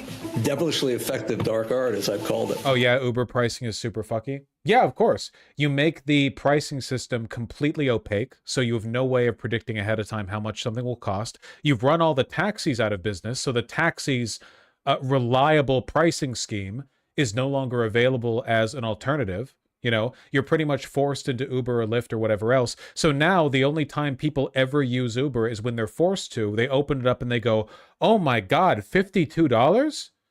Just to get downtown? Fuck, I guess I have no choice. And that's how Uber makes their money now. Everything is always getting worse. That's how you turn grocery sales into a gold mine. Now, algorithmic pricing sometimes offers lower prices, and the total impact on grocery prices, impossible to measure. Instacart is just one company, a sliver of the grocery market. They claim 10 clients with Eversight. What are other companies doing? I started looking. Pricing is the single most powerful lever to raise profits, far more effective than either boosting sales or cutting costs. Prices optimized. Profit increases. There's an entire industry built around optimizing. The shit you hear when you are walking through university and you peer in through the open door of somebody in a business class and the teacher's writing that shit on the whiteboard like it's an actual lesson and everyone's writing it down. Grocery prices. I called Earl Schweizer, 25 years in grocery, former VP of grocery at Whole Foods. Why is everyone racing to adopt this? It's very much defensive. Amazon's already doing it. Walmart is doing it, so everybody's got to keep up. Merchants, pricing teams, they all rely on technology and algorithms to safeguard their profits. That's Walmart's former VP of pricing. So Instacart has played this really vital role for the competitors of Amazon and Walmart, which is pretty much almost everybody else, to have a lot of the same tools and access to consumers as the big guys. The systems are watching you, learning your patterns, using that to charge everyone accordingly. They know. To play a bit of devil's advocate, some of Uber's dynamic pricing is basically just supply and demand. Yeah, but that's the thing, right? Like what you're describing, supply and demand, it's also how scalping works. It's also how surge pricing works. It's just socially harmful if every business always has the ability to charge you the maximum amount possible for anything that you would be willing to buy. Like, society is not improved if when there's a flood and people are desperate for clean water, you go to the grocery store and all the water now costs 20 times as much. That doesn't improve. Like, people could argue in a vacuum, well, by increasing the price, you're actually making sure only the people who want it the most can get it. Well, no, you're making sure the people who can afford it the most can get it. You're not improving society, man. You're just price gouging. And there are laws against this, you know, against price gouging. But it doesn't matter. I mean, in practice, this stuff is happening on a microscopic level absolutely everywhere all the time.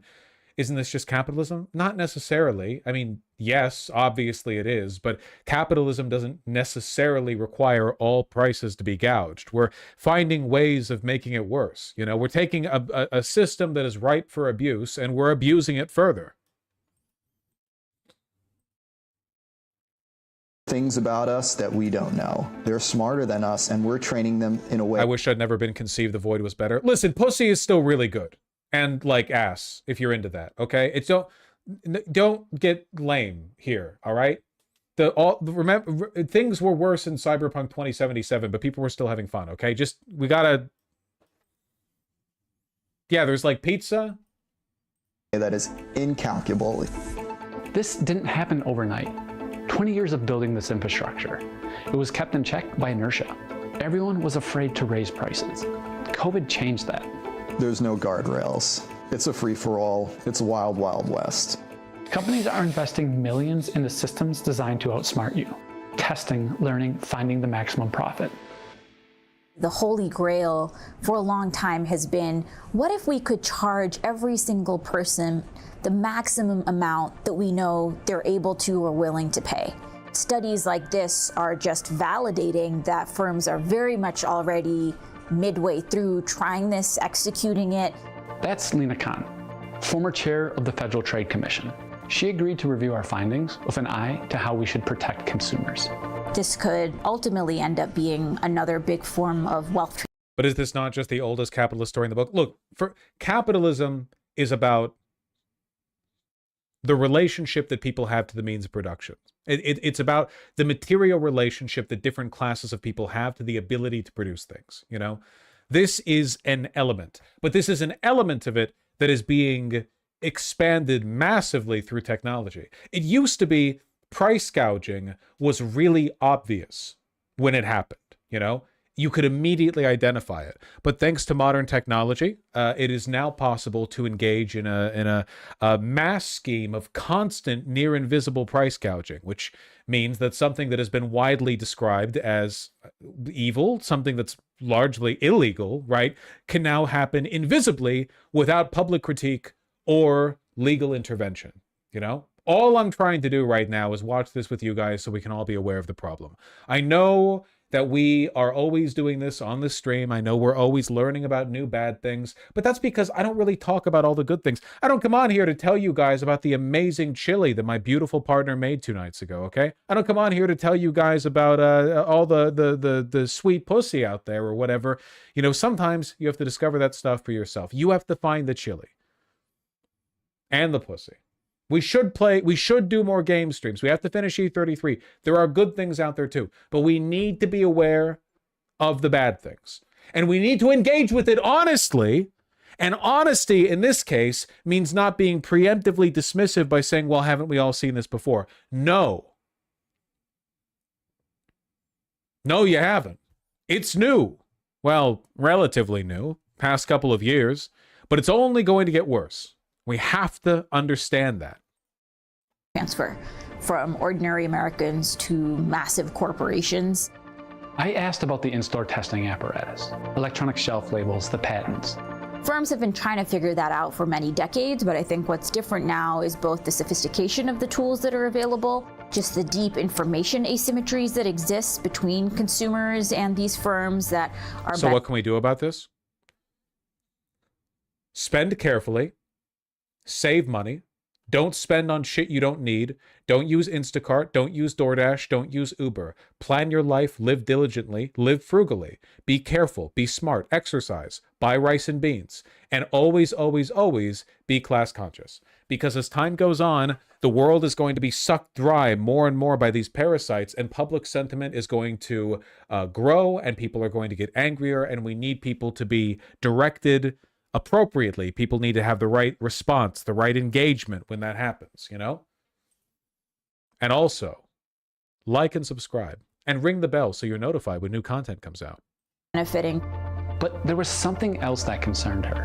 When you have companies like Instacart that could be facilitating, it could also ultimately... Also shop at Costco, if you can. ...allow firms that really should be competing against one another when setting these prices to actually engage more in something that looks like price fixing or collusion.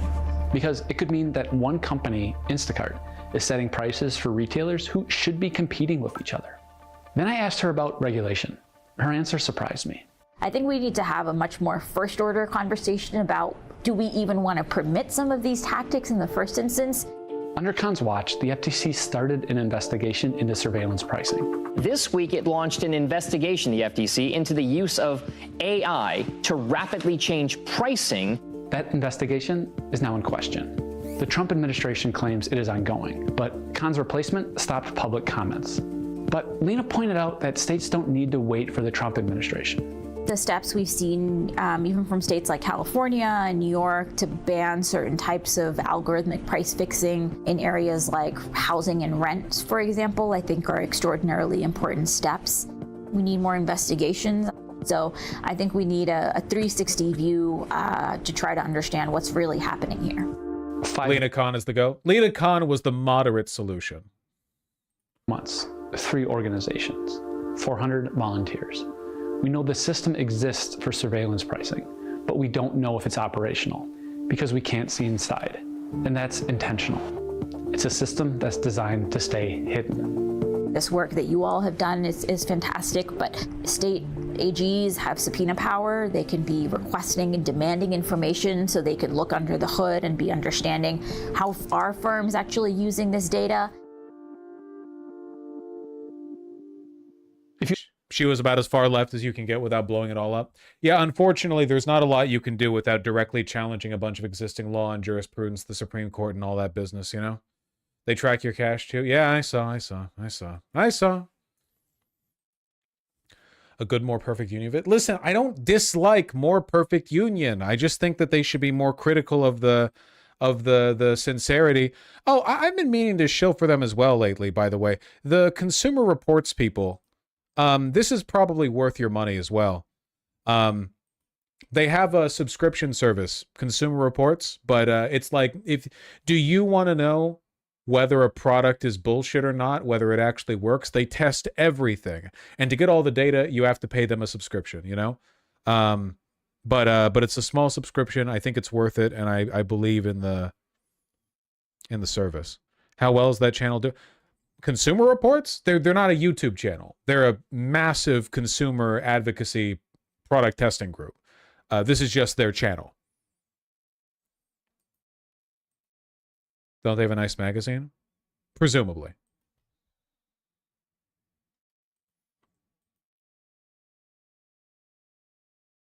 Ah, man.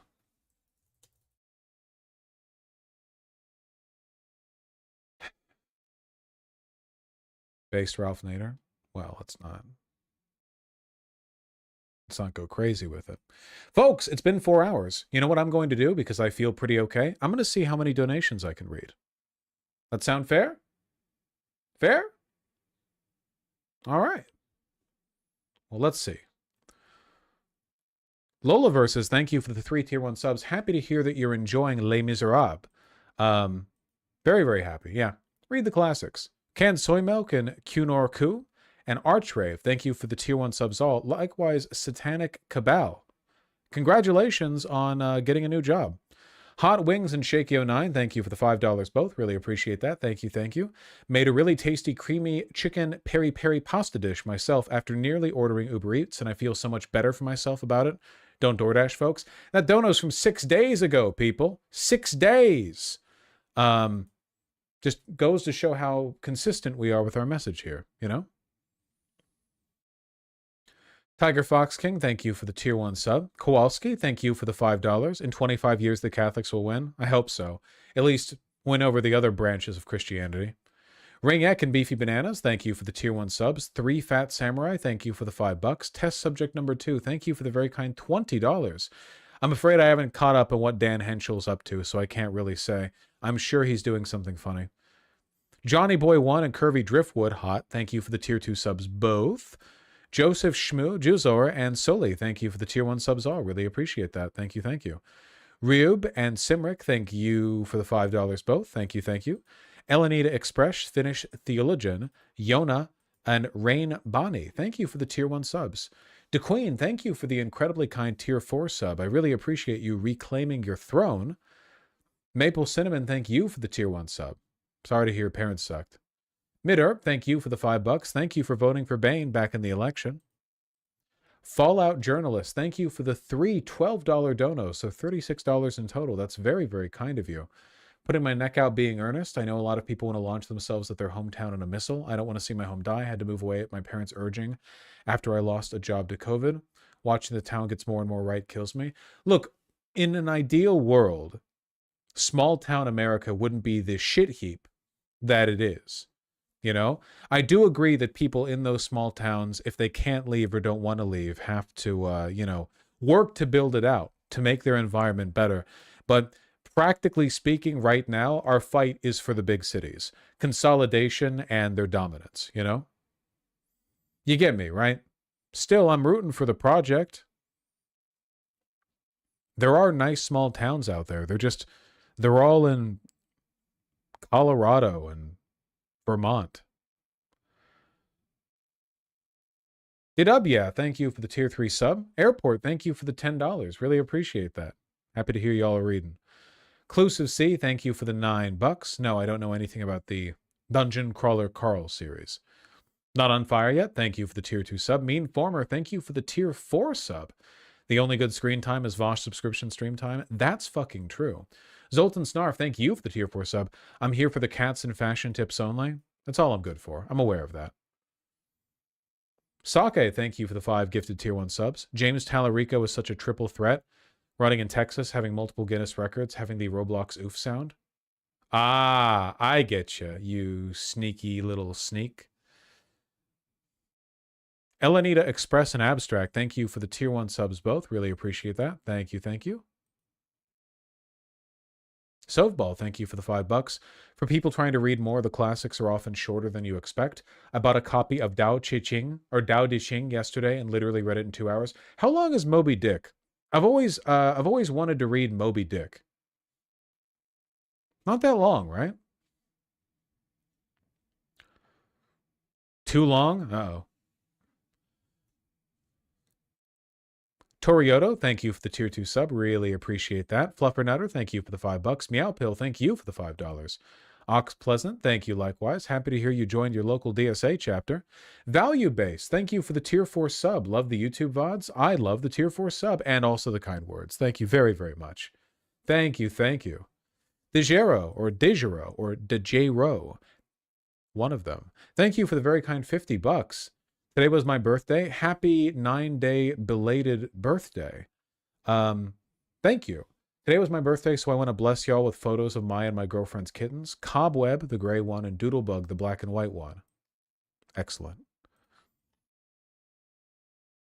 Ooh. Wah. Friends. Ooh, hello. Such a clean nose.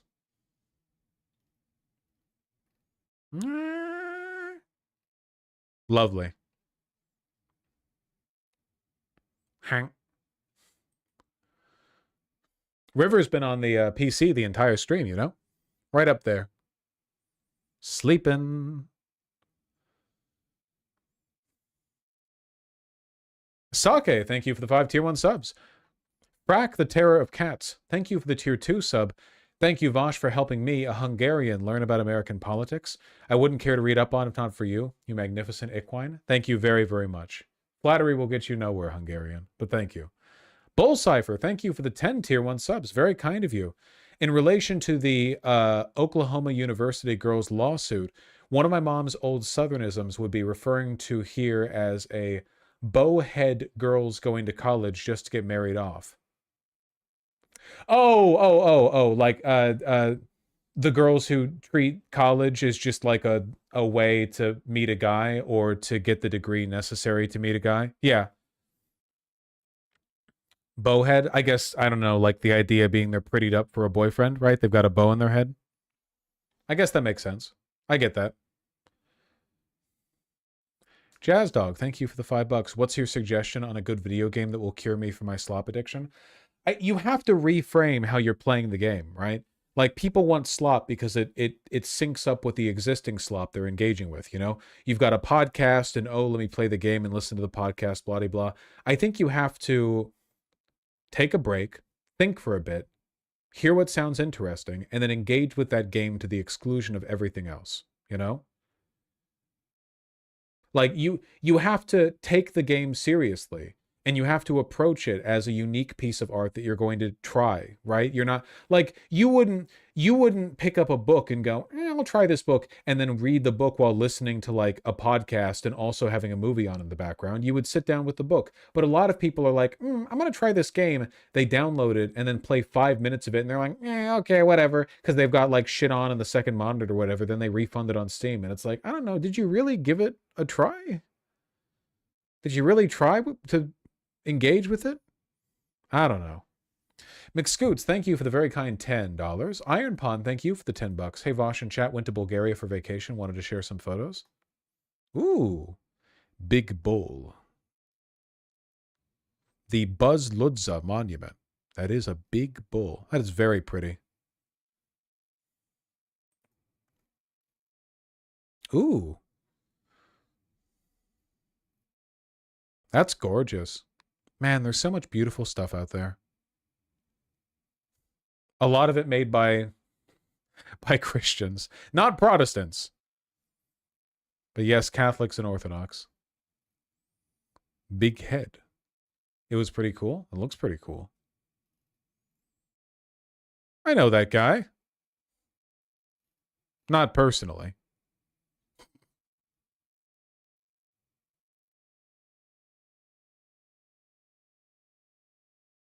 Man, American culture reigns supreme, huh? Yeah, no kidding.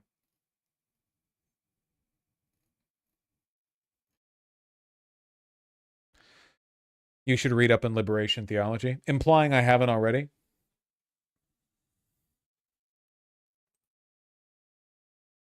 That's really pretty. Oh, have you? No, but you were implying it. Finners, thank you for the $5. Really appreciate that. Trout Dealer, thank you for the $10. Ward Pipe, thank you for the $5 as well. All short-form text content should be banned. That's just as well. I'm not good at Twitter posting. Where are these pictures from? Bulgaria. The Crimson Chin, nice reference. Thank you for the $68.90.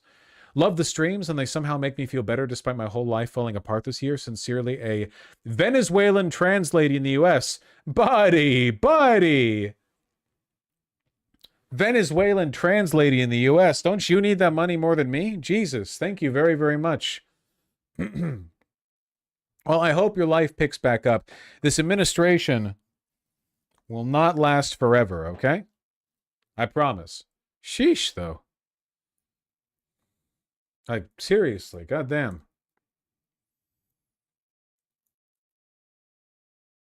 You promise? Well... Abstract, thank you for the $30. Thank you for your stream, and happy you're feeling better. I'm happy I'm feeling better too. You know? I can feel the desire to cough starting to rear up more and more, I will say. So I'm not happy with that.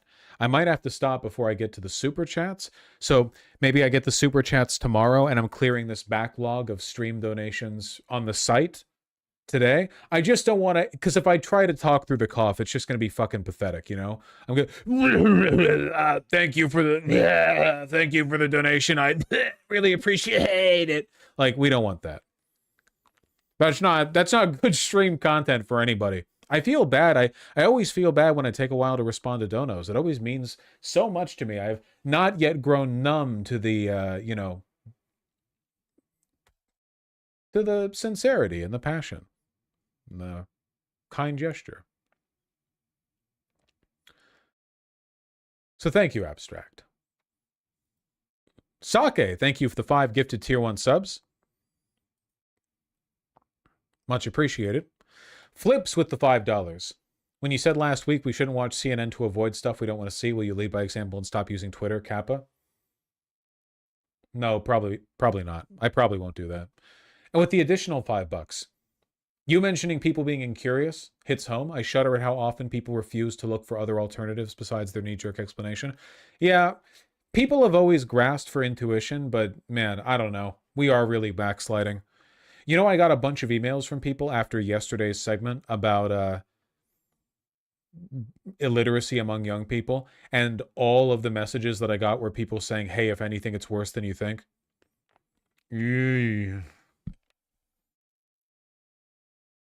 Got emails from teachers and the like. Anecdotal, sure. Some of them had studies. It's really bad. Steve Perry O'Sherry, thank you for the $10. Really appreciate that. Nikki Bugs, thank you for the tier 1 sub. I have not seen Rebel Ridge. Thank you for the recommendation. SamFan155, thank you for the super kind $50 dono. As a proud European, I'm enjoying a glass of Elon Musk's tears after the European Commission has fined X 120 million euros for a lack of transparency. Gotta up that 10 times and then I'll care, you know? Or maybe 100 times.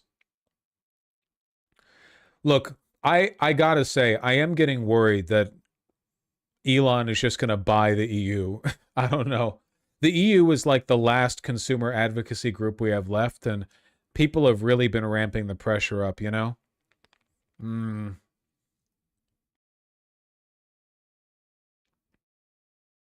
Koopa Testudo, thank you for the $5. My birthday was a few days ago, so I decided to step out of my comfort zone and go to a bar for the first time. Nice! Had a good time, gonna go back next week. Seriously, that is awesome. That's super, super cool. I'm really proud of you. Absolutely, yeah. Going to a new social space, meeting people, trying to interact. It doesn't have to be a bar, you know? But it is it's important to do, you know, broadly. Help, what am I supposed to do at a bar? If you don't bring any friends and it's just you at the bar, you can make small talk with the bartender. They're kind of supposed to do that, as long as it's not so busy, right? You drink, watch the TV, you know, just lounge there. But basically, you have to treat the bar like it's a place you belong in. You're not some awkward visitor. You're not intruding. It's a bar. It's there for people to go to.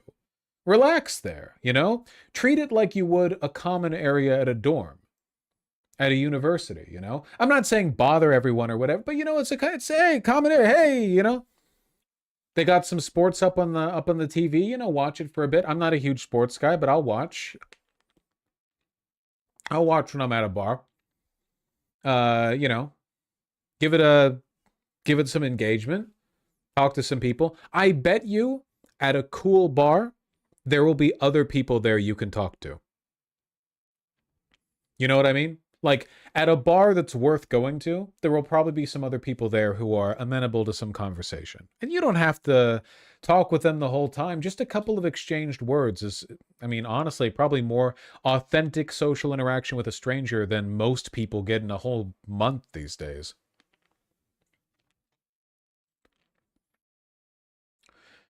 Bring a book or a journal. Unironically, though, like for real, if you want like a really easy cheat code to hanging out in new mixed social environments out there, you know, bring a little drawing pad. Sorry, not like a digital one. Well, you can if you want. I mean like a little drawing booklet and do some like sketching. Not necessarily of people, just like doodle, you know? It's the easiest conversation starter in the world, you know? I bring a film camera to small music venues. Oh, dude, that's okay. I'm gonna be, listen, Orbital Lizard, I don't know if this is the reason you're doing it. Pussy magnet shit. Go to a show where people are out there looking cool, show up with a Polaroid and be like, hey, you guys want a Polaroid? You like find the cute girl and her friends, you know, they're all like dolled up for the event. That, hey, you take a picture and you know, hand it over to them, and then you've got an in, buddy.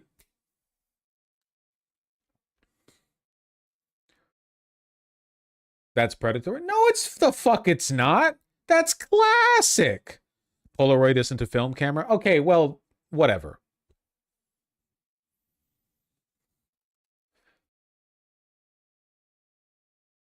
I bring my vintage bomber jacket everywhere. People always talk about it like it's amazing. Yeah. No, if you're going to the right shows, people will appreciate that.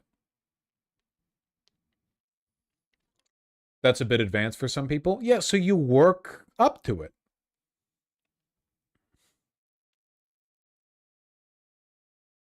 It feels insincere, but it's not. It's just an opener. You're taking a picture of them and giving them the picture, and then you say, yeah, you all look great tonight. So what are you out here for? You here for, you know the headliner? Oh, the headliner. Yeah, I've seen him 3 times just at this venue. They're fucking great. Can't wait to see him.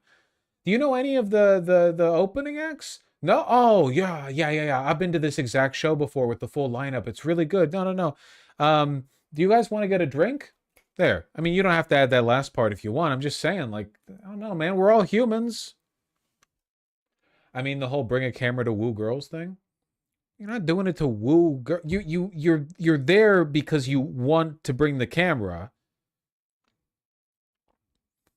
But you can I mean, you're not necessarily bringing it to woo girls, but even if you were just bringing it to woo, for one, you can woo boys and non-binary people. They exist too.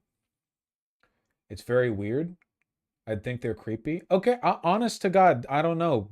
I think you people need to expand your definition of permissible social behavior. Sometimes it feels like people, the way they're calibrated these days, there's actually no correct way to talk to a stranger. But everyone is a stranger until you know them. So how do you know people then? Swiping on Tinder? This is why nobody fucking hooks up after parties anymore, you know? Look, it is okay to indicate to people that you're interested in them, even if you don't know them. That's fine. And they can do the same to you. And if that on its own makes you uncomfortable, you know, just the sentiment, you got to work on that. That's literally harassment. No, the fuck it's not, man. How do you think you're alive? If people 20 years ago thought the way that you do, the sperm cell that became one half of your genetic code would have died in the ball sack or in a tissue paper.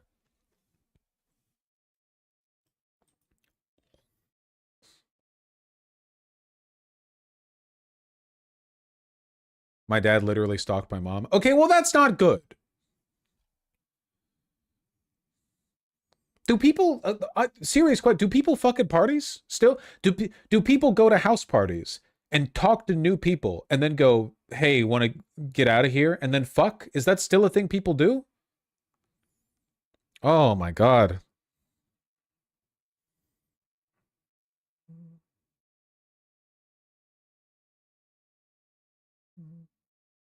Parties girl, they're on Discord calls? Yeah, no kidding. Fuck. That's so rough.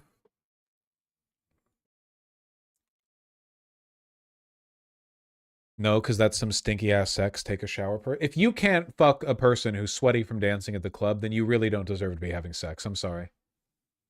Oh, I'd love to rail you like in the bathroom and take up the stall for 15 minutes, you know, but that's unhygienic. What are you being serious right now? Our species wouldn't have survived, you people.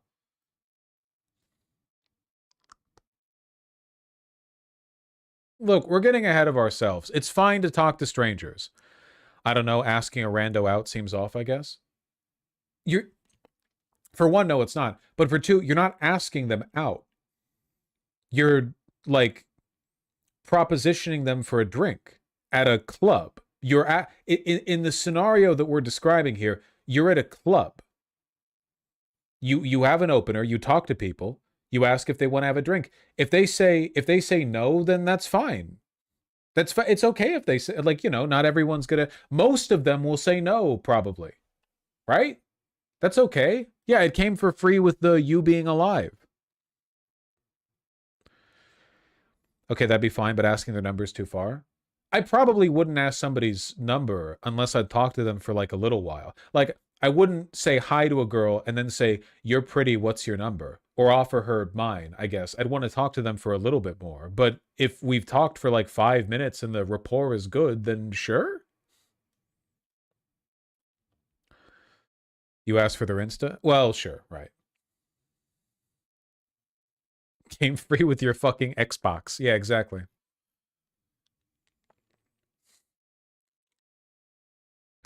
Do people even realize that fucking you makes you sweaty? Do you ever wonder if now that like nobody's physically fit anymore except for the weird CrossFit types or the people who are taking steroids at 33 and going balding for it, now that everyone's out of shape, do you think people sweat from fucking anymore? Or do you think everyone's having like sterile, like you just get out of the shower and everyone's like really clean and then afterwards it's like, you know, we didn't exert ourselves that much.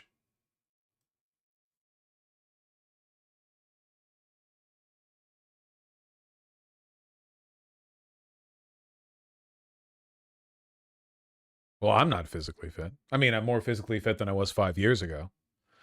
I don't know if you've seen college kids, but most people at like 20 are ripped in my experience. Yeah, at like 20. Okay. I'm always going to look like this. To the average college student, clueless. Patting their flat stomach.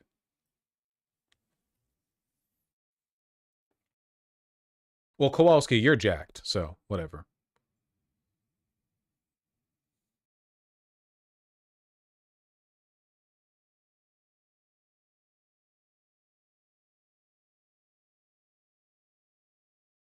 This is why my partner and I started doing morning stretches and walks. You got to do that shit. Also, it makes you... It bricks you the fuck up.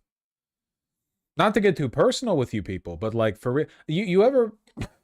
A lot of people... Oh, the cough's coming in. You doing like the morning stretches with your beautiful partner? It's like, let's go, am I right?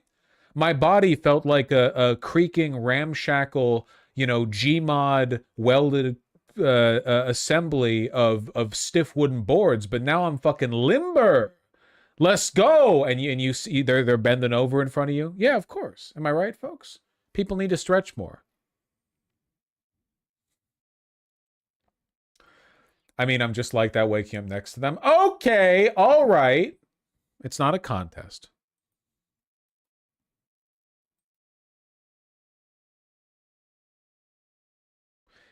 TMI. I don't believe in TMI anymore. I think that we're living in a post-TMI society. Now everyone is so afraid of learning anything about anyone. It's this weird dichotomy where like nobody reaches out to learn anything about anyone else, but at the same time people online will say everything about their life with no concern for the privacy of themselves or the people they know. So online it feels like everyone's an open book all the time, but in person everyone just nervously makes a quarter second of eye contact before getting back to their phone, right? Very, very weird, very inhuman. I think we need more shame online, less with the puppy girls and the pit sniffing and the, you know, my asshole is a free use, cum dump, no loads refused. And in person, we need more shamelessness. Online, everyone needs to clam up. In person, you need to be talking with like the 7-Eleven cashier about how your asshole is a no loads refused, cum dump. You know, we need to rebalance the scales. Get a little more out of the internet and a little more in the meat space.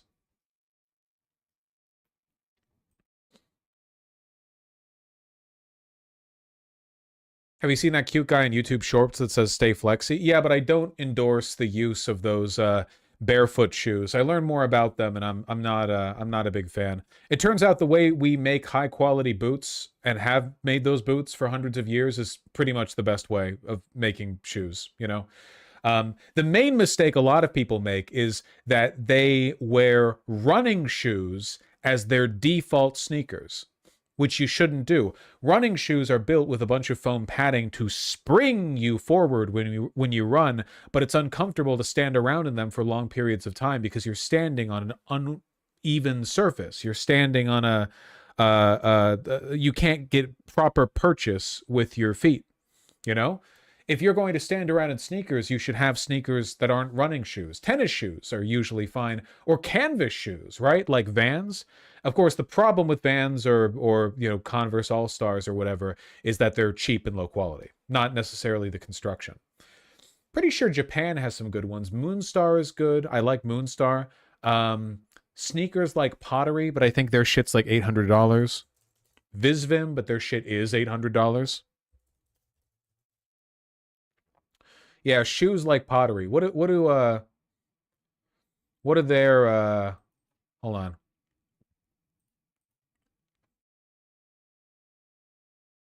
Yeah, you know the shit's going to be expensive when the webpage for the brand looks like this.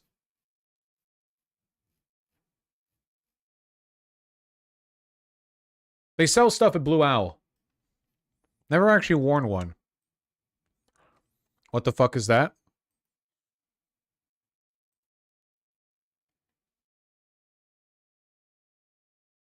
Slow loading webpage. You want to show your product? Shoes like Pottery? There we go. Jesus.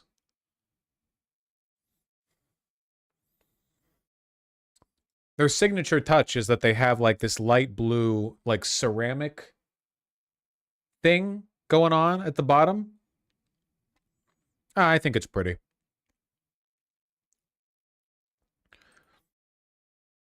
Those yellow ones are pretty. I'm partial. I like the I like the yellow ones. I like these green ones. And I like the red ones the most. I like this diagonal slice. How much though? Let me check. They look like shoes you'd wear for gymnastics. Look, if there's one thing I gotta, I mean, if there's one lesson I gotta lay in hard here, okay? Please God, do not wear like poofy running sneakers to the gym. You do not want to be doing deadlifts when you have so much foam rolling underneath your feet that you can, without lifting your toe or heel off the ground, do this like wave motion, you know? There's a reason that lifters tend to like Converse or gym shoes tend to be. Imagine wearing Converse at the gym. Converse is fine to the gym. You just want something that has a flat sole. I mean, ideally you'd wear, you know, weightlifting shoes, but you want it to not, yeah, be on a bunch of foam. Converse were the original sports shoe? Nah, it's an adaptation of a military design. The modern tennis shoe is designed in large part for the German training sneaker. Ooh, hello, River. But yeah, it all works, you know, whatever. Say less. Fuck you. Here, let me check. Blue Owl shoes like pottery. Oh, they're not even that expensive. Well, you guys will yell at me. It's $165 for one of their pairs. I think they look really nice. They're supposed to be very high quality. I mean, I've seen them in person, I just haven't worn them. The signature low-top sneaker from Shoes Like Pottery is a flexible and durable canvas sneaker crafted in Japan. The sneaker was forged using the ancient Japanese technique kairyu, a vulcanization process that includes firing the outsoles in a kiln, giving them all a unique texture and finish. Yeah. Japanese craftsmanship, blah, blah, blah. But I think they look really nice.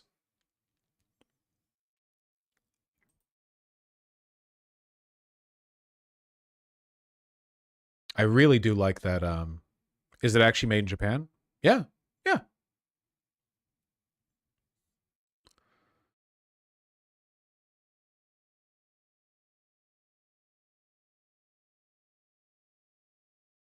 No wide is a no for me. Yeah. They limit the sizes at 12. They're Japanese.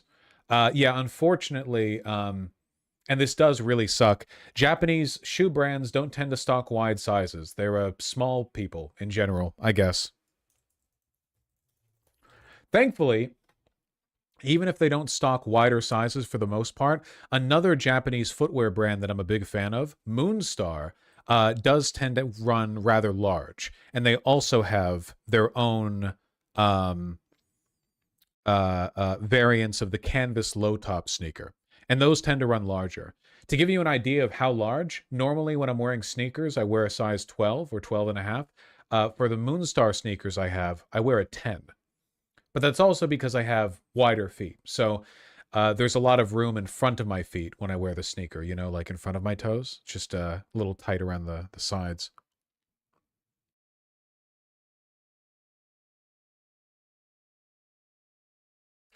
I hate how common the white trim is on the side of shoes that get so dirty. You know, they're really easy to clean. A magic eraser around the sides. 30 seconds. Got them right back. I personally like wearing dirty white shoes. So, you know, I kind of like it. You've got the white canvas shoes on and, you know, they're all worn in and kind of dirty and beaten up. And you clean them once in a while, but it gives them this nice, like, weathered. I hate shit looking dirty. It just depends on what your style is.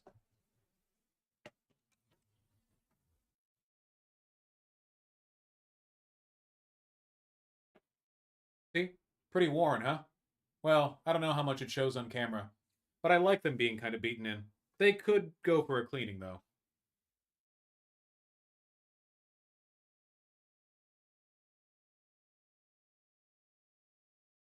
Those are Moonstars. I also have these nice gym sneakers that I got from Moonstar. Aren't they pretty? Dark green, and they have a rubber sole right here for if you drop the weights. Yeah, I like these ones a lot.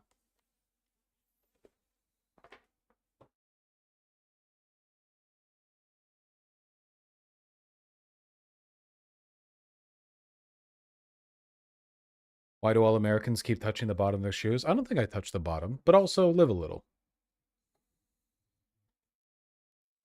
Do you actually use them in the gym? Well, I don't have a gym membership. At my old place, I had a bunch of weightlifting equipment. Over here, all I have is my adjustable dumbbells and a little bench, which you can see right here. So no, I guess I could really like get in the mood. I've got, I've got like gym shorts right here, and I've got t-shirts. I could get into it. I could do the whole thing. I do have a cuck bench. That is true.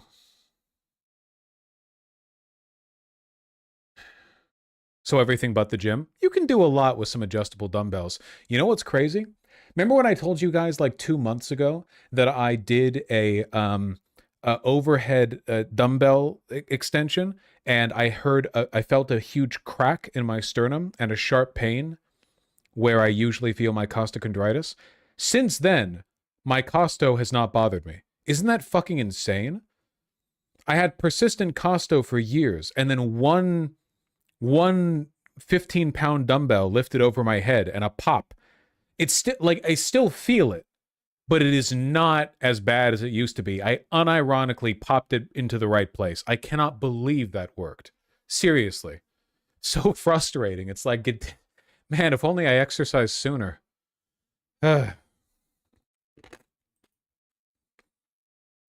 So like a muscle knot, I'm going to be honest, I have no idea. How do you guys feel about these Moonstar shoes that have the rubber low? It's kind of like those classic LL Bean duck shoes where you have the black rubber coating all around the bottom. Hiking boots, I'm going to be honest, I don't actually know what these are for. They're called all-weather sneakers, but so are you really going to like go outside? I guess you could go outside in these when it's cold. Yeah, like it's great for snow or wet grass or whatever. That's kind of cool.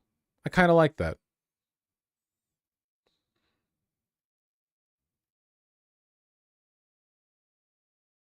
Yeah, they've got a lot of these in a pretty good price too. Look at that. Get some Mocs for 162. I mean, for a Japanese made item, you're getting quality. Usually you're getting quality. Oh, this is what I just showed you. Gym Classic Olive. That's what I just held up in front of you.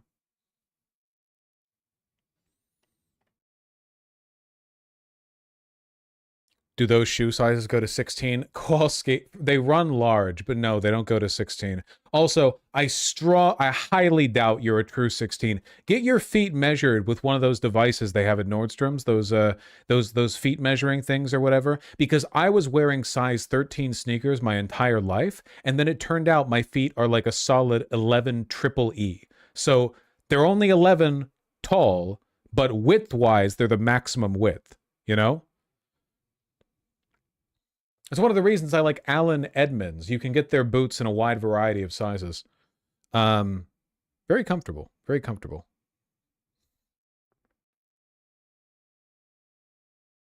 Fuck, I've got to go, man. It's been 4.5 hours. That's crazy. Senua Psychosis, thank you for the $5. Really appreciate that.